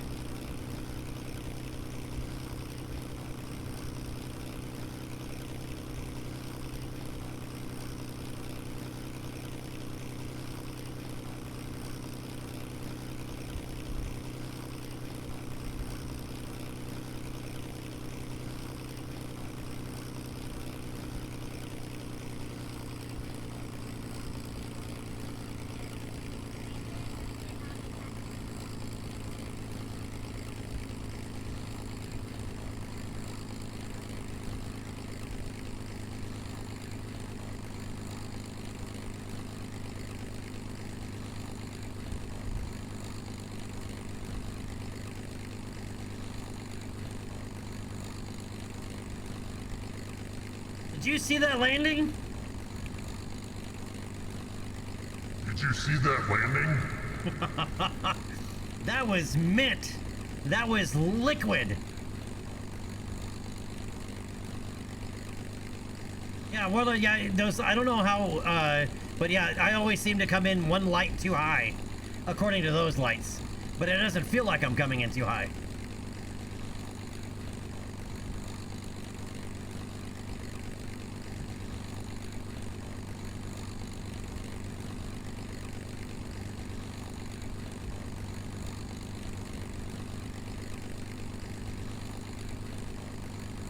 Did you see that landing? Dude, for a tail dragger landing, that was...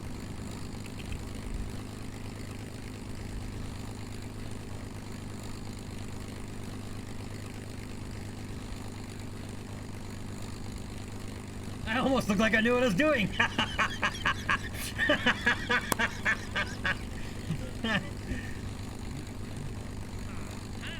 Absolutely outstanding work. We have secured the future of the program. Get your aircraft to the hangar, then come to my office, discuss the future of civilization.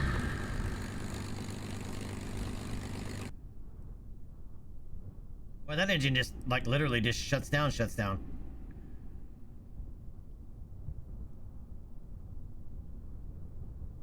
Alright, so for a tail dragger, that, I mean, especially in Kerbal, for a tail dragger landing, that was... mint.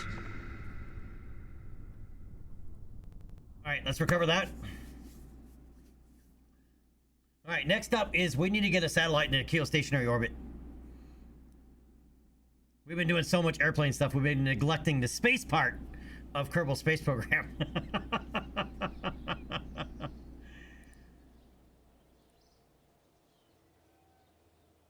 Alright, and Jimmel Kerman got a landing on Kerbin ribbon. And contract complete. You have successfully completed KAA certification, and Trans-Kerbin Airlines is approved for operations. All right, before we take any of those contracts, though, I really want to knock out some of these other ones. So we need... Yep, we need a geostationary satellite, right? But I'm going to turn this into a ComSat, and we're going to put it directly over the KSC. So let's build a new ComSat chassis.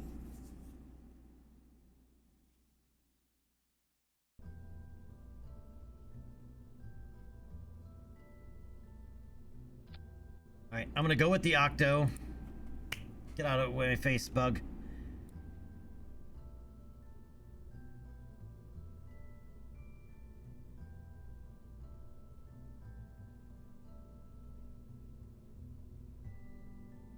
And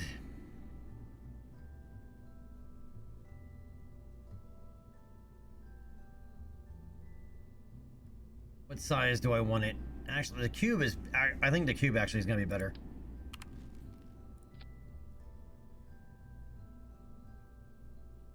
And it doesn't have a reaction wheel, so we'll make sure we put in an RCS system. Actually, no, it has to have a reaction wheel in order to be able for persistent rotation to work. So we'll have to add one to this. Easy enough.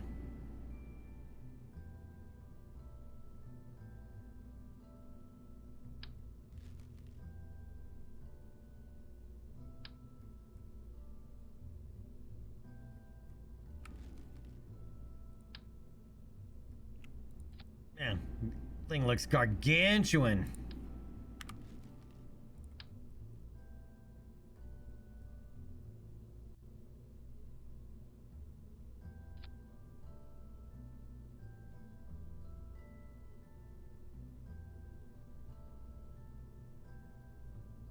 We are gonna scale this thing down though.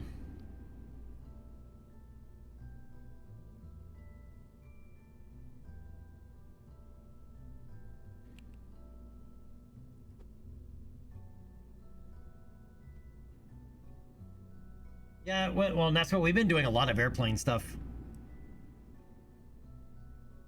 And helicopter stuff.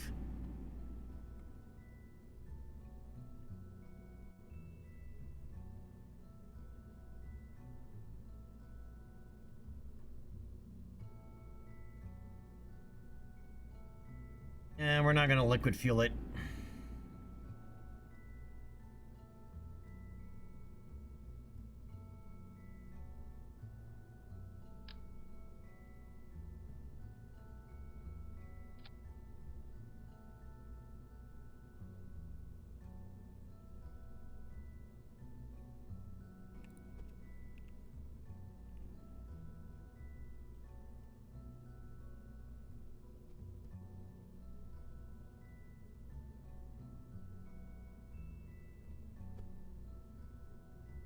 I forgot we need battery.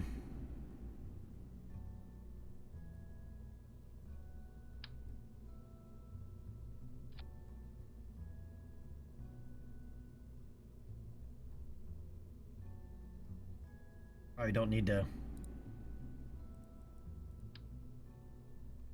scale that down then, because these are going to end up being the same scale.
All right, now fuel tanks.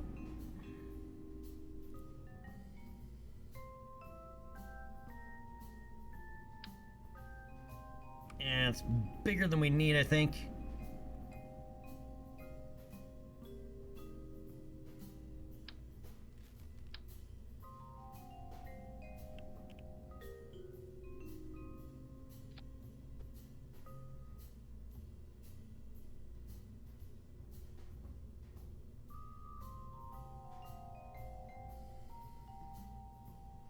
It's 30 units of monoprop.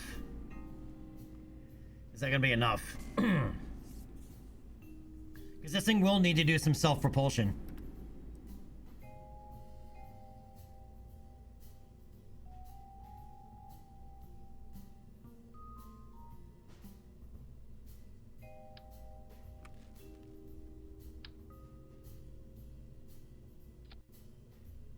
So that would be a lot.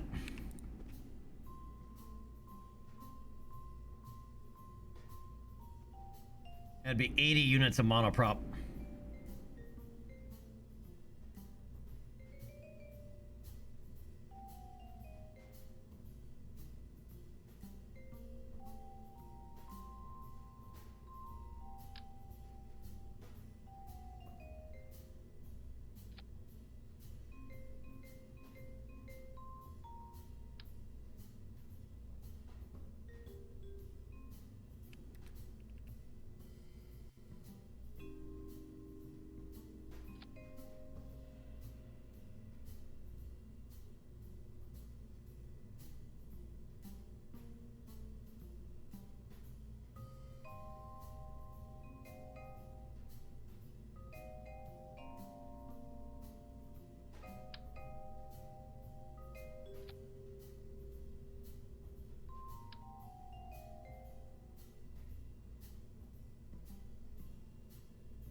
I don't know if I like my balls hanging out like that.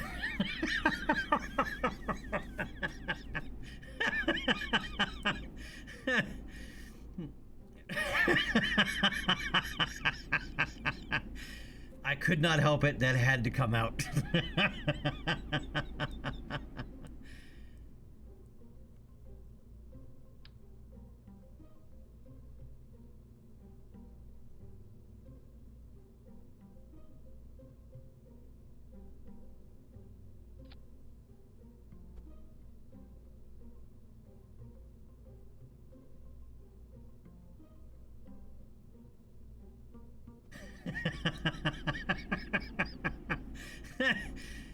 Oh.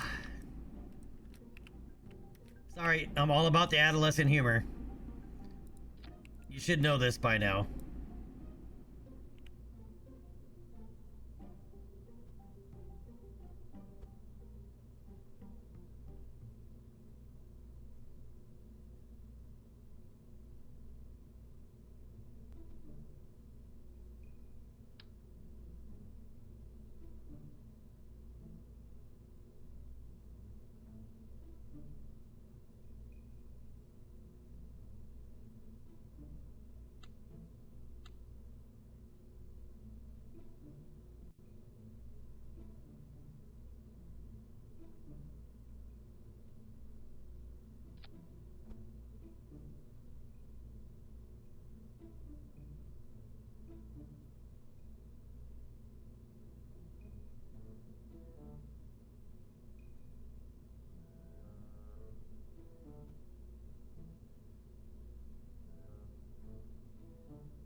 Centurion, toss a coin and take your pick.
Thank you.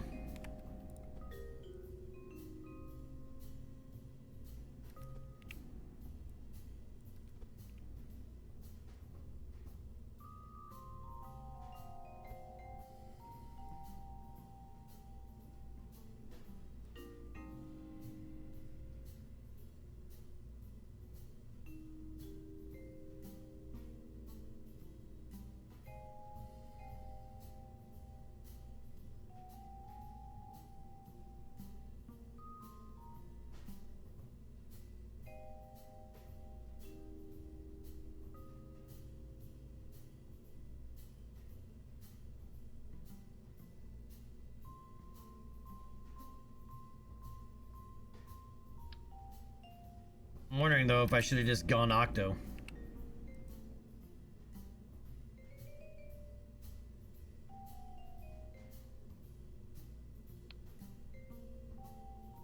Is it the right triangle one? Or is it the other one?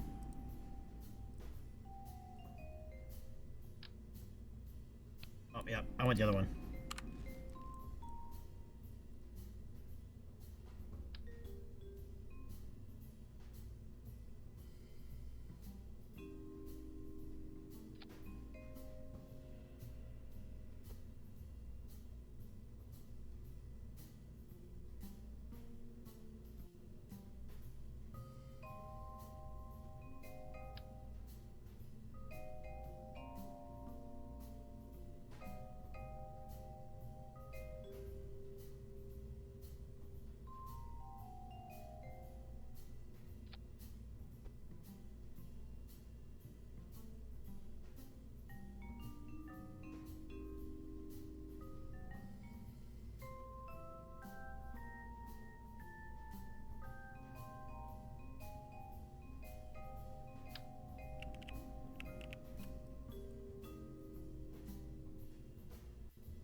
Crap. I need to...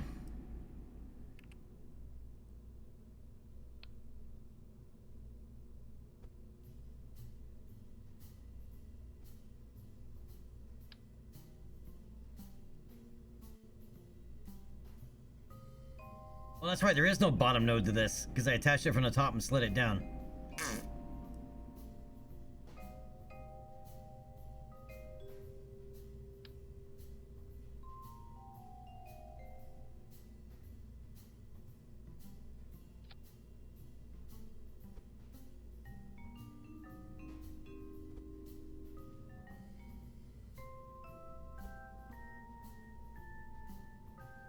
Oh, we're gonna go through a very convoluted way of fixing that.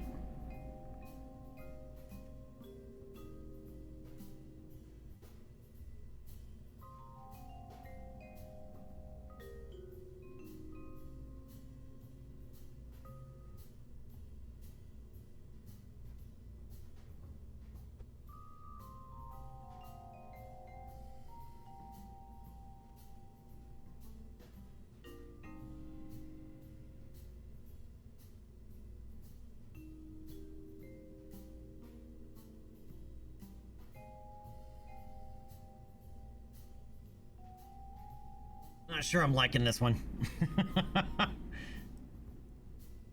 Very much.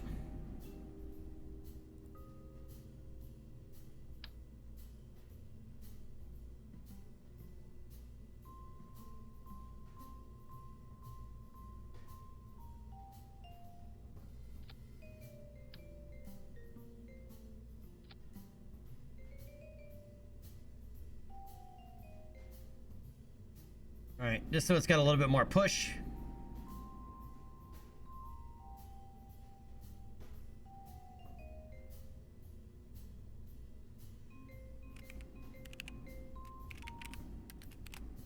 All right, and this is going to be ComSat 1.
Just to have something on the satellite. Okay, now.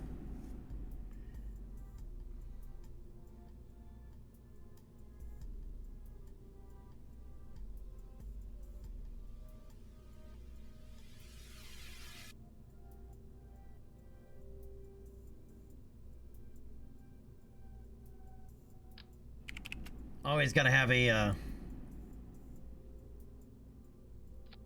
thermometer on the satellite.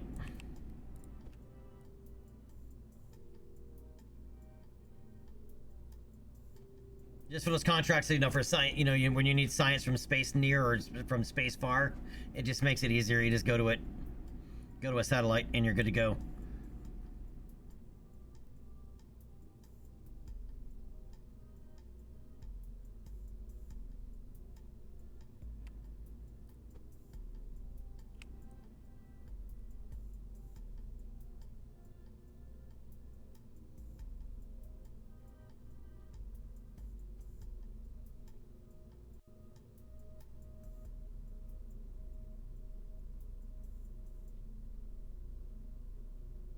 And yes, I over-engineer everything. If you haven't figured that out by now. Most of you guys probably already know that.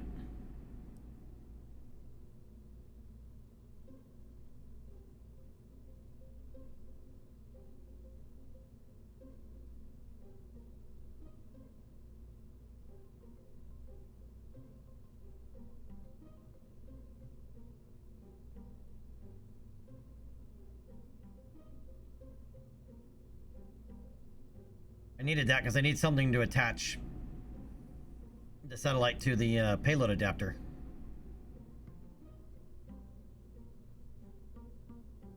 Hippie, what's up, man?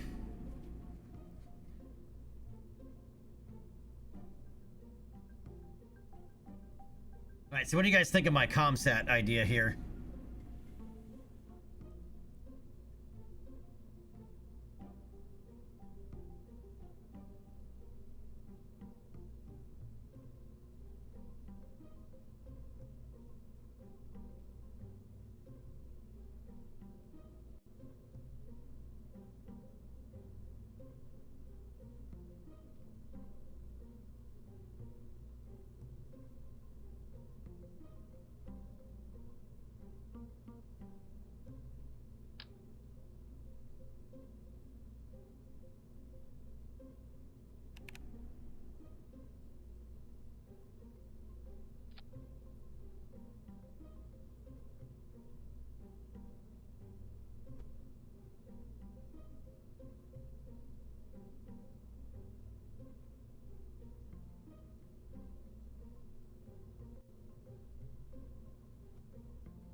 Yeah, it looks kind of pointy.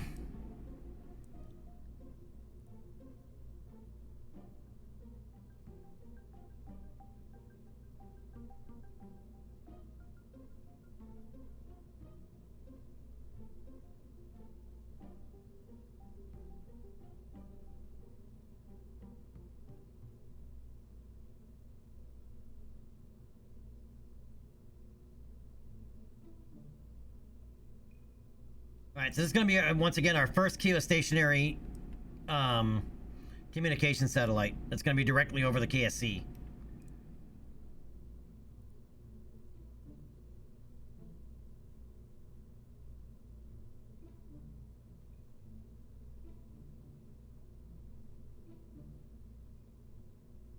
Coming in at 1.7 tons.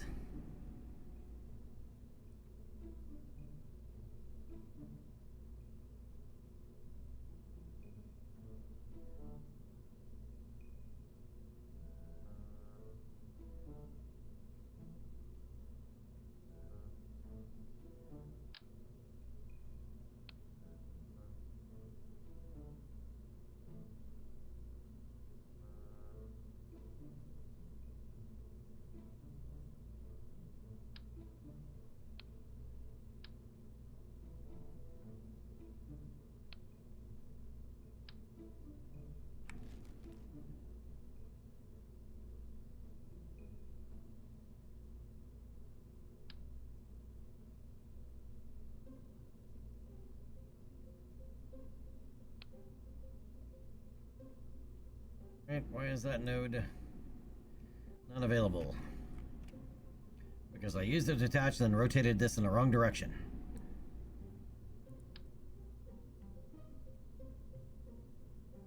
Well, it's not like we're short on nodes.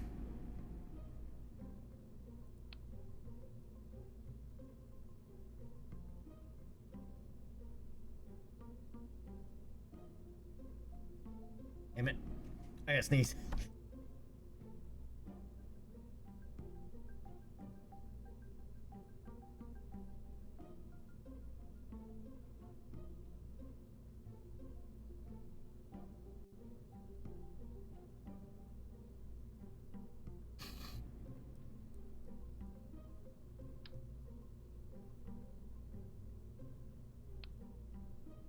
Hold on, I gotta rotate this around.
We really need to make a better looking booster.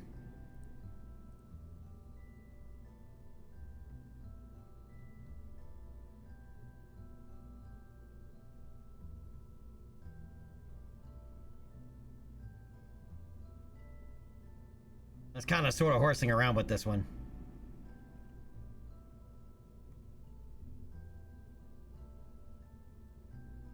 So we really need to unlock heavy rocketry because we got shitty engines.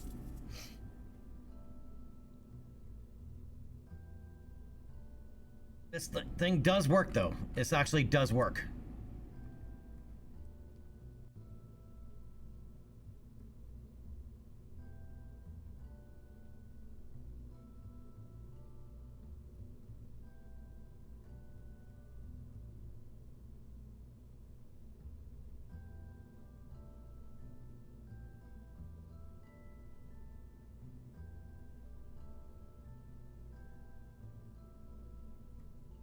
All right, let's go put this up in geostationary orbit.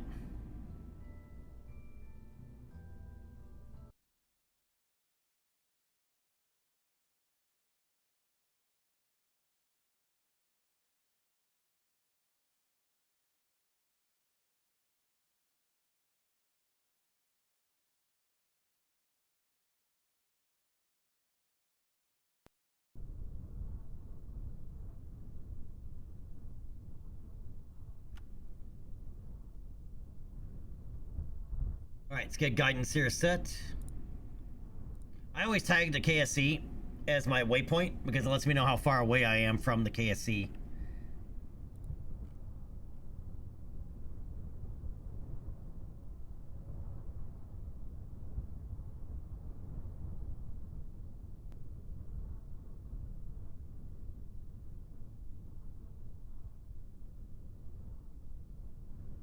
All right, we are looking good, feeling good, and yep, still smelling good. So let's send it. Range is hot. Comsat 1 is go. Launch vehicle 1 is go. We are go for launch in 10, 9, 8, 7, 6, 5, 4. Main engine start. 2, 1, and liftoff. Go for pitch and roll maneuver.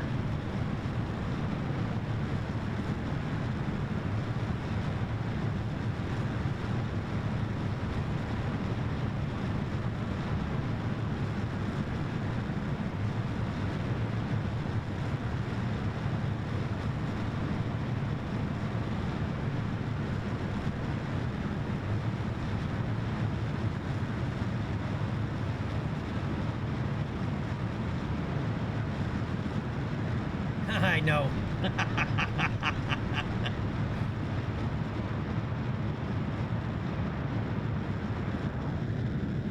All right, stand by for booster cutoff and separation, and we have good booster cutoff, and we have good separation.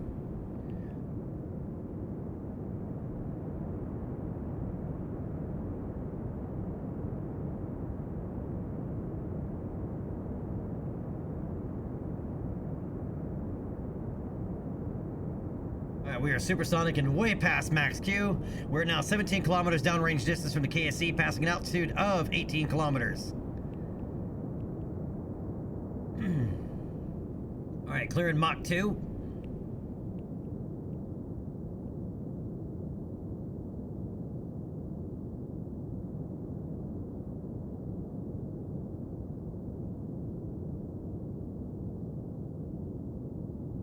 Passing 30 kilometers altitude, and we are now 35 kilometers downrange distance from the KSC.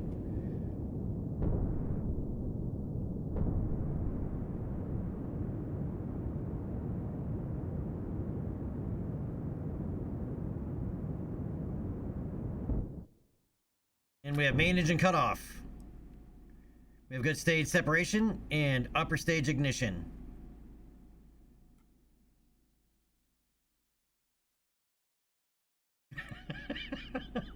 Maki, why did you just stay in the rocket shapes, dude?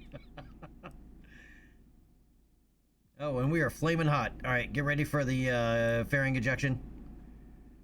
I think I need to adjust deadly reentry a little bit. All right, we have good fairing deploy. Oh, that's Firefly.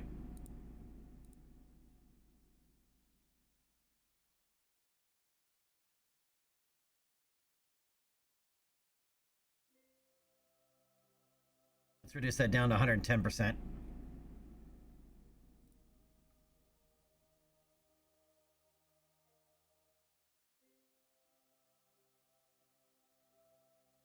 And we have our normal reentry heating set to 120%. Our default reentry heating set to 120%, I should say.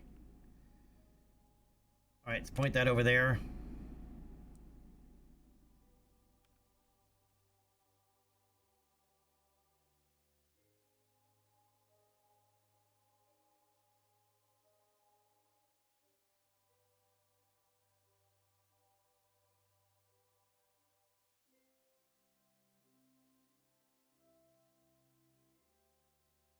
And to get some screenshots.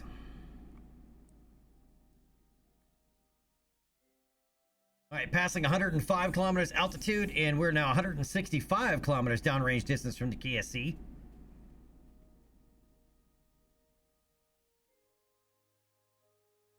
So this side, we're actually going to put at the recommended altitude of 2863. The other side, though, we're actually going to push up higher as we want the KSC to catch up to us in orbit. Right, and then we'll reduce it back down again. And it's more about orbital period than it is exactly altitude. Right, so we want 5 hours, 59 minutes, and 13 seconds, I think it is. If I remember correctly, for orbital period is what you're looking for.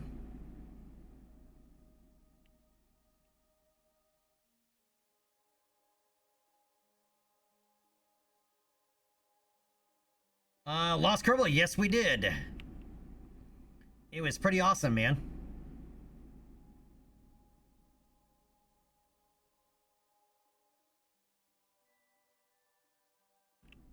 All right, stand by for cutoff.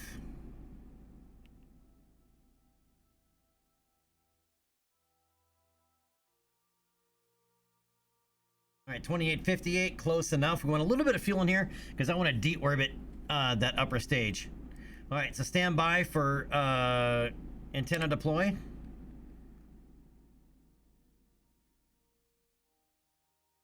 I forgot to put a static antenna on it.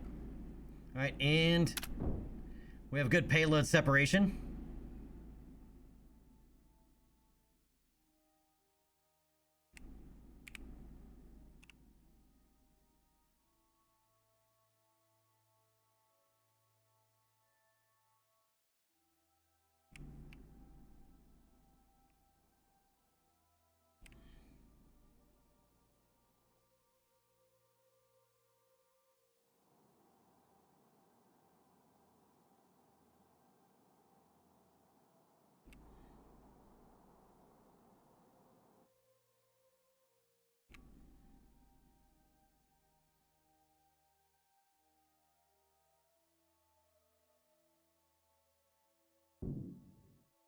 Oh, that's not going to re-enter that way.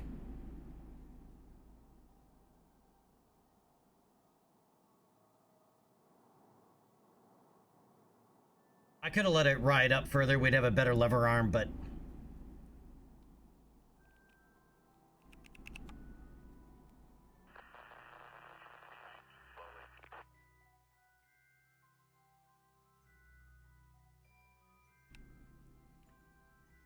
And we just lost comms right there.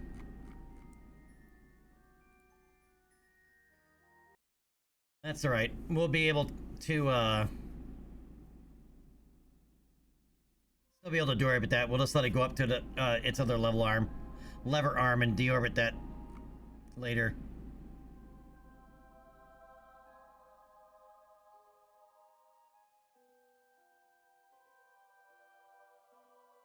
All right, let's let our comm set cruise on up.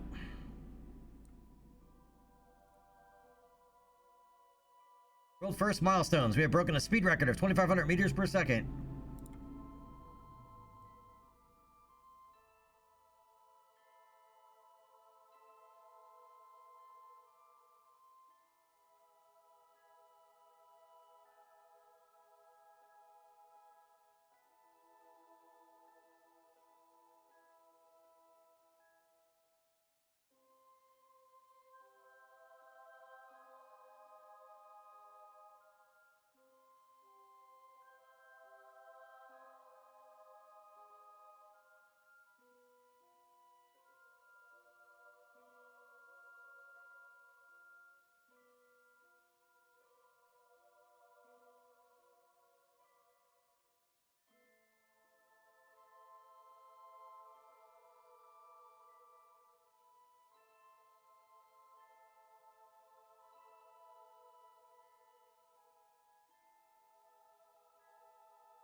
But yeah, Lost Kerbal NG2 is pretty awesome, man. For only their second orbital launch attempt ever. Remember, New Shepard doesn't go to orbit. Right, and it's a heavy lift vehicle and they landed it.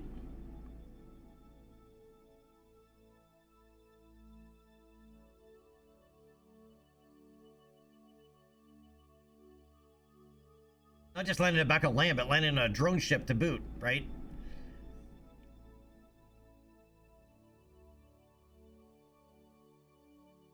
Right, I'm gonna come out of time warp here in a moment.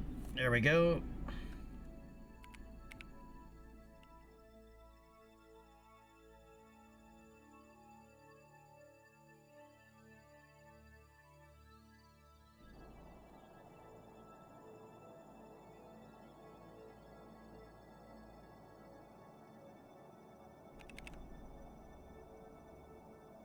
By the way, this is how most satellites do it in real life. Actually, they launched them way out past and so to increase the lever arm, we're kind of doing it the other way around.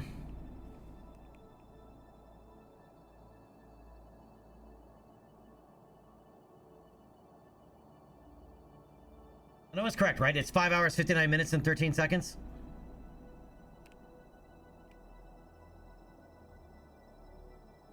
Is the orbital... Oh, I can check it in a minute on the selecting Kerbin as our target. But I need to get this up first.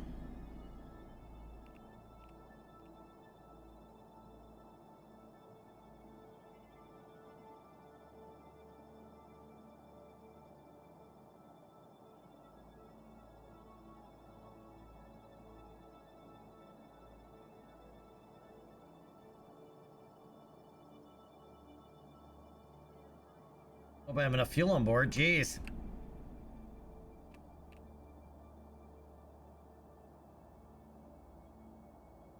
Already burned through half of it.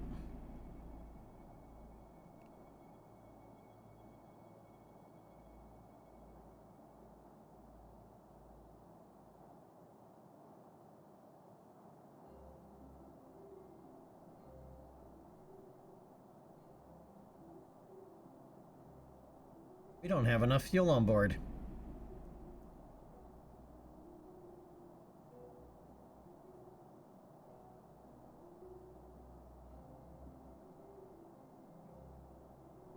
Well, shit on a biscuit.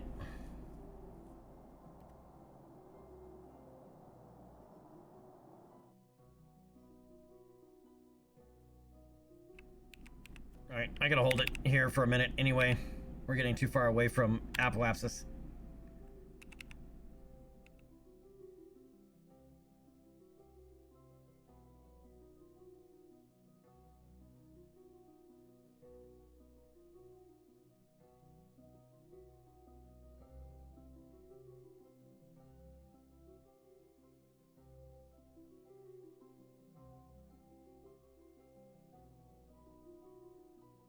Oh, we gotta come all the way around.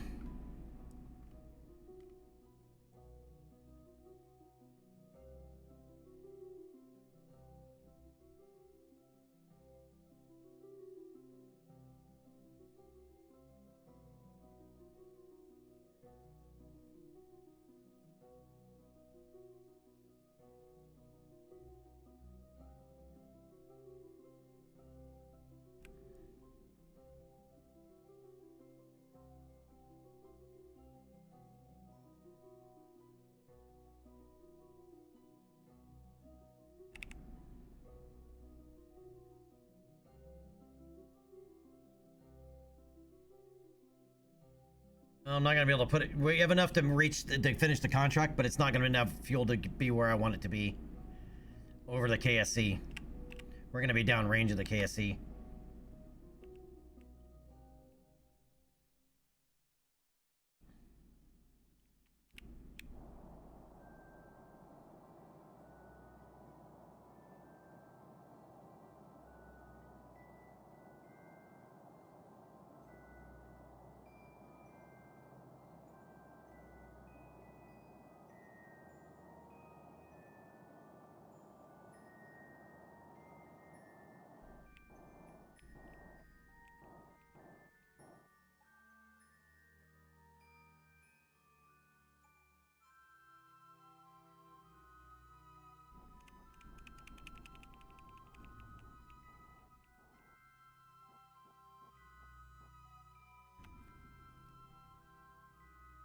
Orbital period, right?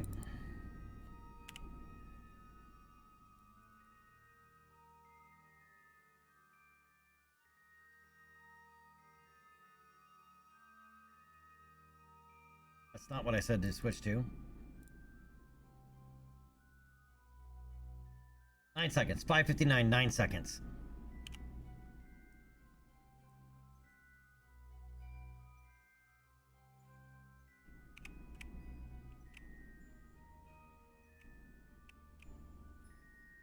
Oh, in time warp, dumbass. There we go. 5 minutes, 59 seconds, or 5 hours, 59 minutes, 9 seconds. And that is contract complete for our first geostationary satellite. Oh, we got 8 science off of that. And 15 reputation. Nice.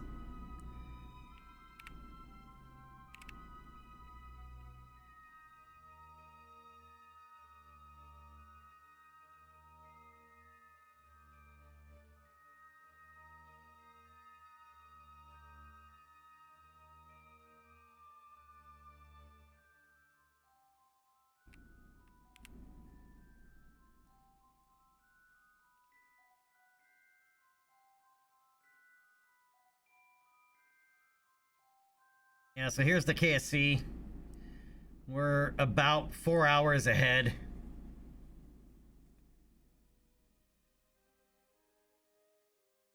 Correction, about 3 hours ahead. We're about 3 hours ahead. Which is not exactly where I wanted it. Alright, we have our upper stage we want to get rid of here.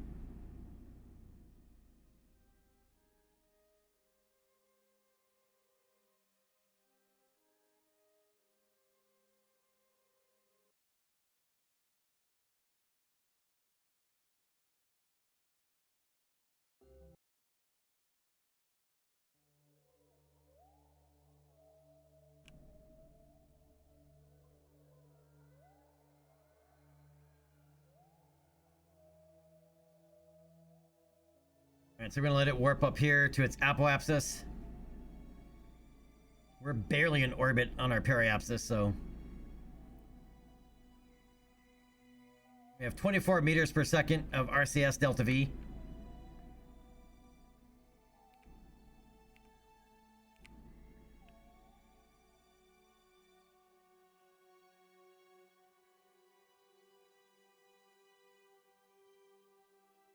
We want to limit our space junk.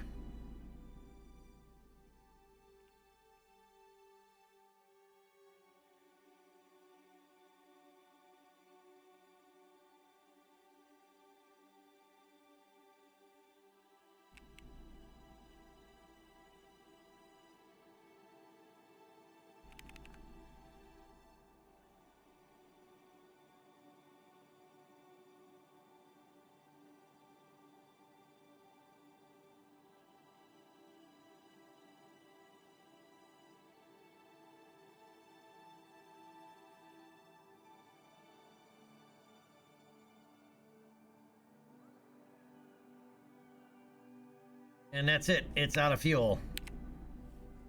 Completely out of fuel, but we have an apoapsis now of 32 kilometers. So we can just go ahead and watch this thing re-enter and burn up.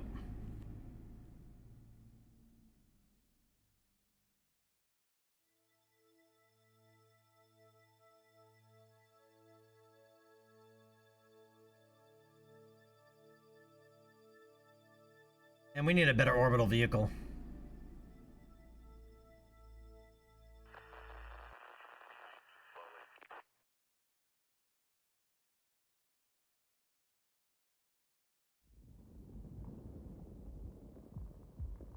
It's on fire! Well, there goes the fairing. There goes the fuel tanks.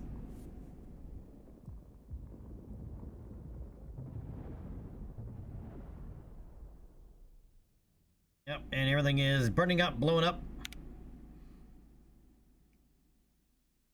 Crashing down.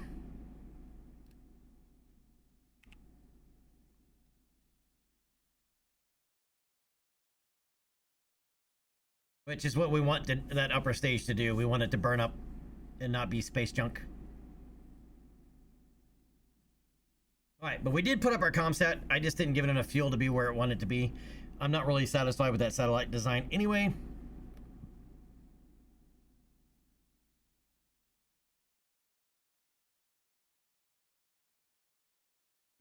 Alright, so back to the Space Center.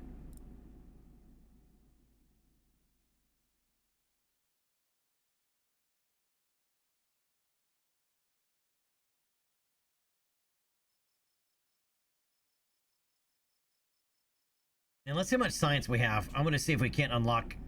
Oh, 82. We need 90. Alright, let's warp to the morning.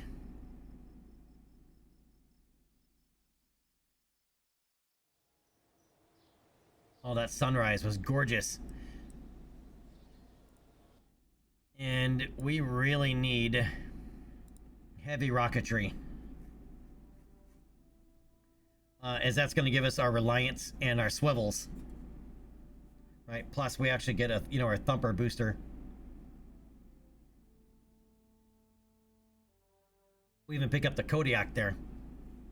But that is going to require 7.1 more science.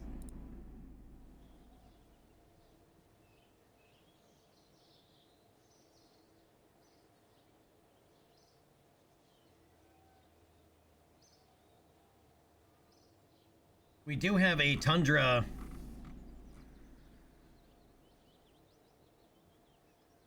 contract and a Badlands contract. Oh no, you know what? We haven't transmitted science from this yet. This one we've transmitted. Right, the biome and visual scan, this one has been transmitted. But the radar altimetry one we have not done yet.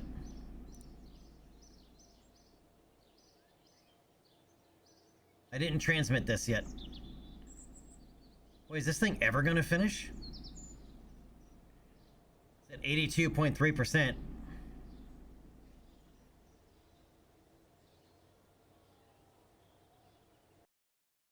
That's from Scansat 1, or Scansat altimetry. But we haven't transmitted its,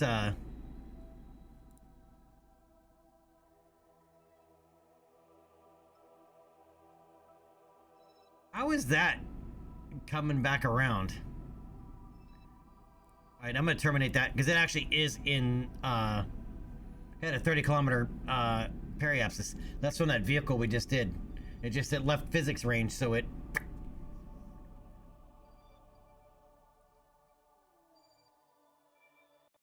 Alright, so let's go to our altimetry Scansat, and I believe it's got science. It should... I believe it has the science. I do not think we have transmitted this yet.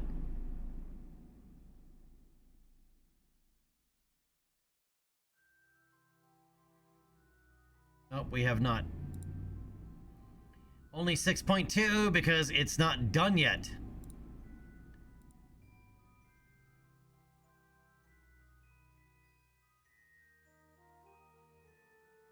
Man, how many days? Why is the other one done so quickly and this one is just taking forever?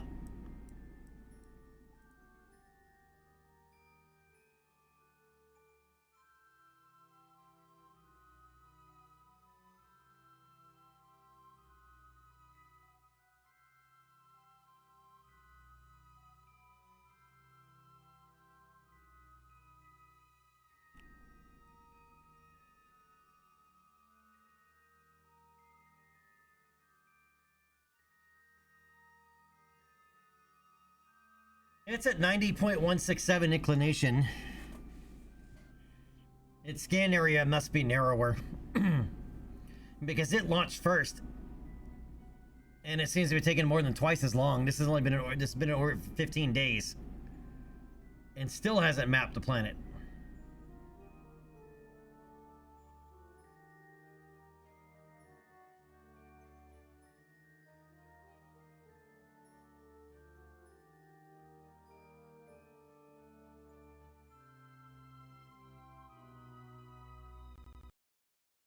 All right. I wonder if there's a little bit more local science we can grab.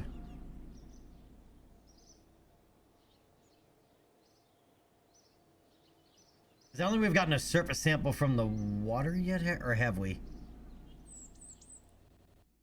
Alright. I need to change out the pontoons that we're running on our helicopter anyway.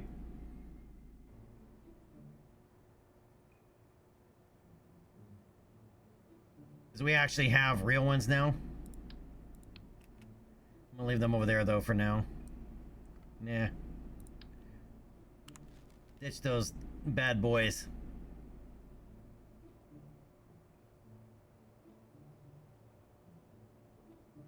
Alright, where are those other parts? Under...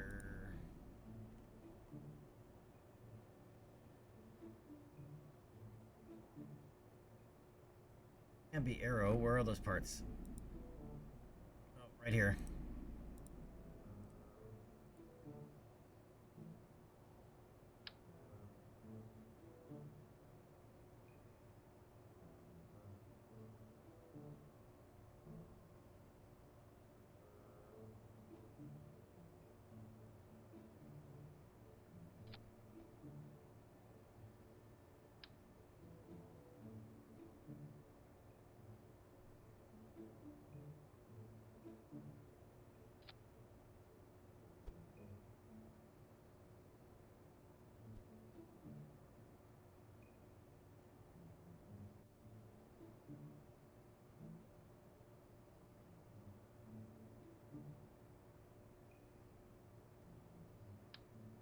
Hold on. I need to see what the original buoyancy was. 40. They're going 40 to 5. Jeez.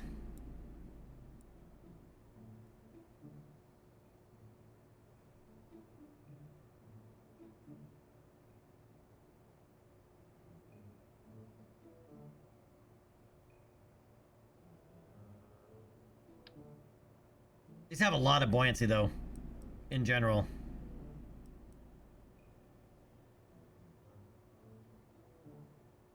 Not what I wanted to have happen, but... Let's get them attached. Again.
Not sure these are that much better.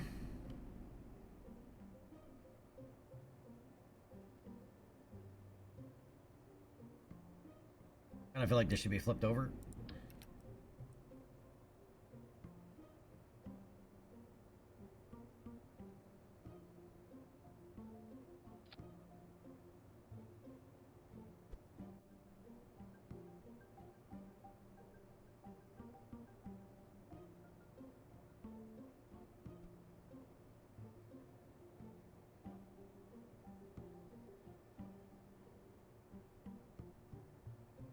All right, let's see how much buoyancy this gives us.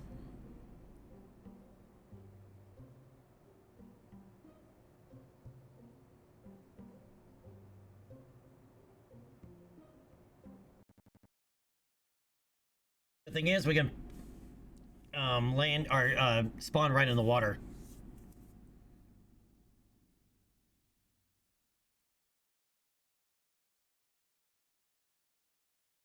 If it's super buoyant, that means we can make the pontoon slightly smaller.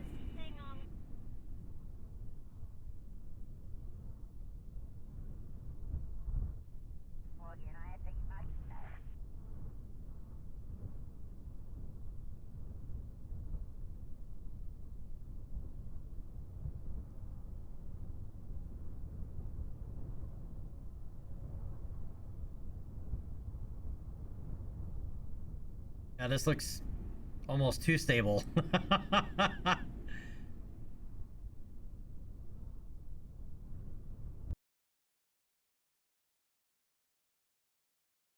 It's almost too stable. It's not even moving.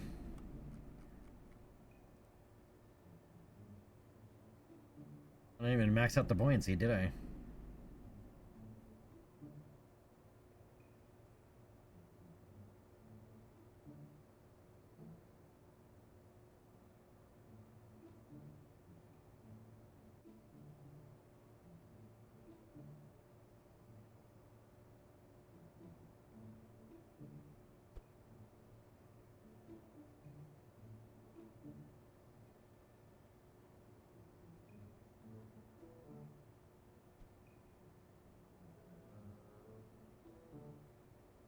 Alright, I can live with 70%. Let's see what we get.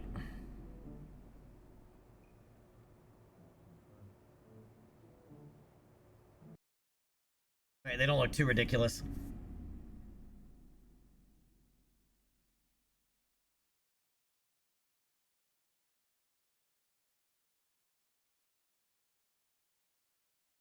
EW, you just throwing random numbers out there trying to count, you know, running out of fingers and toes, or are you trying to tell me something?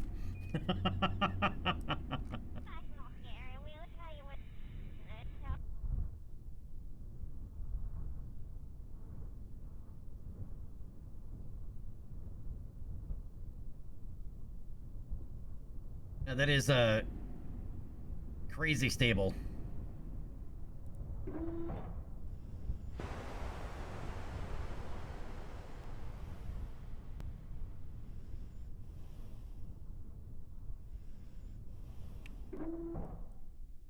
Oh, yeah, I forgot. Yep, get in the seat, buddy.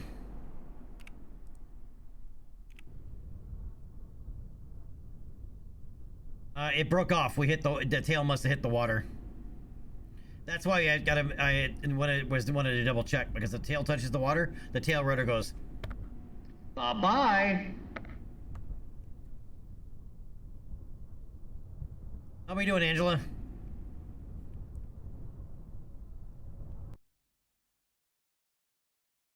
All right, let's recover that. Where's the fishing rod attachment? That's a good question. I haven't put any storage containers on it, so we wouldn't have anywhere to put the fishing rod.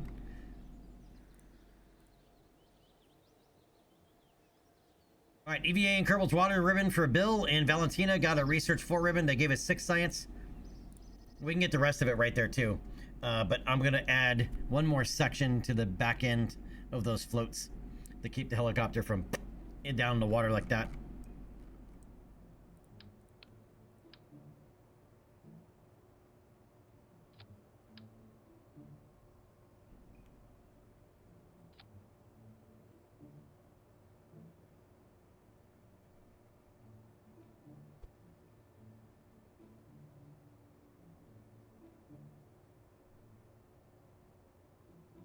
I'm gonna have to bring him forward just slightly.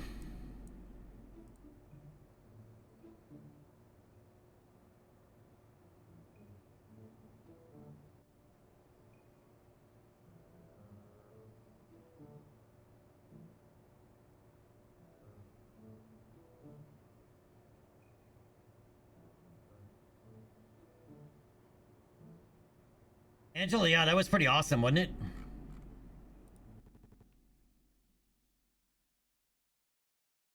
Yes, for science. This helicopter flies awesome too. It just can't go very high. Our other helo can fly higher, a lot higher. Also flies a hell of a lot faster, but this one's much, much easier to fly. I reattached those not in symmetry because Insert dumbass right here. I didn't attach those in symmetry.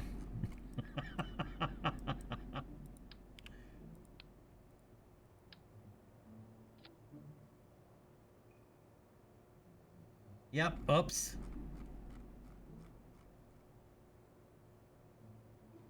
Oh, I gotta move them forward slightly again.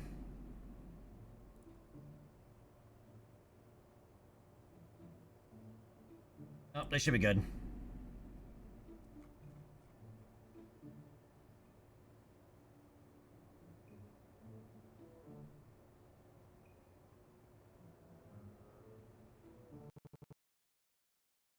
Yep, that might work better. It's not going to cause it to roll over because it's, you know, more buoyancy on one side than the other. You know, no barrel roll over into the water.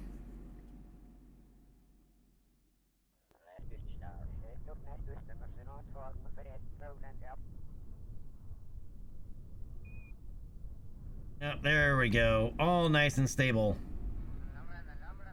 All right, Filton. 1.5 science from that. Thank you, sir. Yep, get in your seat. Anything do we have from the rest of this?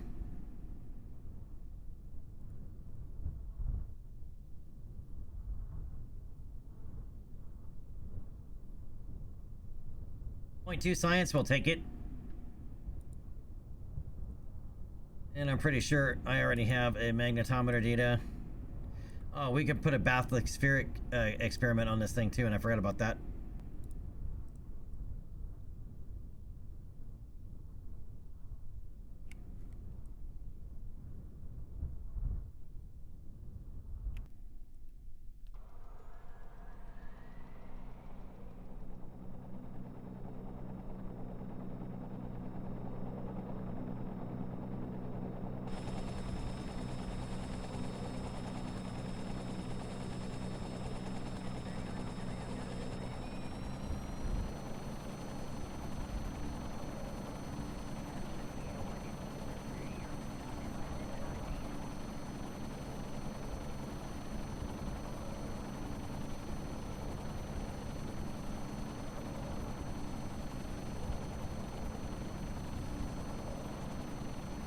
Might help if I have that up.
It is not easy to land up here, just saying.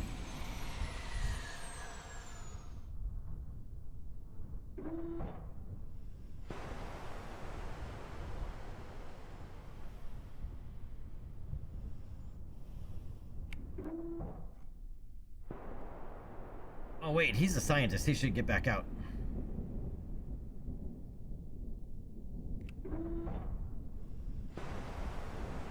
Guess he can reset this.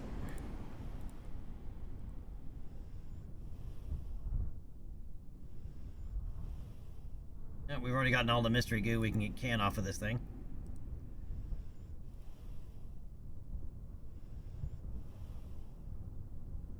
Point 2 science, we'll take it.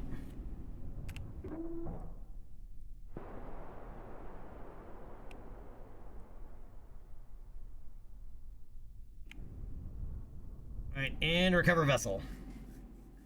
The host! The hostagen, what's up, man? UnKerbaled start is a tech tree where you start with probes first. Right? You also need a corresponding contract pack, which is called Career Evolution. That goes along with it. Like, as an example, and oh, that's our 91 science that we needed. And Filton got a landing on Kerbin ribbon, a splashdown ribbon, and an avian Kerbin's water ribbon. So for Kerbals, you start with aircraft, right? First. Just to give you an idea here, because with the tech tree.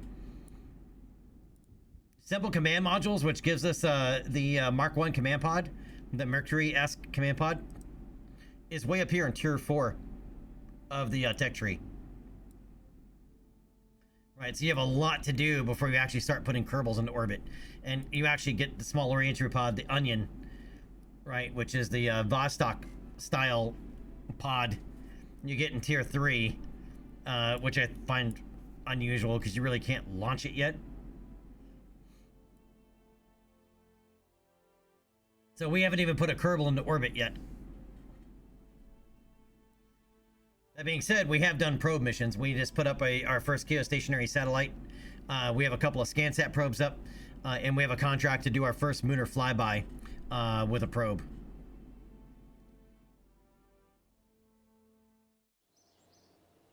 Right now, I was trying to squeeze out a little bit more science because I need to unlock heavy rocketry, which finally gives us the Reliant and the Swivel.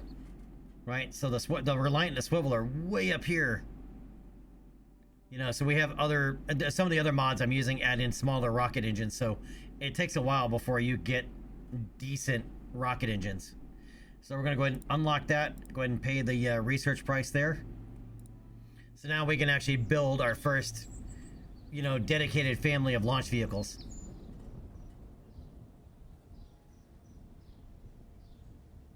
And I like it, the UnKerbaled start a lot because I like doing aircraft. Probably a little too much. In fact, if you ask most of the chat, they'd probably say, hey, less aircraft, more rockets.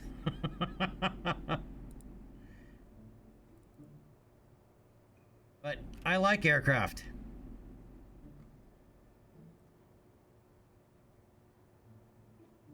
This is just a really cool helicopter. I wasn't sure how feasible building something like this in Kerbal would be.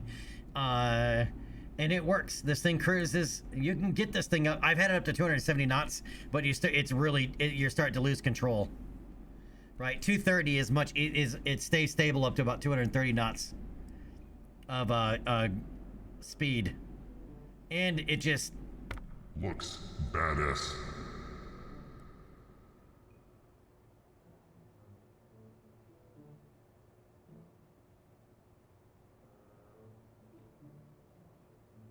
And we made a science plane earlier today. Well, we finished up a science plane earlier today. Right, had to go with the high mount engines in order to be able to land it in the wilderness without the engines impacting. Right, so this is the Bravo variant. And it's loaded, you know, with science and all of that stuff inside. More Kerbal seats.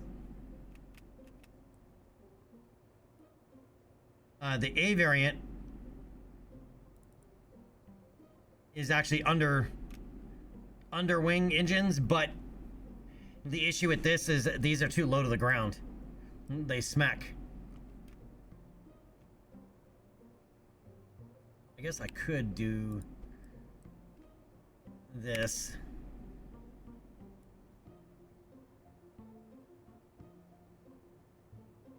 Slightly more ground clearance.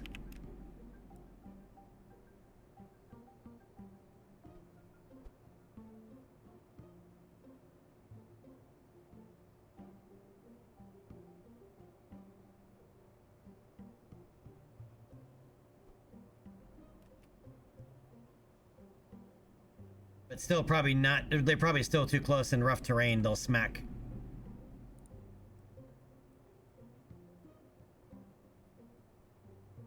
Oh, this isn't that big of an airplane. It looks like it, but it's not. This is a Weasley engine.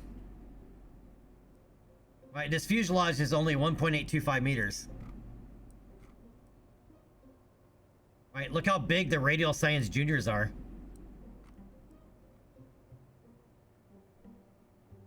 Right, or the experiment storage unit. I mean, you can see, I mean, these are, you know, this is not that big of an airplane.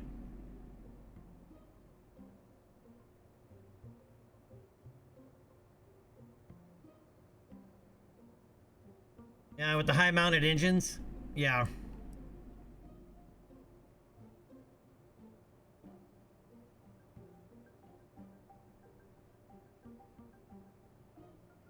Galen, what's up, buddy?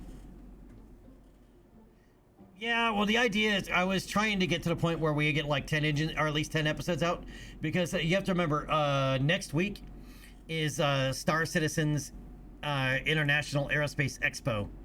So we'll end up, next week we'll end up doing a lot of Star Citizen 2. So I was trying to get this, get far enough along in this, and then Ditchbuster had to go ahead and gift me this thing.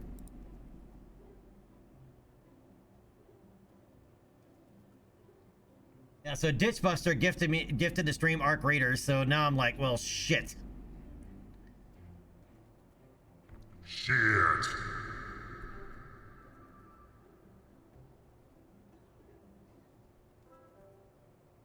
And because people were asking earlier, yes, I have tried out Reentry. Reentry is, as I was saying earlier, it's not much of a game. It is much more of a interactive historical experience.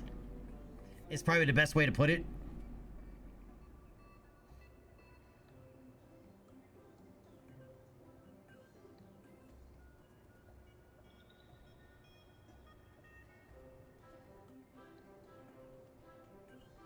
Yeah, I generally try to, for the most part, try to stay away from extraction shooters because they're extremely addicting.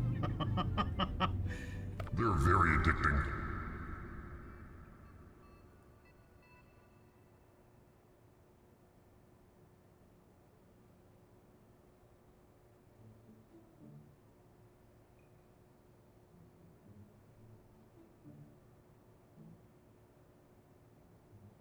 And Galen, I do not remember. Are you a Star Citizen?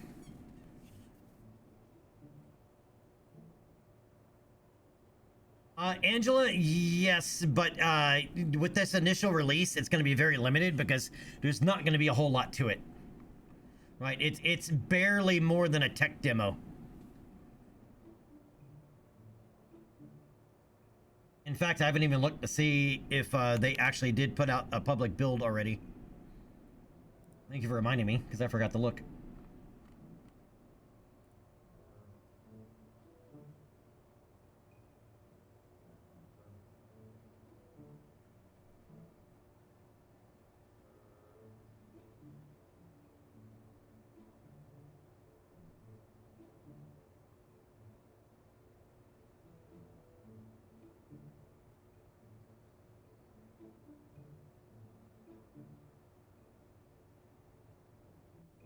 Okay, not for another 5 hours. Okay.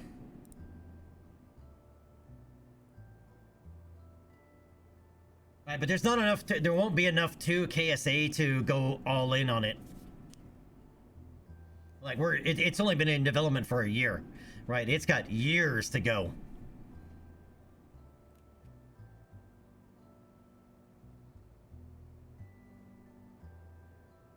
Oh, I forgot. I gotta fix this. While I'm here, I have to do it on the other variant too, because it carries the same thing.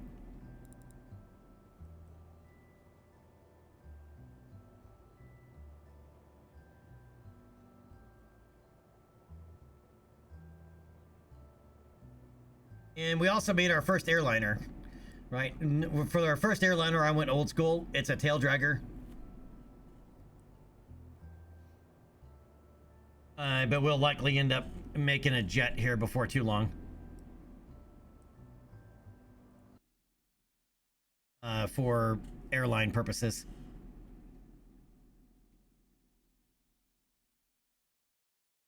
It was pretty awesome.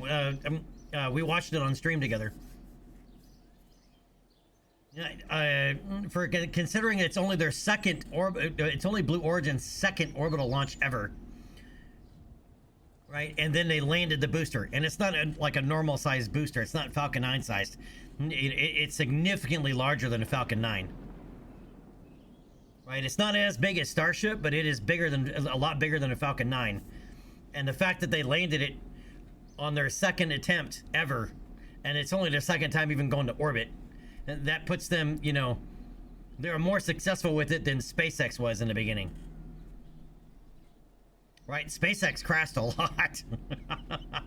In fact, they even put together a montage, right? A video montage of all their crashes while, you know, attempting to get their landings done.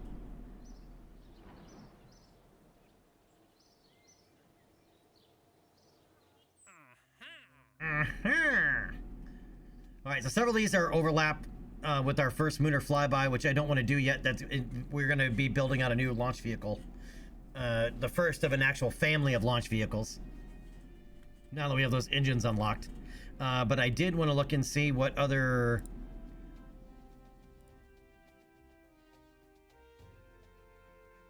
KSA contracts we have here. All right, so we need to carry 4 passengers.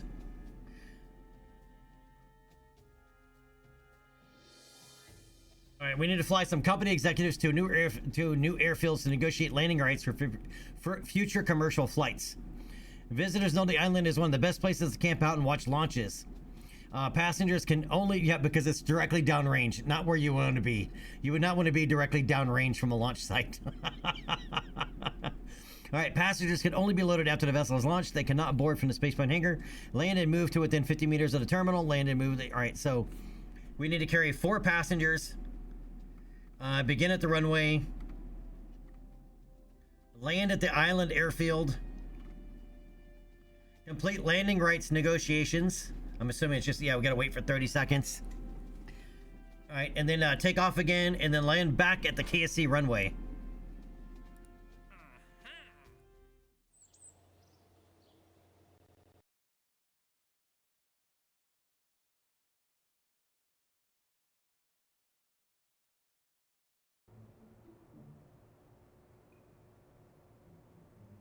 Again, well, NASA doesn't have a choice.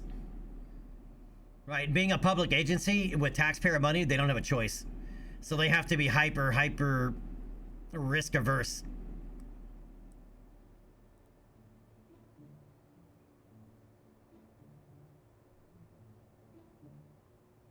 Does this have to have 2 pilots?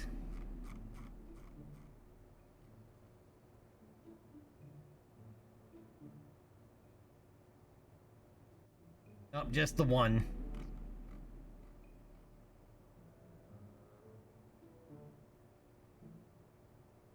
Yeah, Bob's gonna fly for just to see what else is over at the island airfield that we haven't gotten already. All right, I have to start this with landing gear retracted, otherwise they sink into the ground and it's an issue. But oh, I also need to unbind a few things here.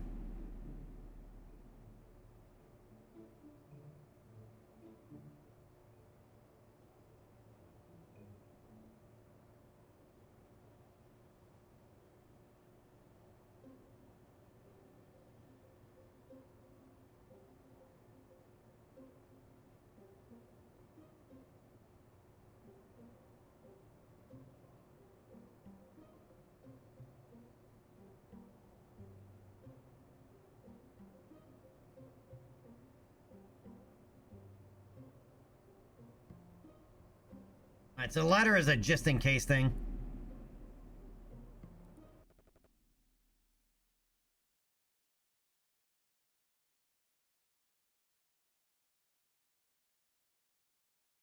Okay. I wasn't sure, MGB. I was taking a wild guess. So then why the hell did they reinvent the resources?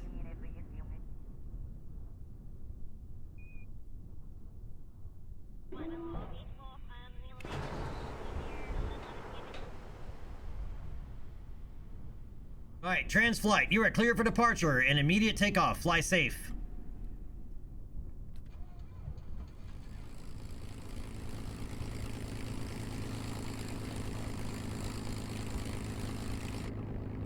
Alright, let's set up navigation. Alright, we are clear for takeoff. Let's roll.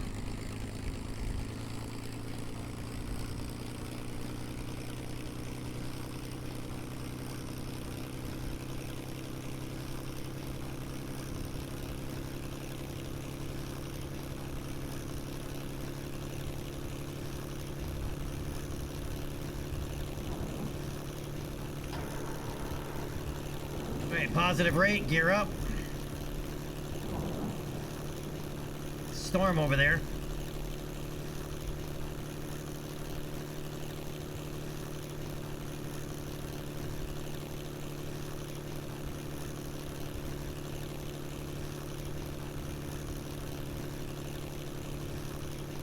Alright, we're gonna keep our altitude at about 500 meters.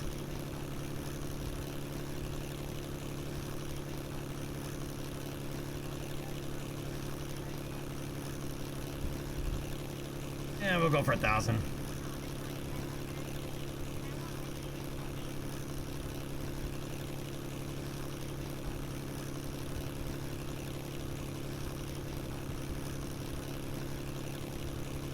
Yeah, 1,000 would be too high. Let's go 600.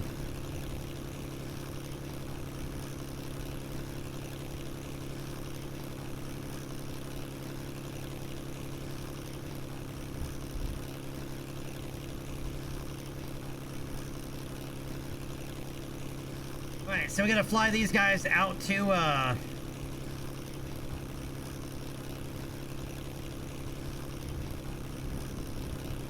the island airfield so they can negotiate landing rights. And then we gotta fly them back to the KSC. Yeah, let's go to 750.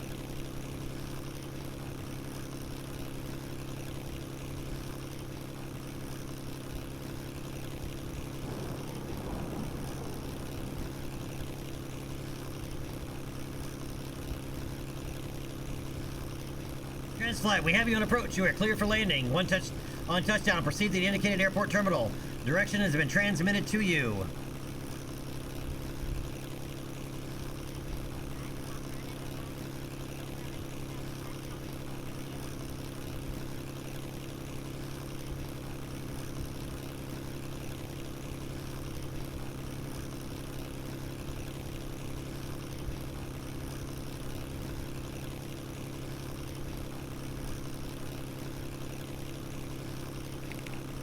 Alright, we can fizz warp in a little bit here.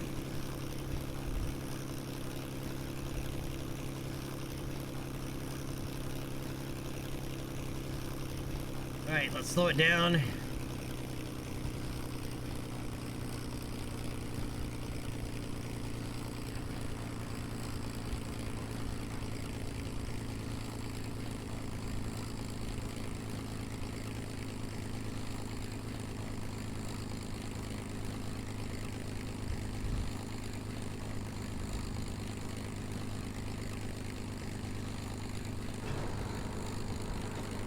Alright, flaps down, gear down.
Another flawless landing.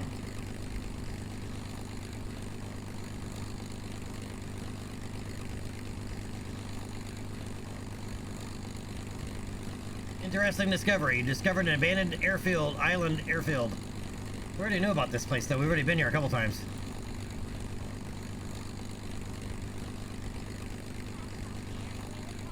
I need this to move.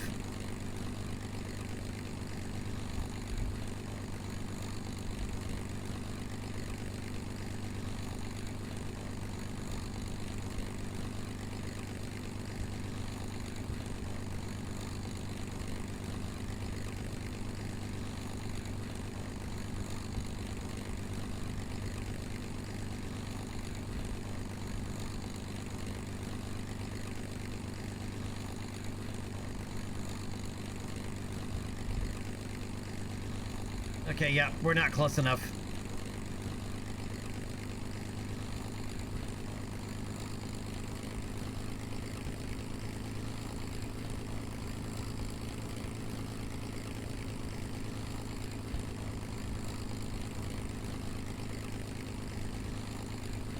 Oh, we are.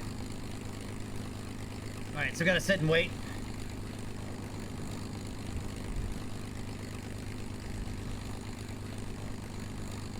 Ramp is being positioned. Alright, negotiations are underway.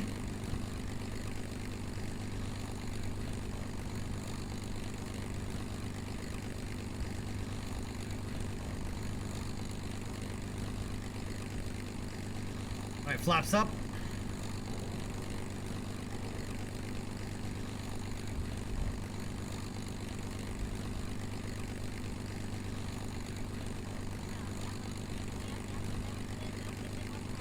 Alright, negotiations completed.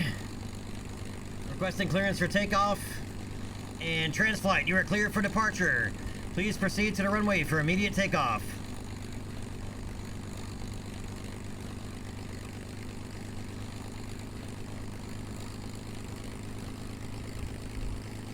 Did you know you can run all the way, you're gonna run a Kerbal all the way up to the top of that? Oh wait, before I leave, there's a reason we brought Bob.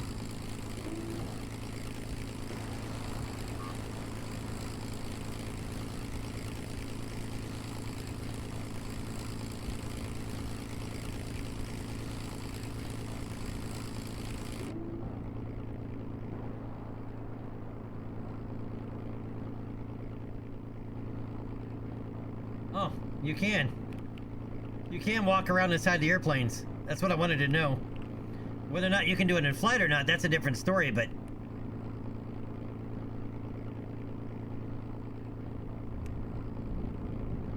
So the mod that allows that is a free IVA.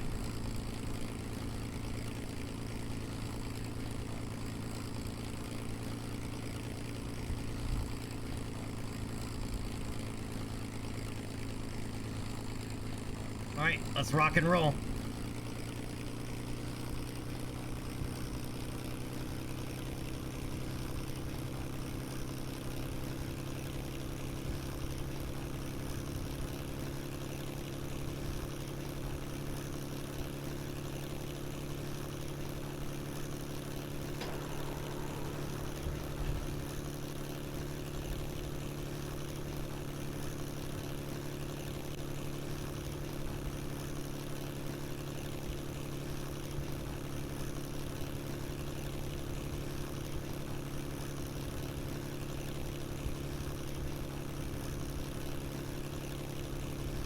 Alright, let's come around and fly it back to the KSC.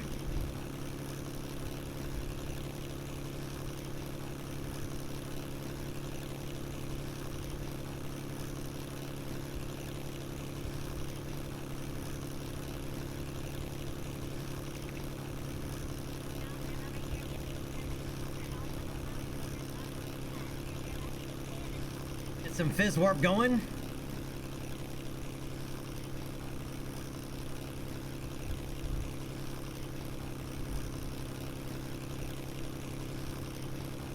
Oh, NASCAR does it?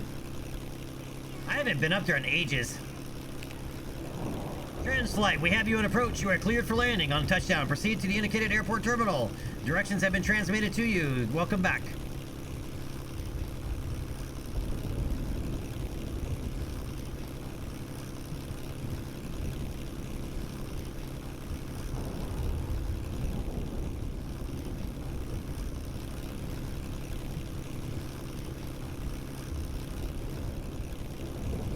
Oh, it's a nasty storm over there.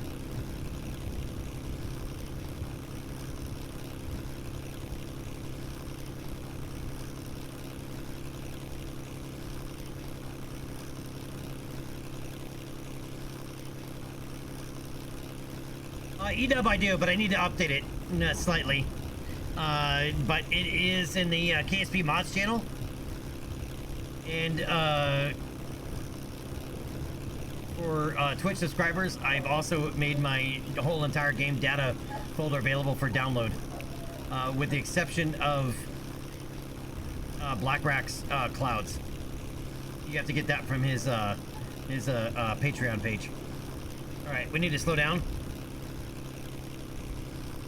And overshot. Big old brake turn. Alright, gear down, flaps down.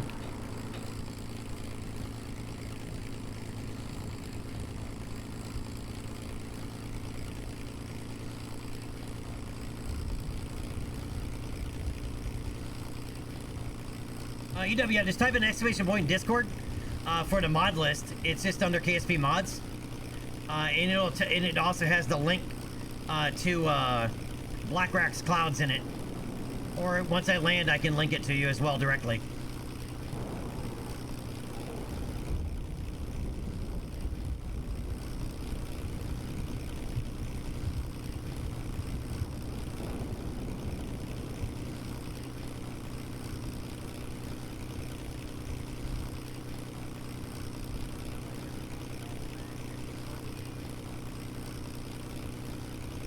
Galen, yeah, the anomaly server. I don't remember if I even have that installed on it actually, or even tried it. You got it? Okay, thanks, A-Dub. Hey, now Pappy says we're online.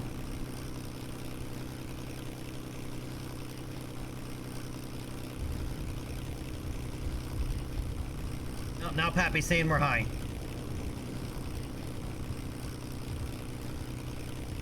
I don't think we are.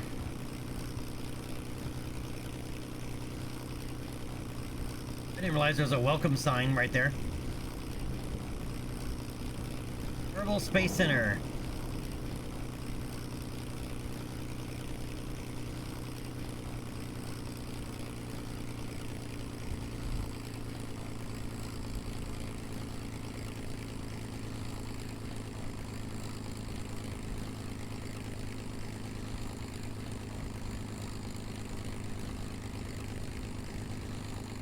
Dude, these landings are money.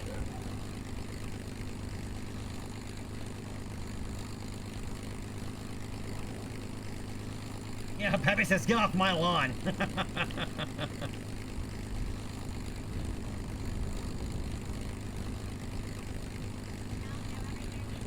How smooth are those landings, dude? Like butter.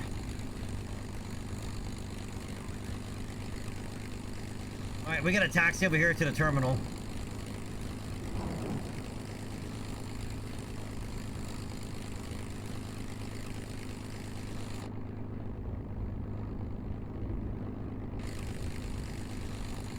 Man, that sits really high.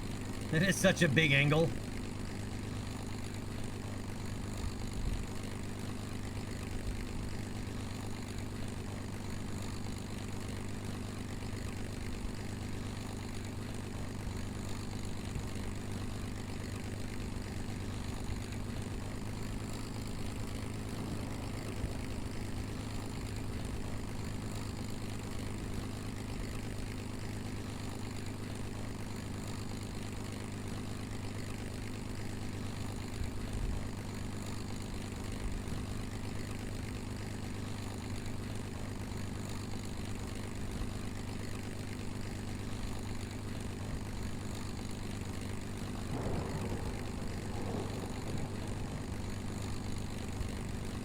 Alright. Ramp is being positioned.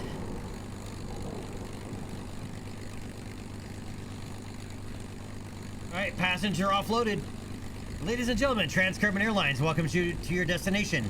The fasten seatbelt sign has been turned off and you may now move to the terminal to collect your luggage and make connecting flights. Please use caution when opening the overhead compartments and removing items, since articles may have shifted during flight.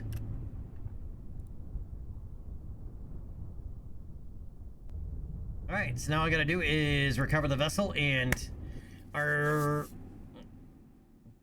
first real flight as an airline is in the books.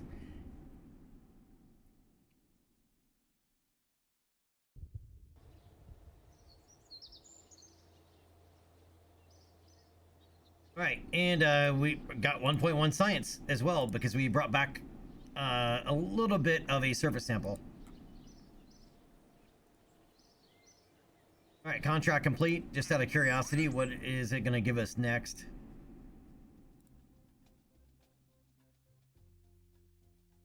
ASC to Kola Island. Oh, you actually have to fly to each one to negotiate. Okay. Interesting.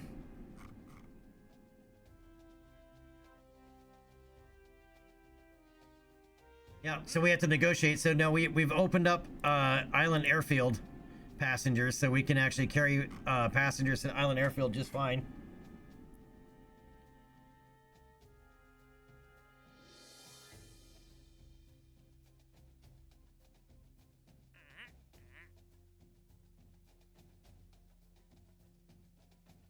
And then we can start getting contracts for the United K-Nations and the United K-Nations Navy. There's a whole bunch of contracts that go along with all this. Nice.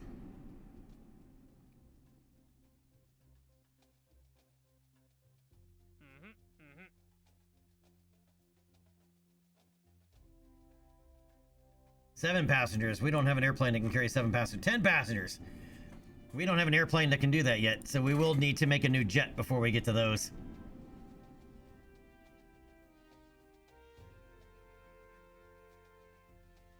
Or a larger passenger plane, one or the other.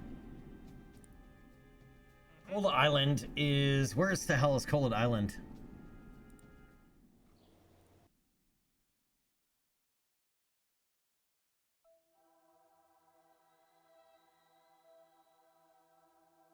Oh, that's the one that's on the other island. That's not far at all.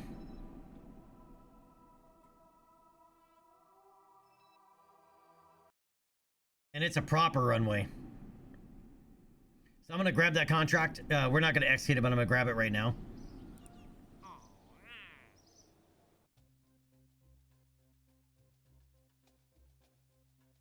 Kola Island Naval Air Station. All right, let's grab that.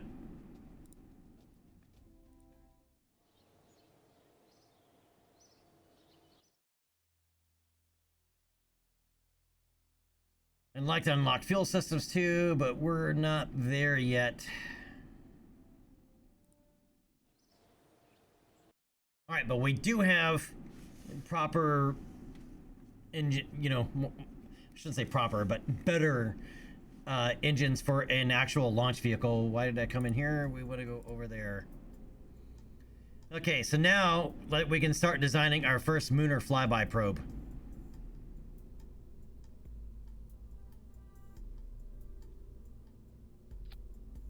I think I'm going to go with the cube again.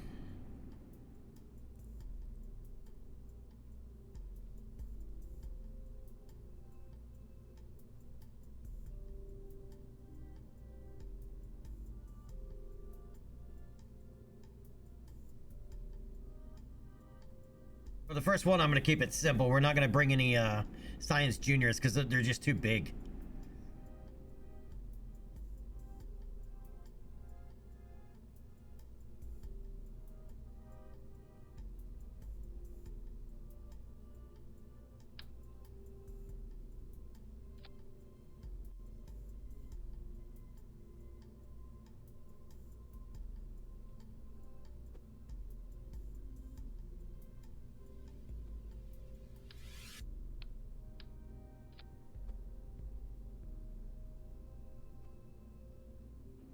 Alright, so that's going to be the frame of our probe.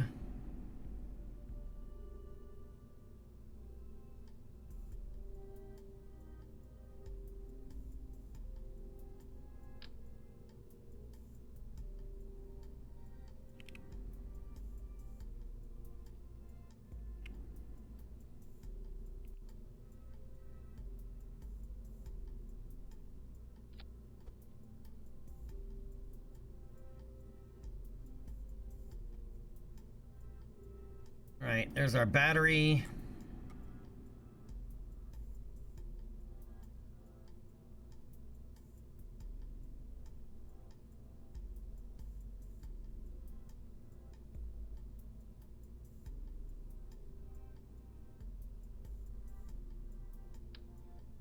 This one's actually going to be liquid fueled. We're actually going to liquid fuel this one.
Alright, give it a couple of spiders.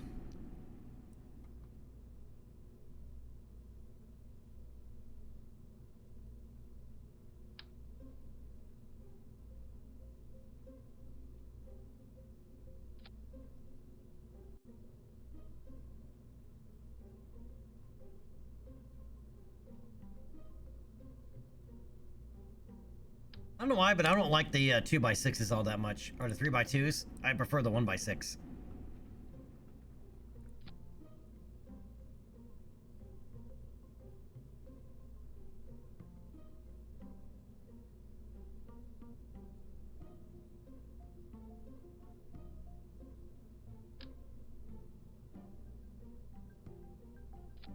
Alright, this is more or less going to be the backup antenna.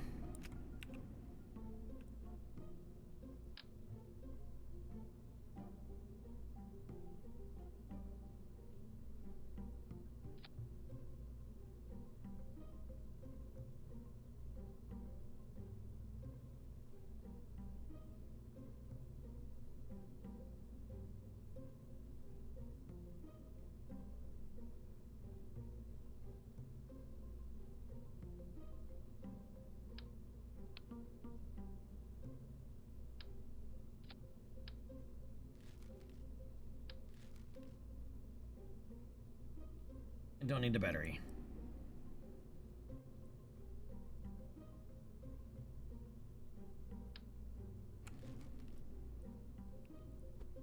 I didn't think I needed the extra frame, but I do because science experiments.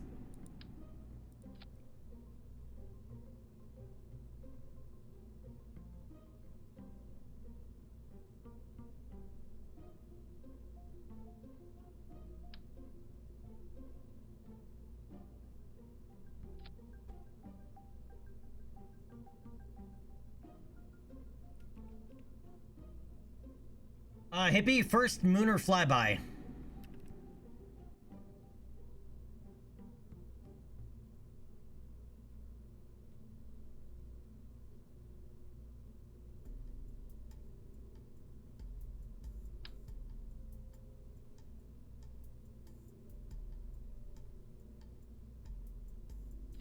Alright, we want a magnetometer. I gotta need this to come out the other way.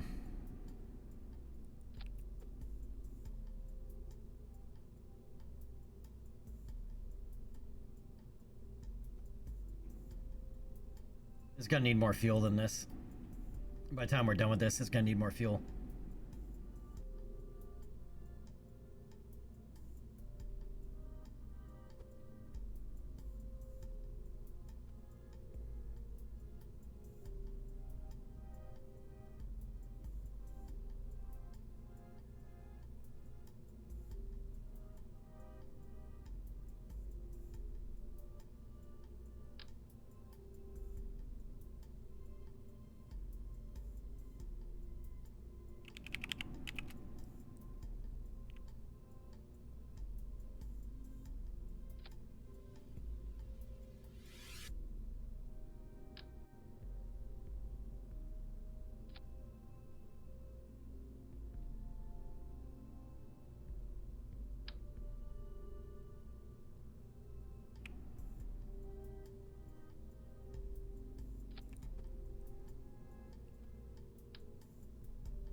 EDub, and you can either download it manually for the curb inside core, or you have to go into CCAN and change your compatible KSP versions and add 1.5. Because that's when the last time curb inside core was updated, was for curb in 1.5. And curb inside remasters relies on curb inside core. It still works, you can see, and we have it installed and running. But you do actually have to go back in your CCAN and do a couple things. Just be mindful to not install anything else within that without testing it first.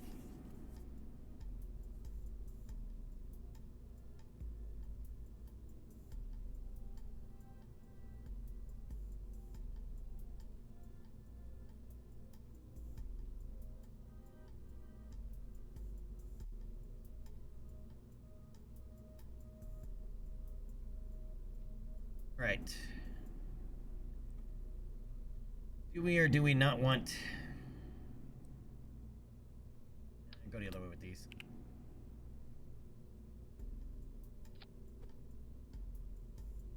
RCS. Better.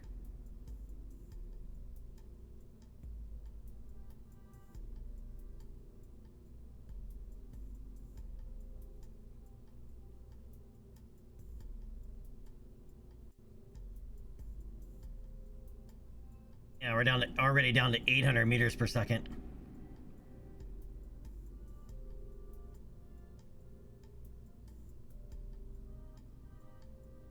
I can't make this that size though.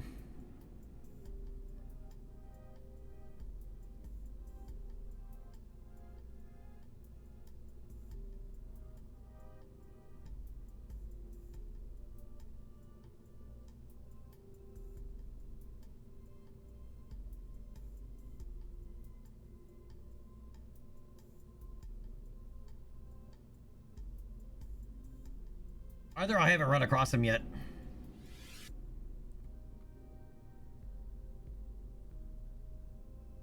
Any other science that we have? No.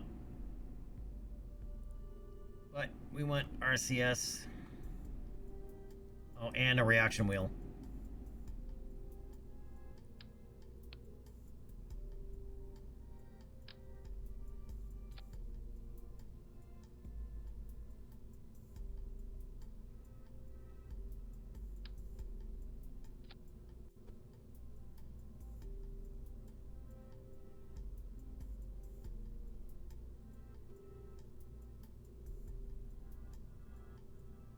And RCS tanks.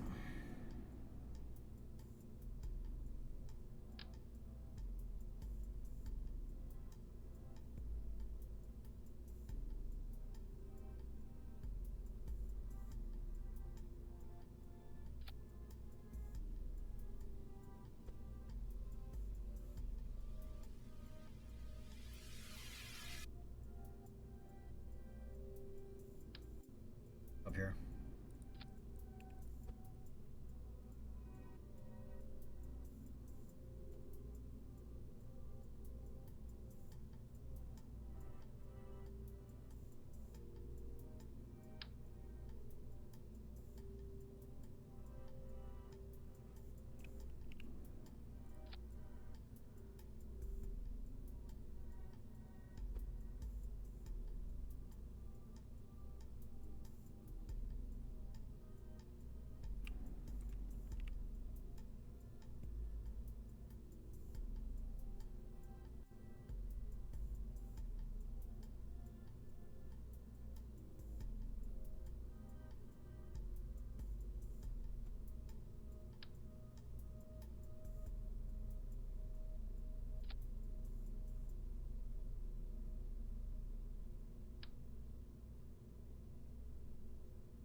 And it's got more than enough delta V, because this thing, I want this thing to accelerate itself to moon.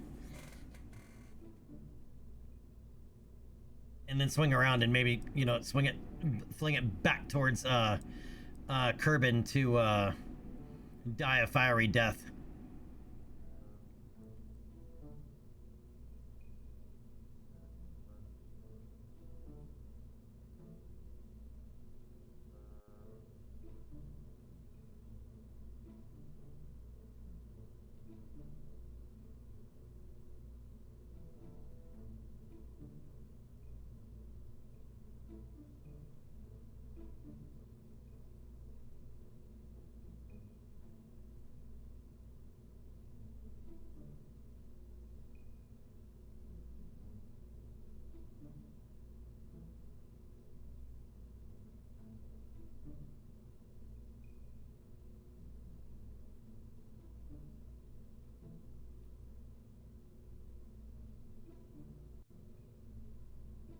All right, so one goo for high space around the moon and one goo for low space around the moon.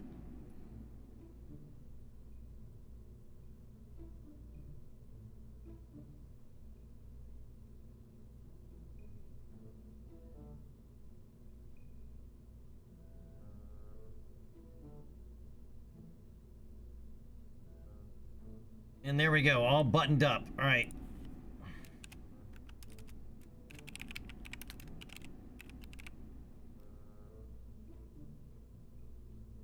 Just gonna call it the Mooner Flyer. Weighs in at 1 ton. Cannot get much less mass than that.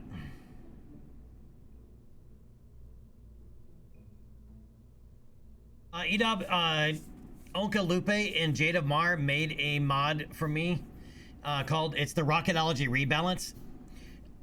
Read the notes first because it changes a few things. Number 1 is it removes all reaction wheels from airplane cockpits. Like, they don't even exist. 2 is it makes all crewed components, anything that can have crew on board, 10 times more expensive. It makes all probe cores 5 times more expensive.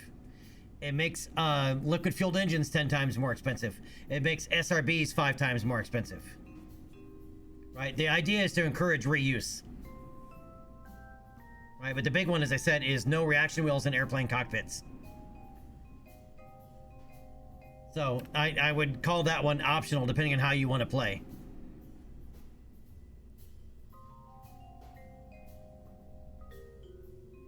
Right, so for example, like some airplane cockpits or some cockpits, when you unlock them, it's 56 grand just to unlock them.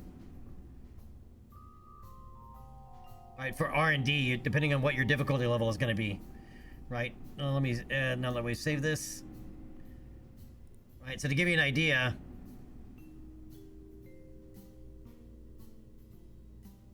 right, the Mark 1 inline cockpit is 58 grand to unlock. Right, the normal Mark 1 cockpit is 26 grand. I'll go ahead and unlock that one. Right, and then to buy it is 12,500. Right, so it's 12,500. So, as I said, the idea is to promote bringing everything back to the KSC.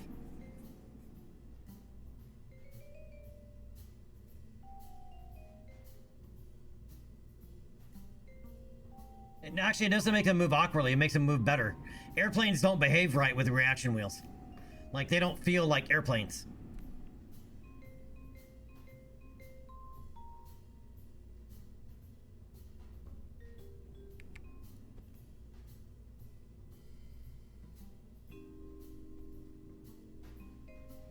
Right, as airplanes are moved by control surfaces, and control surfaces are affected by airspeed. Right? The slower you are, the less effective control surfaces work. The faster you're going, the more they bite into the air, the better they work. Where with a reaction wheel, it doesn't matter. Reaction wheel, your aircraft, it's an internal force, and so they always turn the same rate, regardless. And plus, they have a different feel to them. I don't know how to explain that better, but it doesn't feel like control surface. Like control surfaces, you can tell where they are on the plane. Right? Reaction wheel, you can't because it's an internal force. Right, you pull up, you can tell it's from the elevators to the back of the plane. It feels like it's from the elevators to the back of the plane. Where if you pull up with a reaction wheel, it just feels weird.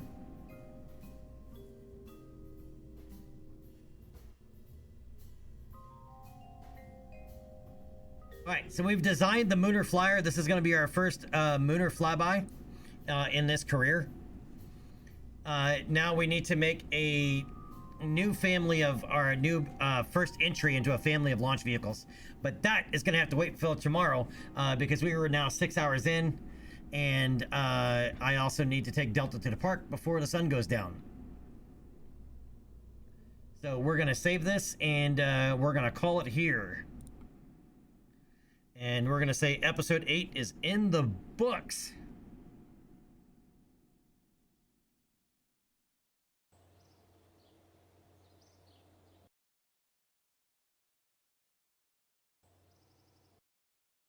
And EW, if you hold on 2 seconds, I'll update the mod list because there's a couple of mods I've added that I forgot to copy the mod list over.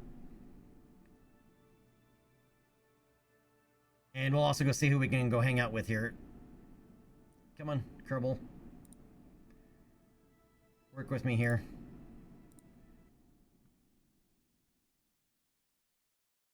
Yeah, one of them is free IVA.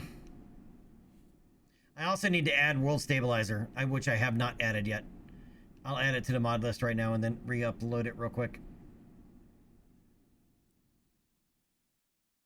So give me a couple of minutes on that. Let me go ahead and see who we're going to go hang out with here real quick. All right, so if anybody that's new here, if you have not hit the follow button for me, please do so now. Much appreciated. All right, so the Hostagen, Uncle Logie, Poco, thank you guys for the follows. Much appreciated. All right, let's see here. Who is streaming some Kerbal today?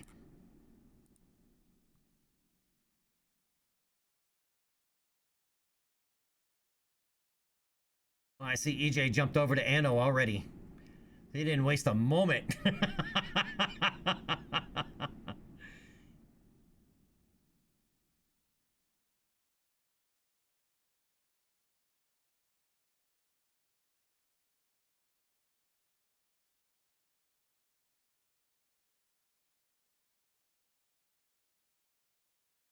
And we have Ozzy in space doing some Battlefield 6. Well, let's go hang out with Ozzy in space doing some BF6.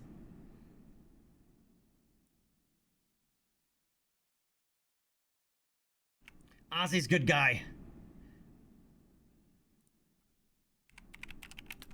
All right, so we're going to go raid Ozzy in space. Ozzy's also an old school Kerbal streamer. Ask him when he's going to be streaming Kerbal again. All right, but you guys have a great morning, great night, great afternoon, great whatever it is, wherever you may be. I will see you guys tomorrow. Until then, here is Ozzy in space. Have a good night, everybody, and thank you again.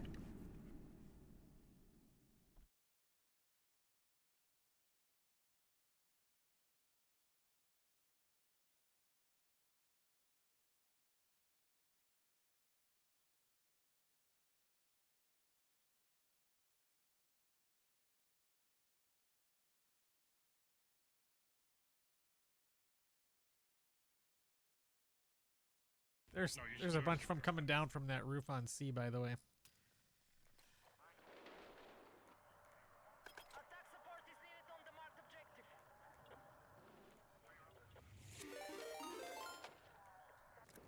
Dude, Rocket, thank you for the raid.